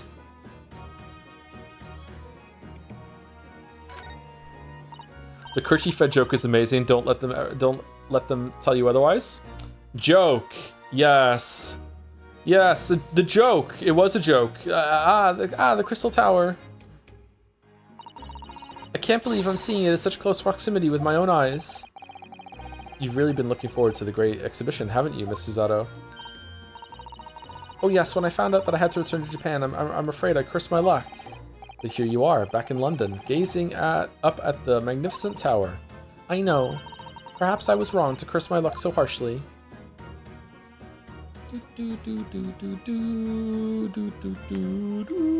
I really like Susie. Susie's nice. What a shame that the symbolic landmark of the Great Exhibition has been damaged like that. Can we go up there and investigate or no?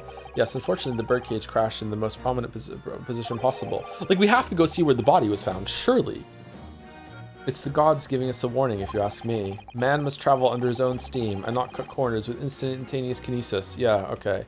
And if you were there before boats were invented, you would say the same thing about boats. And if you say the same thing about planes right now, and planes are invented in hot air balloons. Before cars, you say the same thing about cars. The horses, same thing about horses. If you were around before shoes got invented, you'd be like, nah, we're not meant to play with fire. We can't play God. If we were meant to have shoes on our feet, we would have been born with it. Like, just shut the fuck up. But imagine what might have happened if the birdcage had landed in a slightly different location. But I gotta say, I do agree with him. Teleportation seems natural and we shouldn't do it. We're meddling with things we don't understand. We should definitely back the fuck off. Yeah, he's right. Just so happens that this time he's right. The death toll could have been far worse. So I think perhaps it was a blessing in disguise. Well, the gods are benevolent, obviously. I did say it was just a warning. Man must travel under his own steam, or next birdcage will rain down on all of you. Your faith is much stronger than I realized. Well, how do you think I passed the entrance exam for Yume University? It wasn't by studying alone. Yeah, we can tell.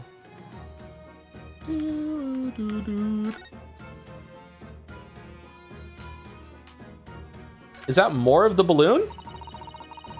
Here's the scorching on the ground that you mentioned. Yes, and here's what's left of the green balloon's envelope. That's it? All clear evidence of the balloon exploded on the day of the incident.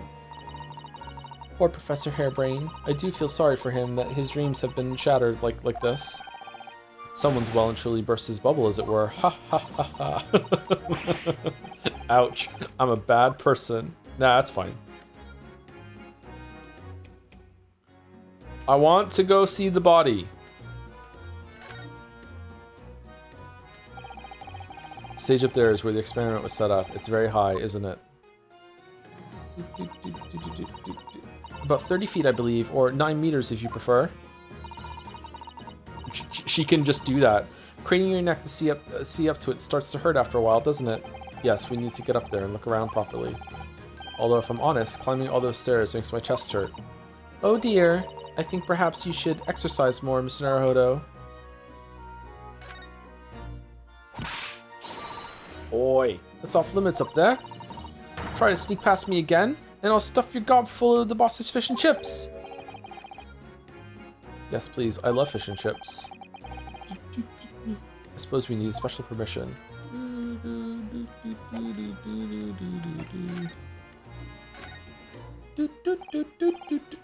Gina, we were actually hoping that we could investigate the scene again. Yeah, alright. If it's around here, you can do what you like. Oh, that's alright, is it? I'm gonna be playing with me new friend here. Ah, yes. Toby. Woof. The machine that exploded must be at the top of those stairs, I presume. I haven't actually seen it yet, so if you don't mind. Sorry, you can't go up there, Seuss. Seuss? Oh. It's like I told Odo yesterday. Even I ain't allowed near that wreck. What's it called again? The reason we ain't supposed to touch it. The Special Dispensation for Scientific Equipment Act. It doesn't count anymore. Is that what you're thinking of? It's been revoked for this one. That's the one. That's why only them lot are allowed to investigate it. What they called again? The forensic something. The forensic investigation team. Is that what you were thinking of? The most scientific people on the police force are the only ones that are allowed to go near the science machine that no one can investigate because they'll steal the secrets of the science machine? Yeah, sure, whatever. That's the one, yeah. But isn't it the case that the special dispensation has been lifted? I think so. I don't really get it, to be truthful with you. You're still supposed to get permission from some bigwig or other, as far as I know. Oh, what was his name again? Lord Strange something. I'm not sure that's quite right, Gina. I think you mean Lord Strongheart, perhaps. Yeah, that's the one. Yeah. Apparently, he's always watching the time or something. Without Lord Strongheart's express permission, we can't investigate on the stage. I think we can, actually. I think we can just do it.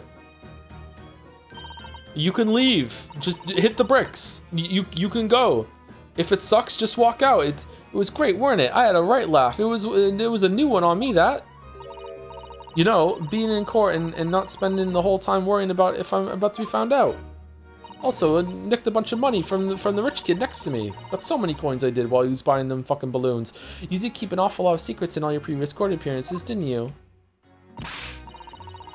Yeah, and Odo's made things hard for me every single time and all. Just doing my job, Gina. But watching someone else get it in the neck is a lot of fun, actually. It was amazing when you showed that dodgy professor's dodgy experiment was a total fix.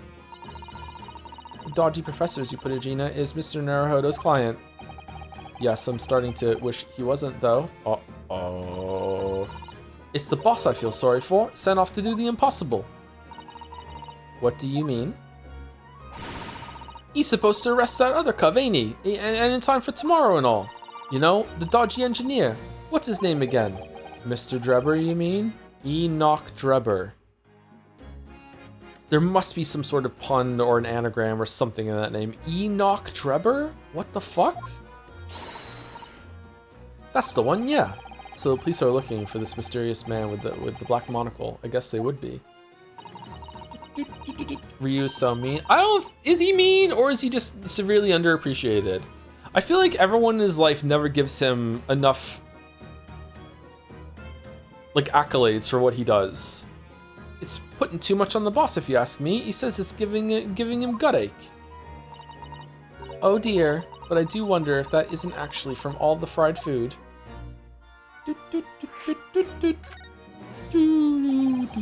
So Scotland Yard are trying to track down Mr. Enoch Drebber. I wonder if they've had any luck. He's really funny looking. Got 2 eyes what don't match. Stole a glimpse of a picture of him earlier. I mean, I didn't actually pinch it or nothing. The old devil's got it. The old devil's got it. Sorry, who? You know, that scowling reaper what's always lugging down glasses of that blood red plonk. Ah, Lord Van Zeeks. He's always at it in it for me, that cov. Don't know what he's always scowling about, mind. Probably would have been a pretty good boss as it goes. She'd rather be the Reaper's apprentice than the detective's trainee. The way I see it, if the choice is between a chip-guzzling detective and a chalice-glugging demigod, I'm choosing the chalice-glugging demigod every single fucking time. You're equally bad off with both. Interesting. I suppose you're right. I hadn't thought of it like that. Glad we put that one to bed. Anyway, the point is, everyone at the yard's dead set on finding the fishy engineer. But there don't seem to be no clues to go on, so they're stuck. There's nothing that can lead us to Drebber at all. Toby the dog. Alright, most important conversation of the day. Where'd you find that little mutt then, Gina? Oi, don't be so flaming rude, Odo. Slight overreaction, don't you think? You ain't no mutt, alright? Toby's... How did they put it? Mutts make the best dogs, though. Absolutely 100%. Oh yeah, a bona fide detective. Sorry. I've given him a proper title and everything. It's Chief Inspector Toby to you. More senior than Inspector Gregson, is he? Oh, so he's a police dog, is he? The police recruit dogs now? I've heard that they're already being used officially in Germany as part of their city policing. They're used for chasing criminals and such like. They have a wonderful sense of smell after all. Me too. I have a fairly good sense of smell myself. Yeah, I do too, actually, as it happens. I can tell undergarments that have been freshly laundered from undergarments that haven't. For fuck's sake, what are we doing? That's nothing compared to this little fella, Odo. Oh, really? According to what the boss said, once Toby here's got a good whiff of your drawers, he could chase that scent to the other side of the world. What? To the other side of the world? Alright, we have to find something that Drebber had, and the dog will lead us to him then. You mean, he can swim? Mr. Naruhodo, I think you may have missed the point. By rather a wide margin. I just can't believe this little dog has such an incredible skill. I'm telling you, Odo, there's gonna be more and more dogs doing their bit for the police in future. Yes, I agree. Right, one of these days there'll be barking orders at a slot, not the other way around. Oh dear. Sorry, Gina. What's the oh dear counter at? 4? I don't think I agree with your vision quite that much. Well, anyway, whatever you think about that, Toby is Britain's first police dog. Really? I found him down the East End the other day. Someone had just chucked him out on the street. There you go. I knew she lifted him from somewhere. Oh, Gina, you're such a kind-hearted soul, aren't you? To children and to animals, but not to lawyers. That's based, actually. That's based. I keep forgetting that Ryu is a lawyer. Yeah, we hate lawyers. Okay. I guess we're leaving?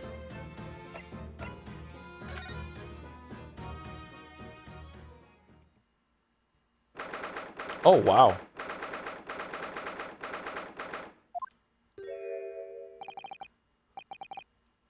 What's he doing?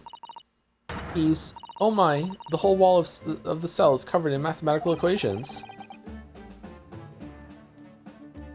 And he's still writing more now. Professor, sorry to interrupt. Oh. Do you know that Sir Thomas More is his patron saint of lawyers? Is he really? What did he do again? Oh, Mr. Naruhodo. And who is this young lady? She was in court yesterday, you didn't see? Or earlier today? Earlier today. My name is Susato Mikitoba. I'm Mr. Naruhodo's judicial assistant. It's a pleasure to meet you, Professor. Oh, if only I met a refined young woman like you sooner. None of this would have happened. No, that's not logical. That makes no sense at all.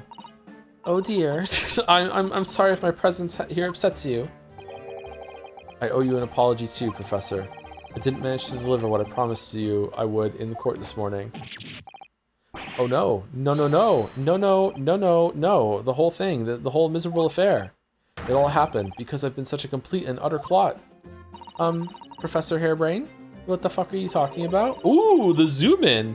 What have you been working on in your cell? Oh, haha, you mean that? Oh dear, how embarrassing. I was suddenly struck by an idea, you see, and I simply had to write it down. The wall was all I had to hand. Oh, is it some new hypothesis? Something that surpassed super high voltage instantaneous kinesis, maybe? No, it's all the math you have to do when you're trying to calculate tax on things that you're buying when you're so used to just being included in Britain when you go over to the States and Canada. It's fucked up. I don't understand. Why? Just have it included in the fucking no, actually, this is my autobiography. Your autobiography? How I was diddled and fiddled by Albert Hairbrain. What? What are we doing? I found I can represent my odd fortunes with only odd numbers in an ambitious set of simultaneous equations. Really? I'm going to have to pay back all the loans I took for the kinesis machine, you see? So it's going to be a new serial publication from next month. Part 1, an odd birth, an odd upbringing. You can't beat the man's optimism, that's for sure. I see. Well, for now, would you mind if we talked a little more about the case? Oh, yes, of course. I've been working through the numbers. I was diddled. I was fiddled by the pair of them. By Assman and the aloof engineer, Drebber. We're not going to have to sit through an explanation of all these equations, are we?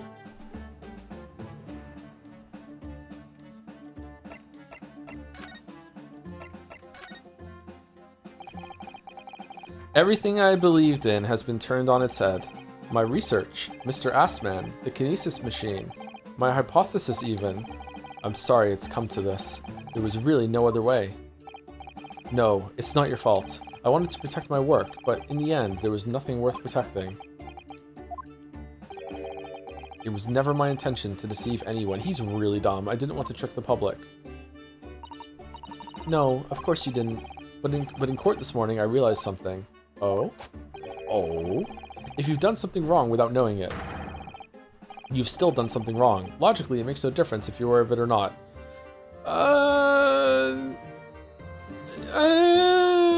Okay, like in some circumstances, yes, in others, ignorance is a poor excuse. The blame still is with me. Oh, Professor. He believed in me this morning, you know. Barak did. He believed in my hypothesis. Well, I think that was just a necessary factor in the prosecution establishing its case. No, Barak wouldn't do something like that. I'm sure he genuinely believed it. Did he? I think I understand now why it was that he decided to take on the prosecution in my trial, I mean.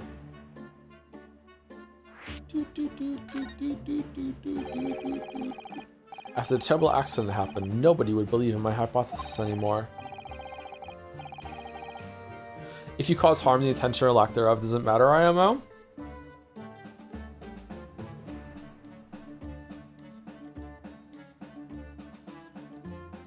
Are you sure you believe that? What's an example? How can we talk about this? Is it worth it to talk about this?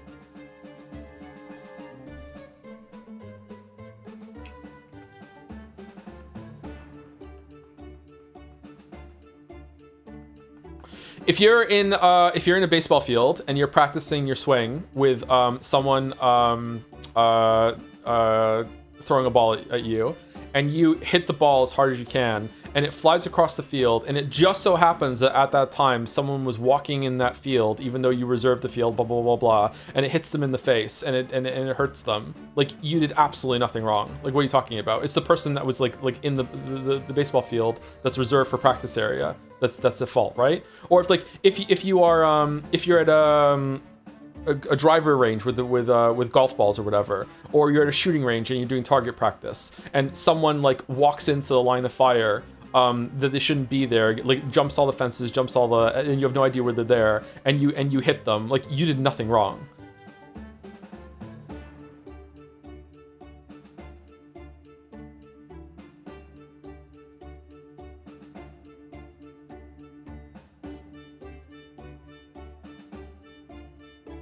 Someone want to comment on the previous VOD, but didn't, is I love how Barack isn't written as usual. Oh, you really thought we were friends, you imbecile? Because that'd be such an easy thing for the writers to do with the brooding serious characters. But no, I love that Barack generally acknowledges that others. Yeah, I like it too. Yeah, it's refreshing. I wonder where they're going with Barack, to be honest.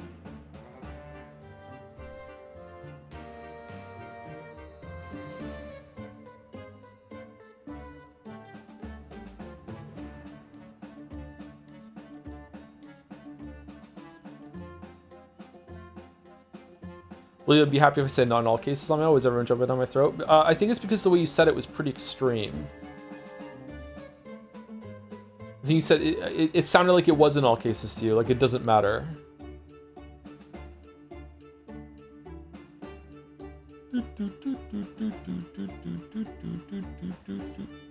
Breaking the law without knowing is just as legal as breaking it knowingly. I don't think that's true either. I think there are different terms of breaking the law, right? In some cases, it might not even come down as a crime if you can prove that there was an intent or it was a complete accident. No, I think it's because you read aloud. If you don't want the streamer to read your chat messages aloud, you probably shouldn't chat, chatters. Sorry, not the police, not the prosecution service, not any lawyers either. I feel like I dealt some kind of finishing blow there. If any other prosecutor had taken the case, if it was anyone other than Barack, I'm sure the prosecution would have declared my hypothesis a complete and utter nonsense. In that case, you would have to be declared a fraud yourself, Professor. Exactly, which would have been a fate worse than death for me. But Barack insisted that I was a proper man of science from start to finish. You think that's why he... I know him very well indeed. He's an extremely kind-hearted soul.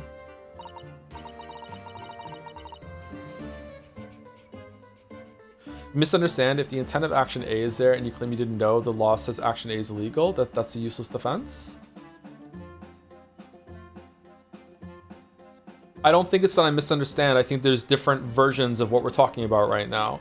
Like, obviously, if you think that, if you don't know that, like, driving through a red light is legal, that doesn't mean you're just allowed to do it and you can't get convicted. There's a whole Homer Simpson bit about that, right? Obviously. But if you don't know to the extent that, like, if I fire this gun right now at the shooting range, that I didn't know that there was someone fucking hiding behind the target because they're there illegally and I'm going to do damage to them, like, that's a different scenario. That's a different way of breaking the law without intent that you didn't know you're doing something wrong, right? And I think most courts would say that you didn't even do anything wrong in that situation. It's the person that was hiding that was there that was the problem, or maybe it was the facility was at fault because they didn't have enough like guards in place, or not exactly like guard people, but like guard rails or precautions in place, that sort of thing. Yeah, specifically not knowing what the law is, that's a valid defense. Yeah, but that's not what we're talking about. We're talking about intent. Intent is a whole other thing.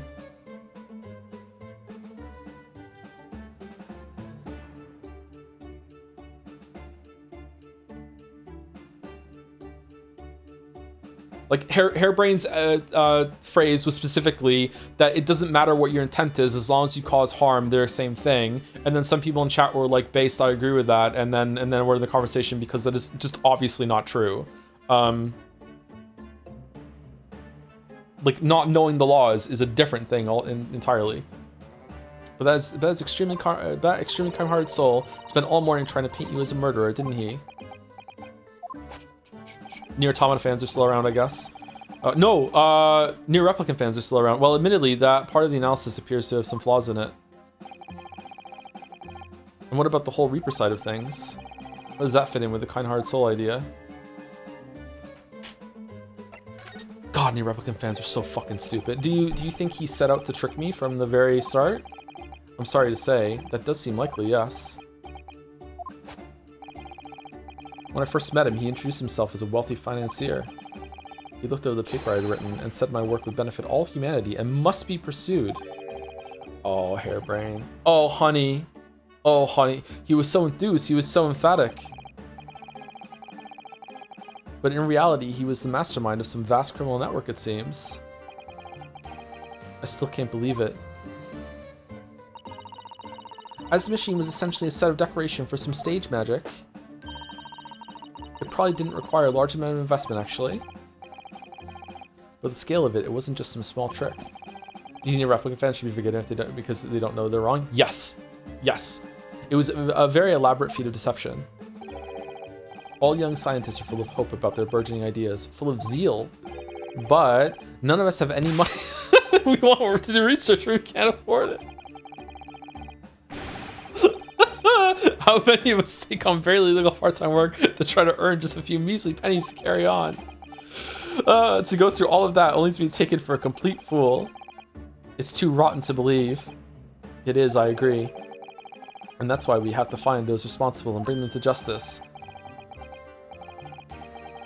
Mr. Assman is no more, of course, which leaves only the engineer. Mr. Enoch Drebber.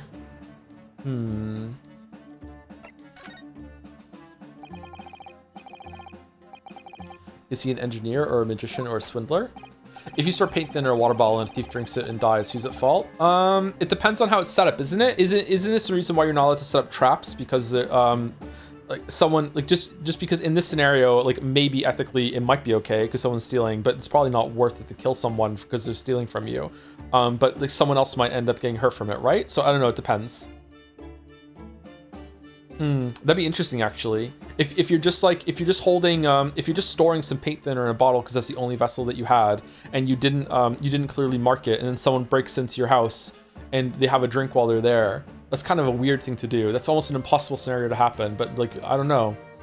You'd smell it, you'd taste it, I don't fucking know. Anyway, let's move on. But that's an interesting scenario. It was about a year ago when Mr. Assman first brought Derber to meet in my laboratory.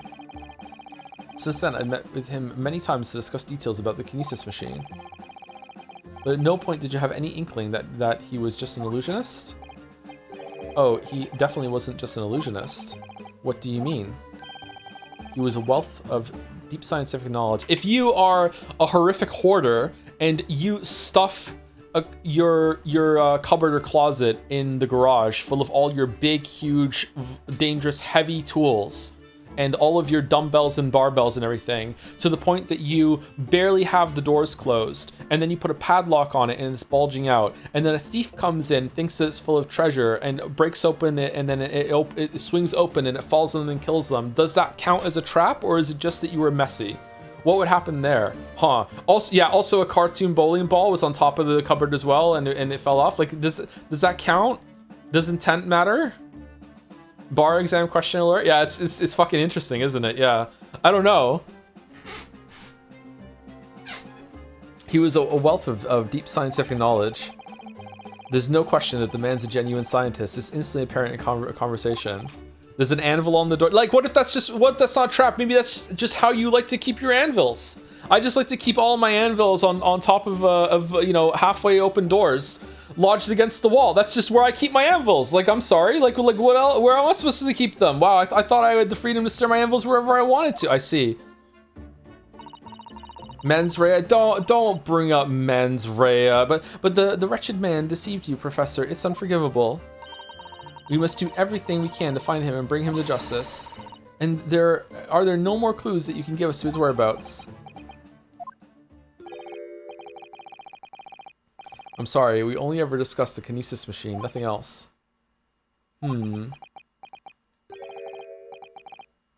Although, just once. I did visit his workshop. What workshop? What? Drebber's enormous fabrication laboratory where he constructed my great machine. Oh. Where is it? Why didn't you mention this before? Enoch Drebber's workshop. There's every chance we might find the man there. Toby the dog. Oh, okay. So you've been to Drebber's place of work then? Yes, just once, you understand. It's under the Wax Museum. It was an enormous place, plenty of room to construct a kinesis machine, you see. Where can we find it? We have to go there at once. There's a good chance that we'll find Drebber there. Well, yes, definitely. I'm sure. As in, I'm sure you're not going to want to hear this. It burned down, but I have absolutely no idea where the workshop is at all. Did they blindfold you before they took you there? What do you mean? I'm so sorry. I was more than half expecting that. You see, I was blindfolded in the carriage the entire way there, and you didn't think at any point that this was sus? No? You're fine? He blindfolded you. He wasn't taking any chances then. The place was incredible, the pinnacle of modern engineering. I love the quest in Witcher 2 in Flotsam, where the guy is like, I'm gonna have to blindfold you to take you to my secret lair. And Geralt can just be like, no. just stonewall it, just like, no, we're not doing that. And he's like, what? Did I talk about it in the video? I can't remember. Even the oil he used was the very best, a special French machine oil. It's impossible to obtain in Britain. The indescribable scent of that imported oil. Perfumers across the world should forget their secret formula and use that instead. What do you think, Miss Susato? You'd do machine for your next birthday. I've never used any kind of perfume, Mr. Naruhodo, and I'm not sure I'd like to start with that. Really? Never? Huh. I don't suppose you know even part of the workshop's address, Professor. You don't have a business card for Mr. Drebber, for example? The man was clearly very cautious, Miss Susato. I'm sure he would never have... Haha! Yes, I do! He gave me his business card once. It's right here. Look, they even let me keep it in fucking prison. Let me see that. Throw etiquette to the wind, why don't you? Susie Takedown.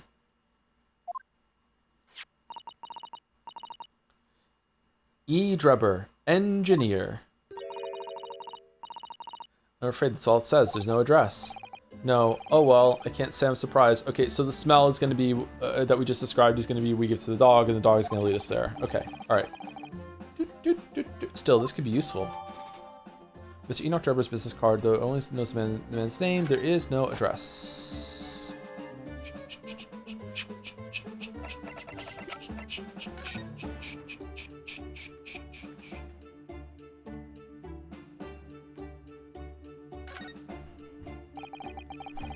This dark smudge here, I think perhaps it's machine oil. Ah, yes, possibly. Professor Harebrain mentioned something about the oil Mr. Drebber uses, didn't he?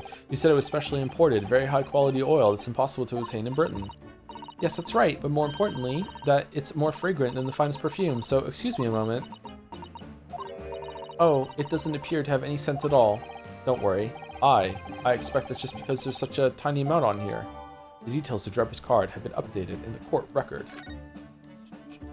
Did you know there were 2 DLC cases for this game that make the other? Yeah, I've been told. I don't know if we're going to be able to do them, or if we're going to just watch them, or if there's like a way to acquire them. I don't know. Okay, let's do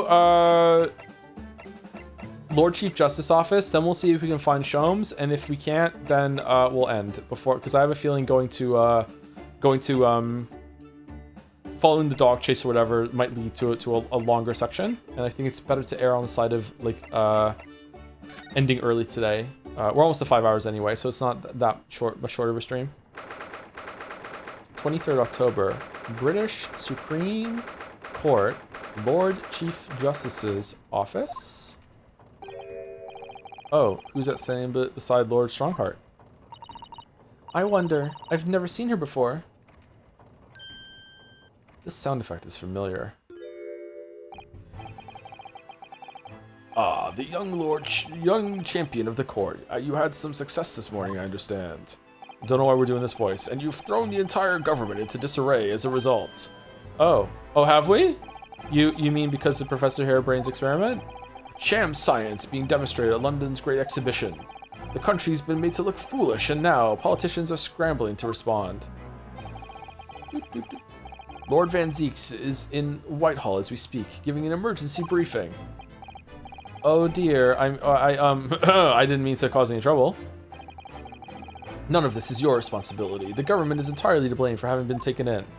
Whoa, that is unbelievably unrealistic. They would totally make Rio take the fall for this. What the fuck? The special dispensation that prevents investigation at the scene will be annulled later today.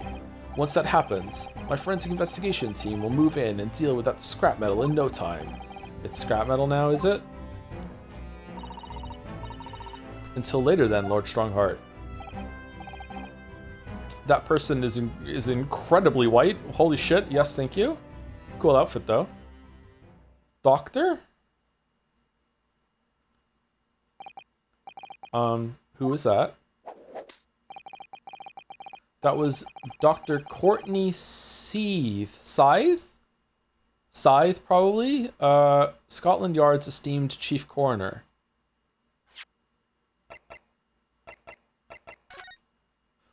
Oh! Okay. Court scythe? Like a scythe that's gonna cut the court down? Huh. She's leading the forensic investigation team's handling of this case. She was just delivering her report about the victim, in fact. Oh, I see. About Mr. Assman. Turns out he wasn't an Assman at all. Following the outcome of the trial earlier, I asked the coroner's office to reevaluate his findings. Updated autopsy report? I don't have time to tell you what she concluded. If you want to know, you'll have to ask her directly.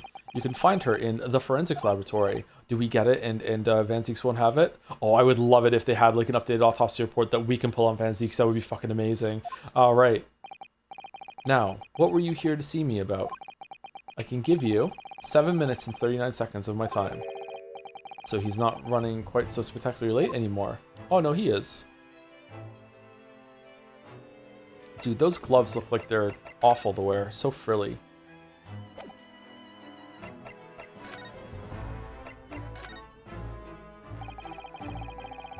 What exactly is the forensic investigation team that you mentioned before? The British Empire's police force must become the most exemplary in the world.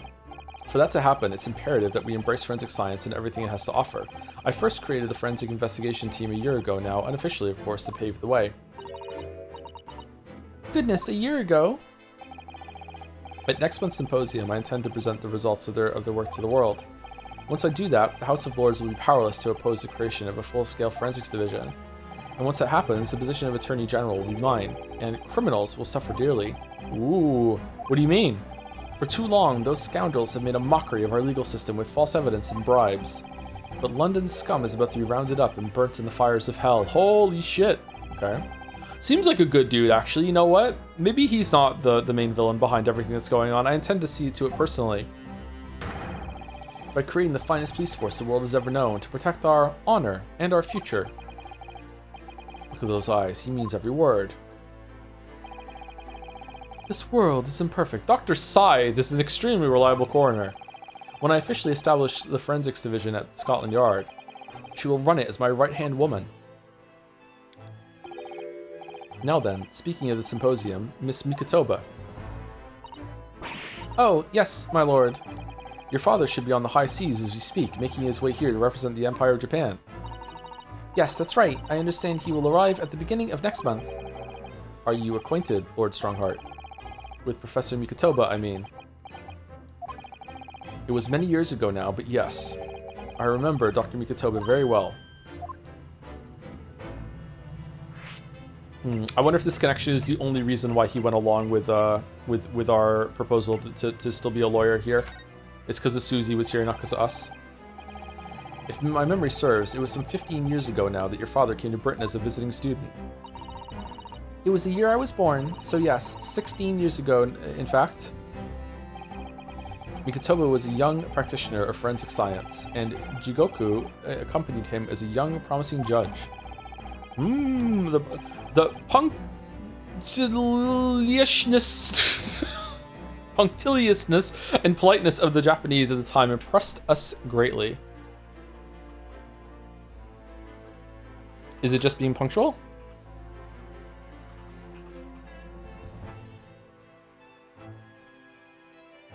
No, it's more than that. It's rules and formalities and stuff like that.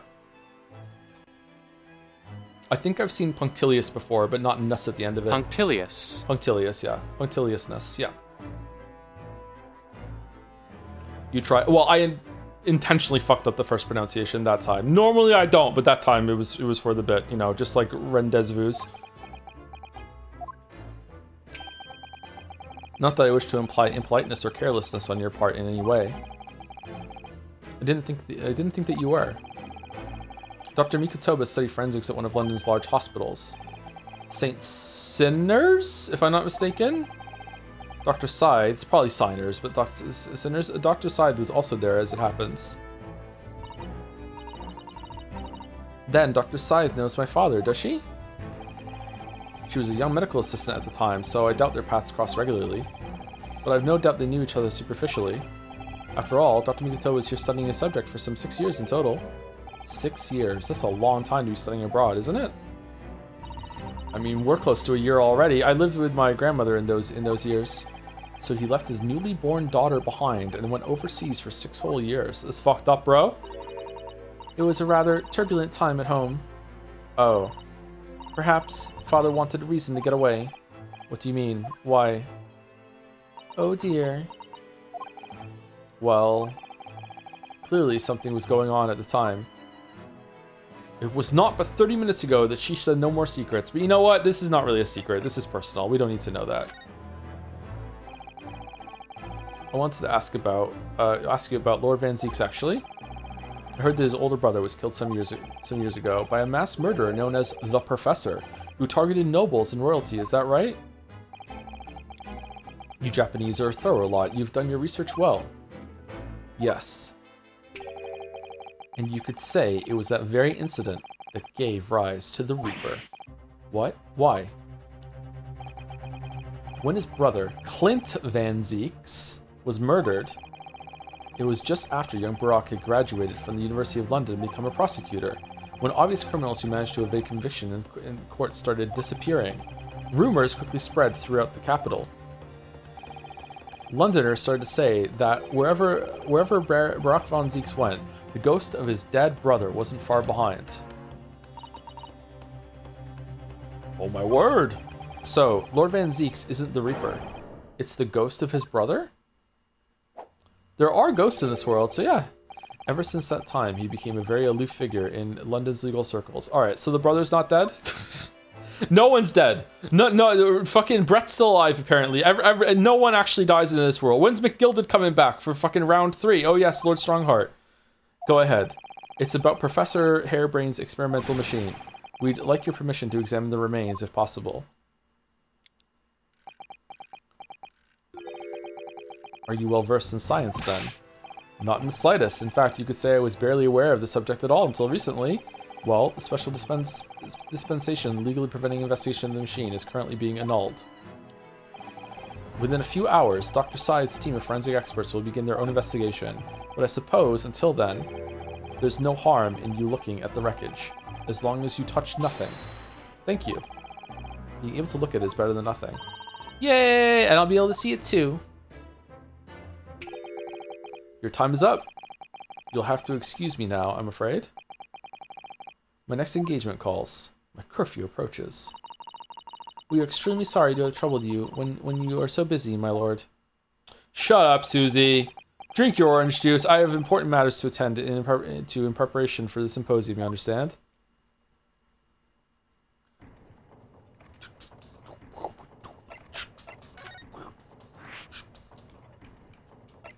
Okay, let's see if Shomes is there, and then we'll go see the new character, and then we'll call it.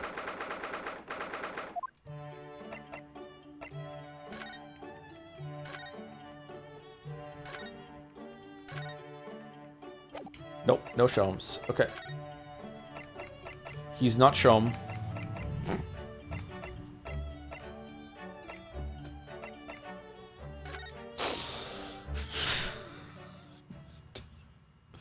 Oh, gorgeous.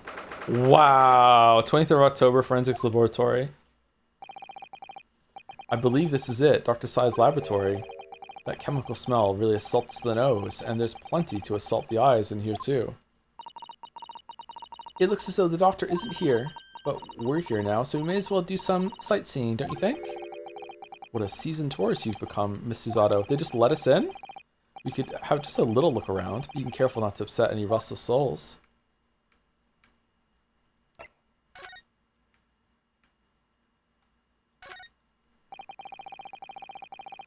Look at all the bottles on the shelves in these cabinets. What an assortment of chemicals. These ones here are labeled highly toxic. Ugh, that's worrying, because there are also things that look like salt and pepper shakers in there. What if one of them's paint thinner, we drink it?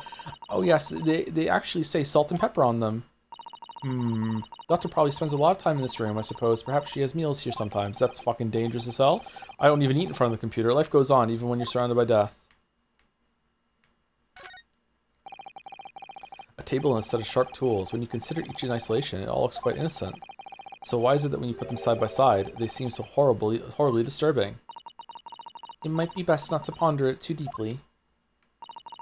Seeing the large tome that's open on the desk does make me wonder, though. How can anybody concentrate on bookwork with this acrid odor of chemicals in the air? You'd either have to have cast iron constitution, like a 20, or a really terrible sense of smell. Terrible sense of smell? I, no joke, have a very sensitive nose, I think. I wish I had less of a sense of smell. Those large jars seem to have pale things floating around inside them. I suppose they're fruit liquors or something. Or like the pickled umiboshi plums that we make back home. Father had jars like that in his laboratory as well. I expect they're human organs in a preserving solution. Probably as examples of some rare medical condition. Eee. Miss Susato, there are some things in the world that's perfectly fine never to know about. Ever. Oh. So, as I said, I'm sure they're fruit liquors or imboshi, aren't they? Of course, dear. I lost my sense of smell? Really? Because like COVID or something, or what? Things taste like a lot less potent when you lose your sense of smell, right? I'm sorry you lost your sense of smell. I suppose this is Dr. Sai's desk. Ugh. I would not like to work in a place like this. It's very tidy though, isn't it, Mr. Naruhodo? Imagine how efficiently she must work. The lighting is poor, which is bad for the eyes, and the chemical smell can't be good for you. Not to mention the skeleton watching over you as you work, which is definitely bad for the nerves. Well, yes, those are valid concerns, I suppose. I can just about cope with a one-eyed Daruma doll watching over me, but that's all.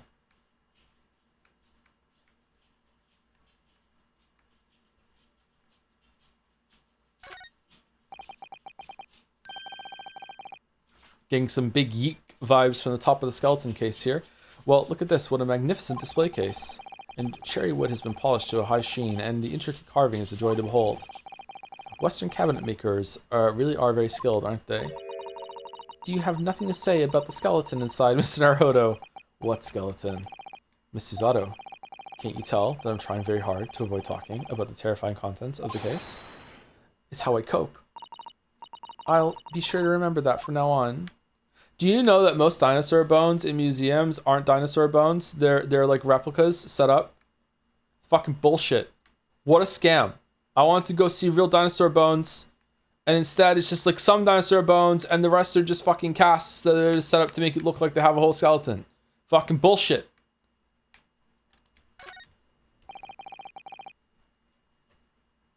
Nothing particular. No. What do you mean? It was blue. Fucking reading Wikipedia, like that looks like an owl and a crow up there. I know, and they haven't even twitched since we came in here. How do you feel about the bird feather dinosaur meta? I like it. I think that dinosaurs having feathers is interesting. It wasn't like that when I was a kid. It's a new development, yeah. Well, no, they wouldn't have. They're taxidermy mounts, Mr. Naruhodo. I was afraid you were going to say that. I wonder when they remake Jurassic Park in like 50 years or whatever, if they're gonna have feathers now. That'd be fun. I've been trying very hard to tell myself they're just sleeping with their eyes open. Yes, I think perhaps you were wise to put something like your Daruma doll on display in the office instead.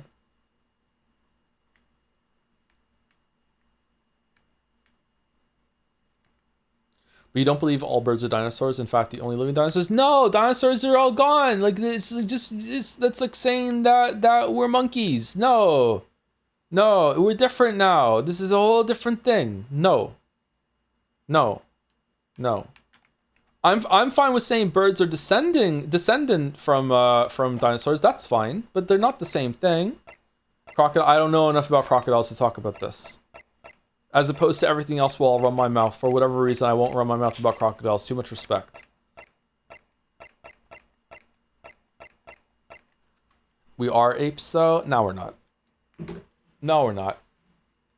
We come from a common ancestor. We're not. We're not. You're missing... Am I really missing a spot? Shit, where is it?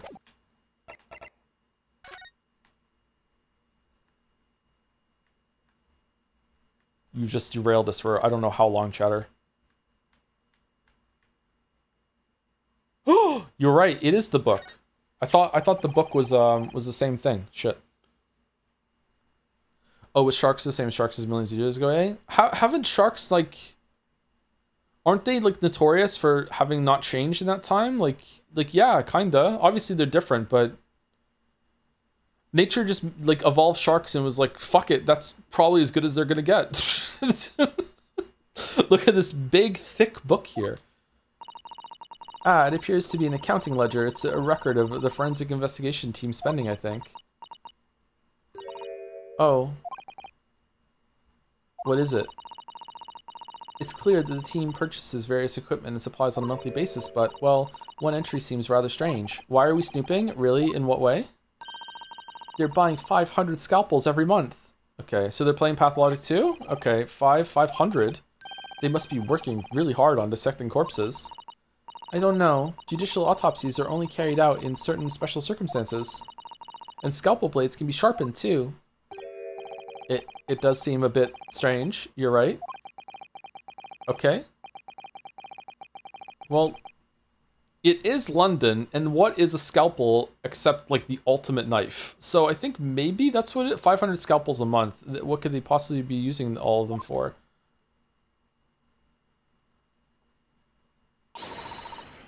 What are you doing?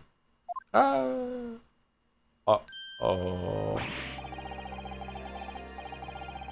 What is going on with the hair on the back here? What's going on? Sorry, we had something we wanted to ask you, but you weren't here, so we started snooping. Bunch of snakes? So you thought you'd snoop around. That's acceptable to you people from the east, is it? Well, what do you want? Yusuke, apparently. Lord Strongheart told us, you see, that it was you who examined the victim's body. Mr. Assman's body, I mean. Is Scythe hot? I'm not feeling it, actually. I don't know why. Maybe I'll change my mind. We'll see. So we came to ask you about your findings. Oh, Lord Strongheart's advice.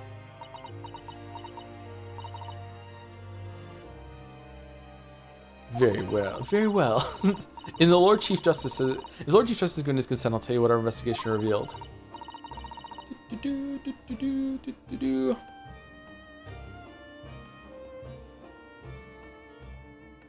Yeah, she's pretty hot. I think maybe I don't like the outfit all that much in terms of attractiveness. I feel like the outfit is stylish, like it's a cool outfit, but I don't think it's a hot outfit. Does that make sense? Maybe it's like the lab coat thing over like whatever the fuck this suit is underneath. I don't know. Is she in your age bracket? I don't know, let's see.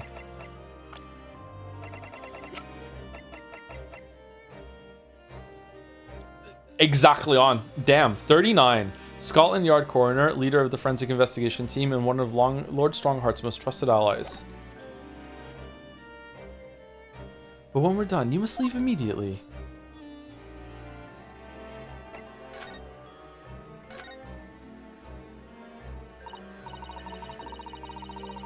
So, you want to know what the forensics investigation team determined for its examination of the scene? The victim, Mr. Odie Assman, who appeared from the experimentation stage and amid an explosion, and the Mr. Assman who appeared moments later partway up the Crystal Tower, were without question one and the same person. That is the team's conclusion, but that can't be right. If it was an elaborate trick, we can only speculate about how it was carried out. Let's see, if two people who looked very similar to each other were involved, they could have made it appear as if one single person had switched places, couldn't they? Very true, but sadly in this instance, that was not the case. The man who disappeared and the man who subsequently reappeared was the same person. Okay, how do you know? The fingerprints at the scene make that quite evident. Oh, okay. So there could be like a huge amount of passing of time then. Okay, fingerprints. They're not yet officially recognized as forensic evidence in the British justice system, but one day they will be used as an investigative aid as a matter of course. Oh my, but that would mean that the instantaneous kinesis actually took place. So where does that leave us? My team was tasked with investigating, not drawing conclusions. Instantaneous kinesis is impossible, and yet the body did move from one place to the other. This hasn't cleared anything up at all. It's made the whole thing even more of a mystery.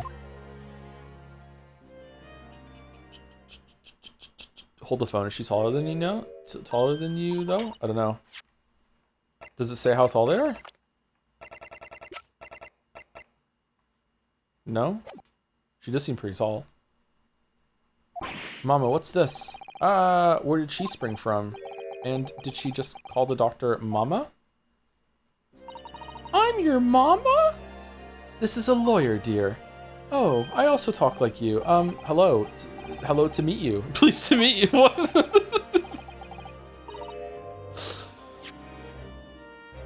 Are you from Brazil? Pleased to meet you. I'm a defense lawyer. Ryunosuke Naruho. Mama? Yes? Can I cut this one up? What? I've never seen inside an Eastern person before. I want to know what it looks like. Of course you can. It's a live specimen, as you can very well see. Huh, nothing sus going on here. It's fine. Humph. Boring. This is a Danganronpa character. I think. I just had a near-death experience. Oh dear, Mr. Naruhodo, you're as pale as a corpse. Uh-oh, gonna cut into you. Then let's leave before I'm mistaken for what. Yeah, there we go.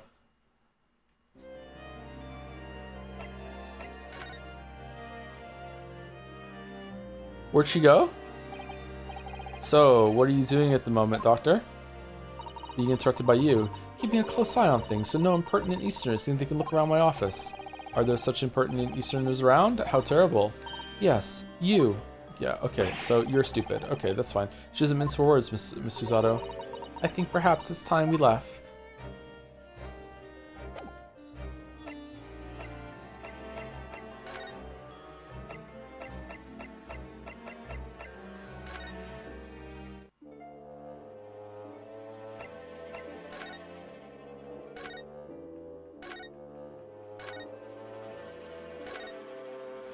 Okay, so there's no Sherlock. Okay, is this a decent place to stop, Errol, or like, is there going to be a much better place if we go 10 more minutes? Because right now I would like to stop here.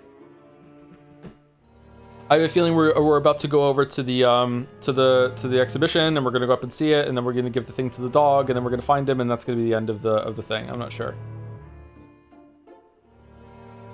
You can go back and finish up the stage. We're just trying to stop here. Let's stop here then, just in case something makes me really, really interested in the stage scene, and then I feel like I've blue balled myself. You know what I mean?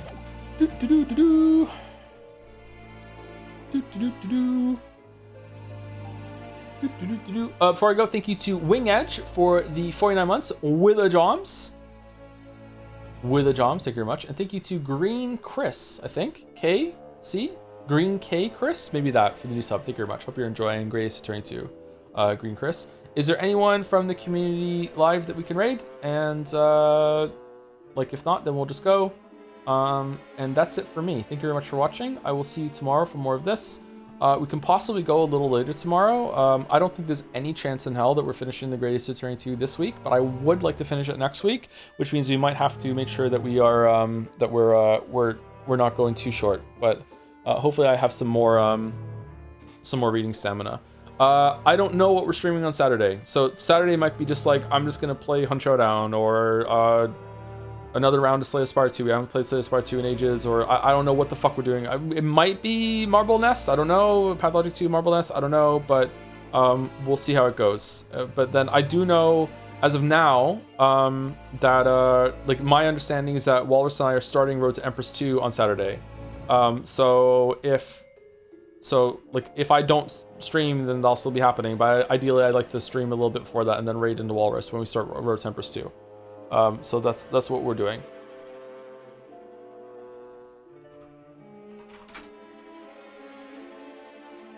Small Ant is live. All right, Small Ant. Is it just Small Ant? That's it? Small Ant? That's Small Ant? I like Small Ant. I haven't watched his content in a while. I liked a bunch of his Pokemon videos. They were fun. Maybe you could slot on Final Fantasy 7 for Saturday slot? Yeah. Meh. Meh. Maybe. Spence part of the community? No, I asked if anyone was a part of the community and they said no, but Small Ant was live. So sometimes we raid outside the community. But if there's anyone live in the community, we usually raid them as you know, if we know them. I don't think Small Ant knows who I am. I don't think Small Ant's ever watched the videos or streams or whatever. But I like Small Ant, so we'll raid. Anyway, raid's going through. See you all tomorrow. Hope you enjoyed the stream. I saved it, right?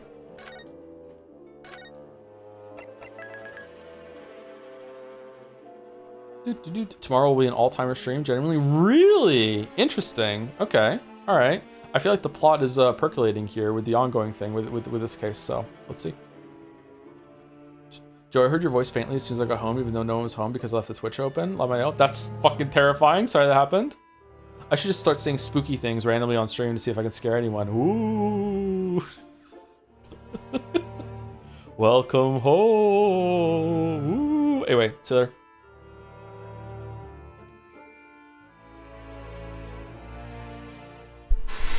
And see you later, anyone who's on the VOD or stuck around and didn't go to the raid. See you later.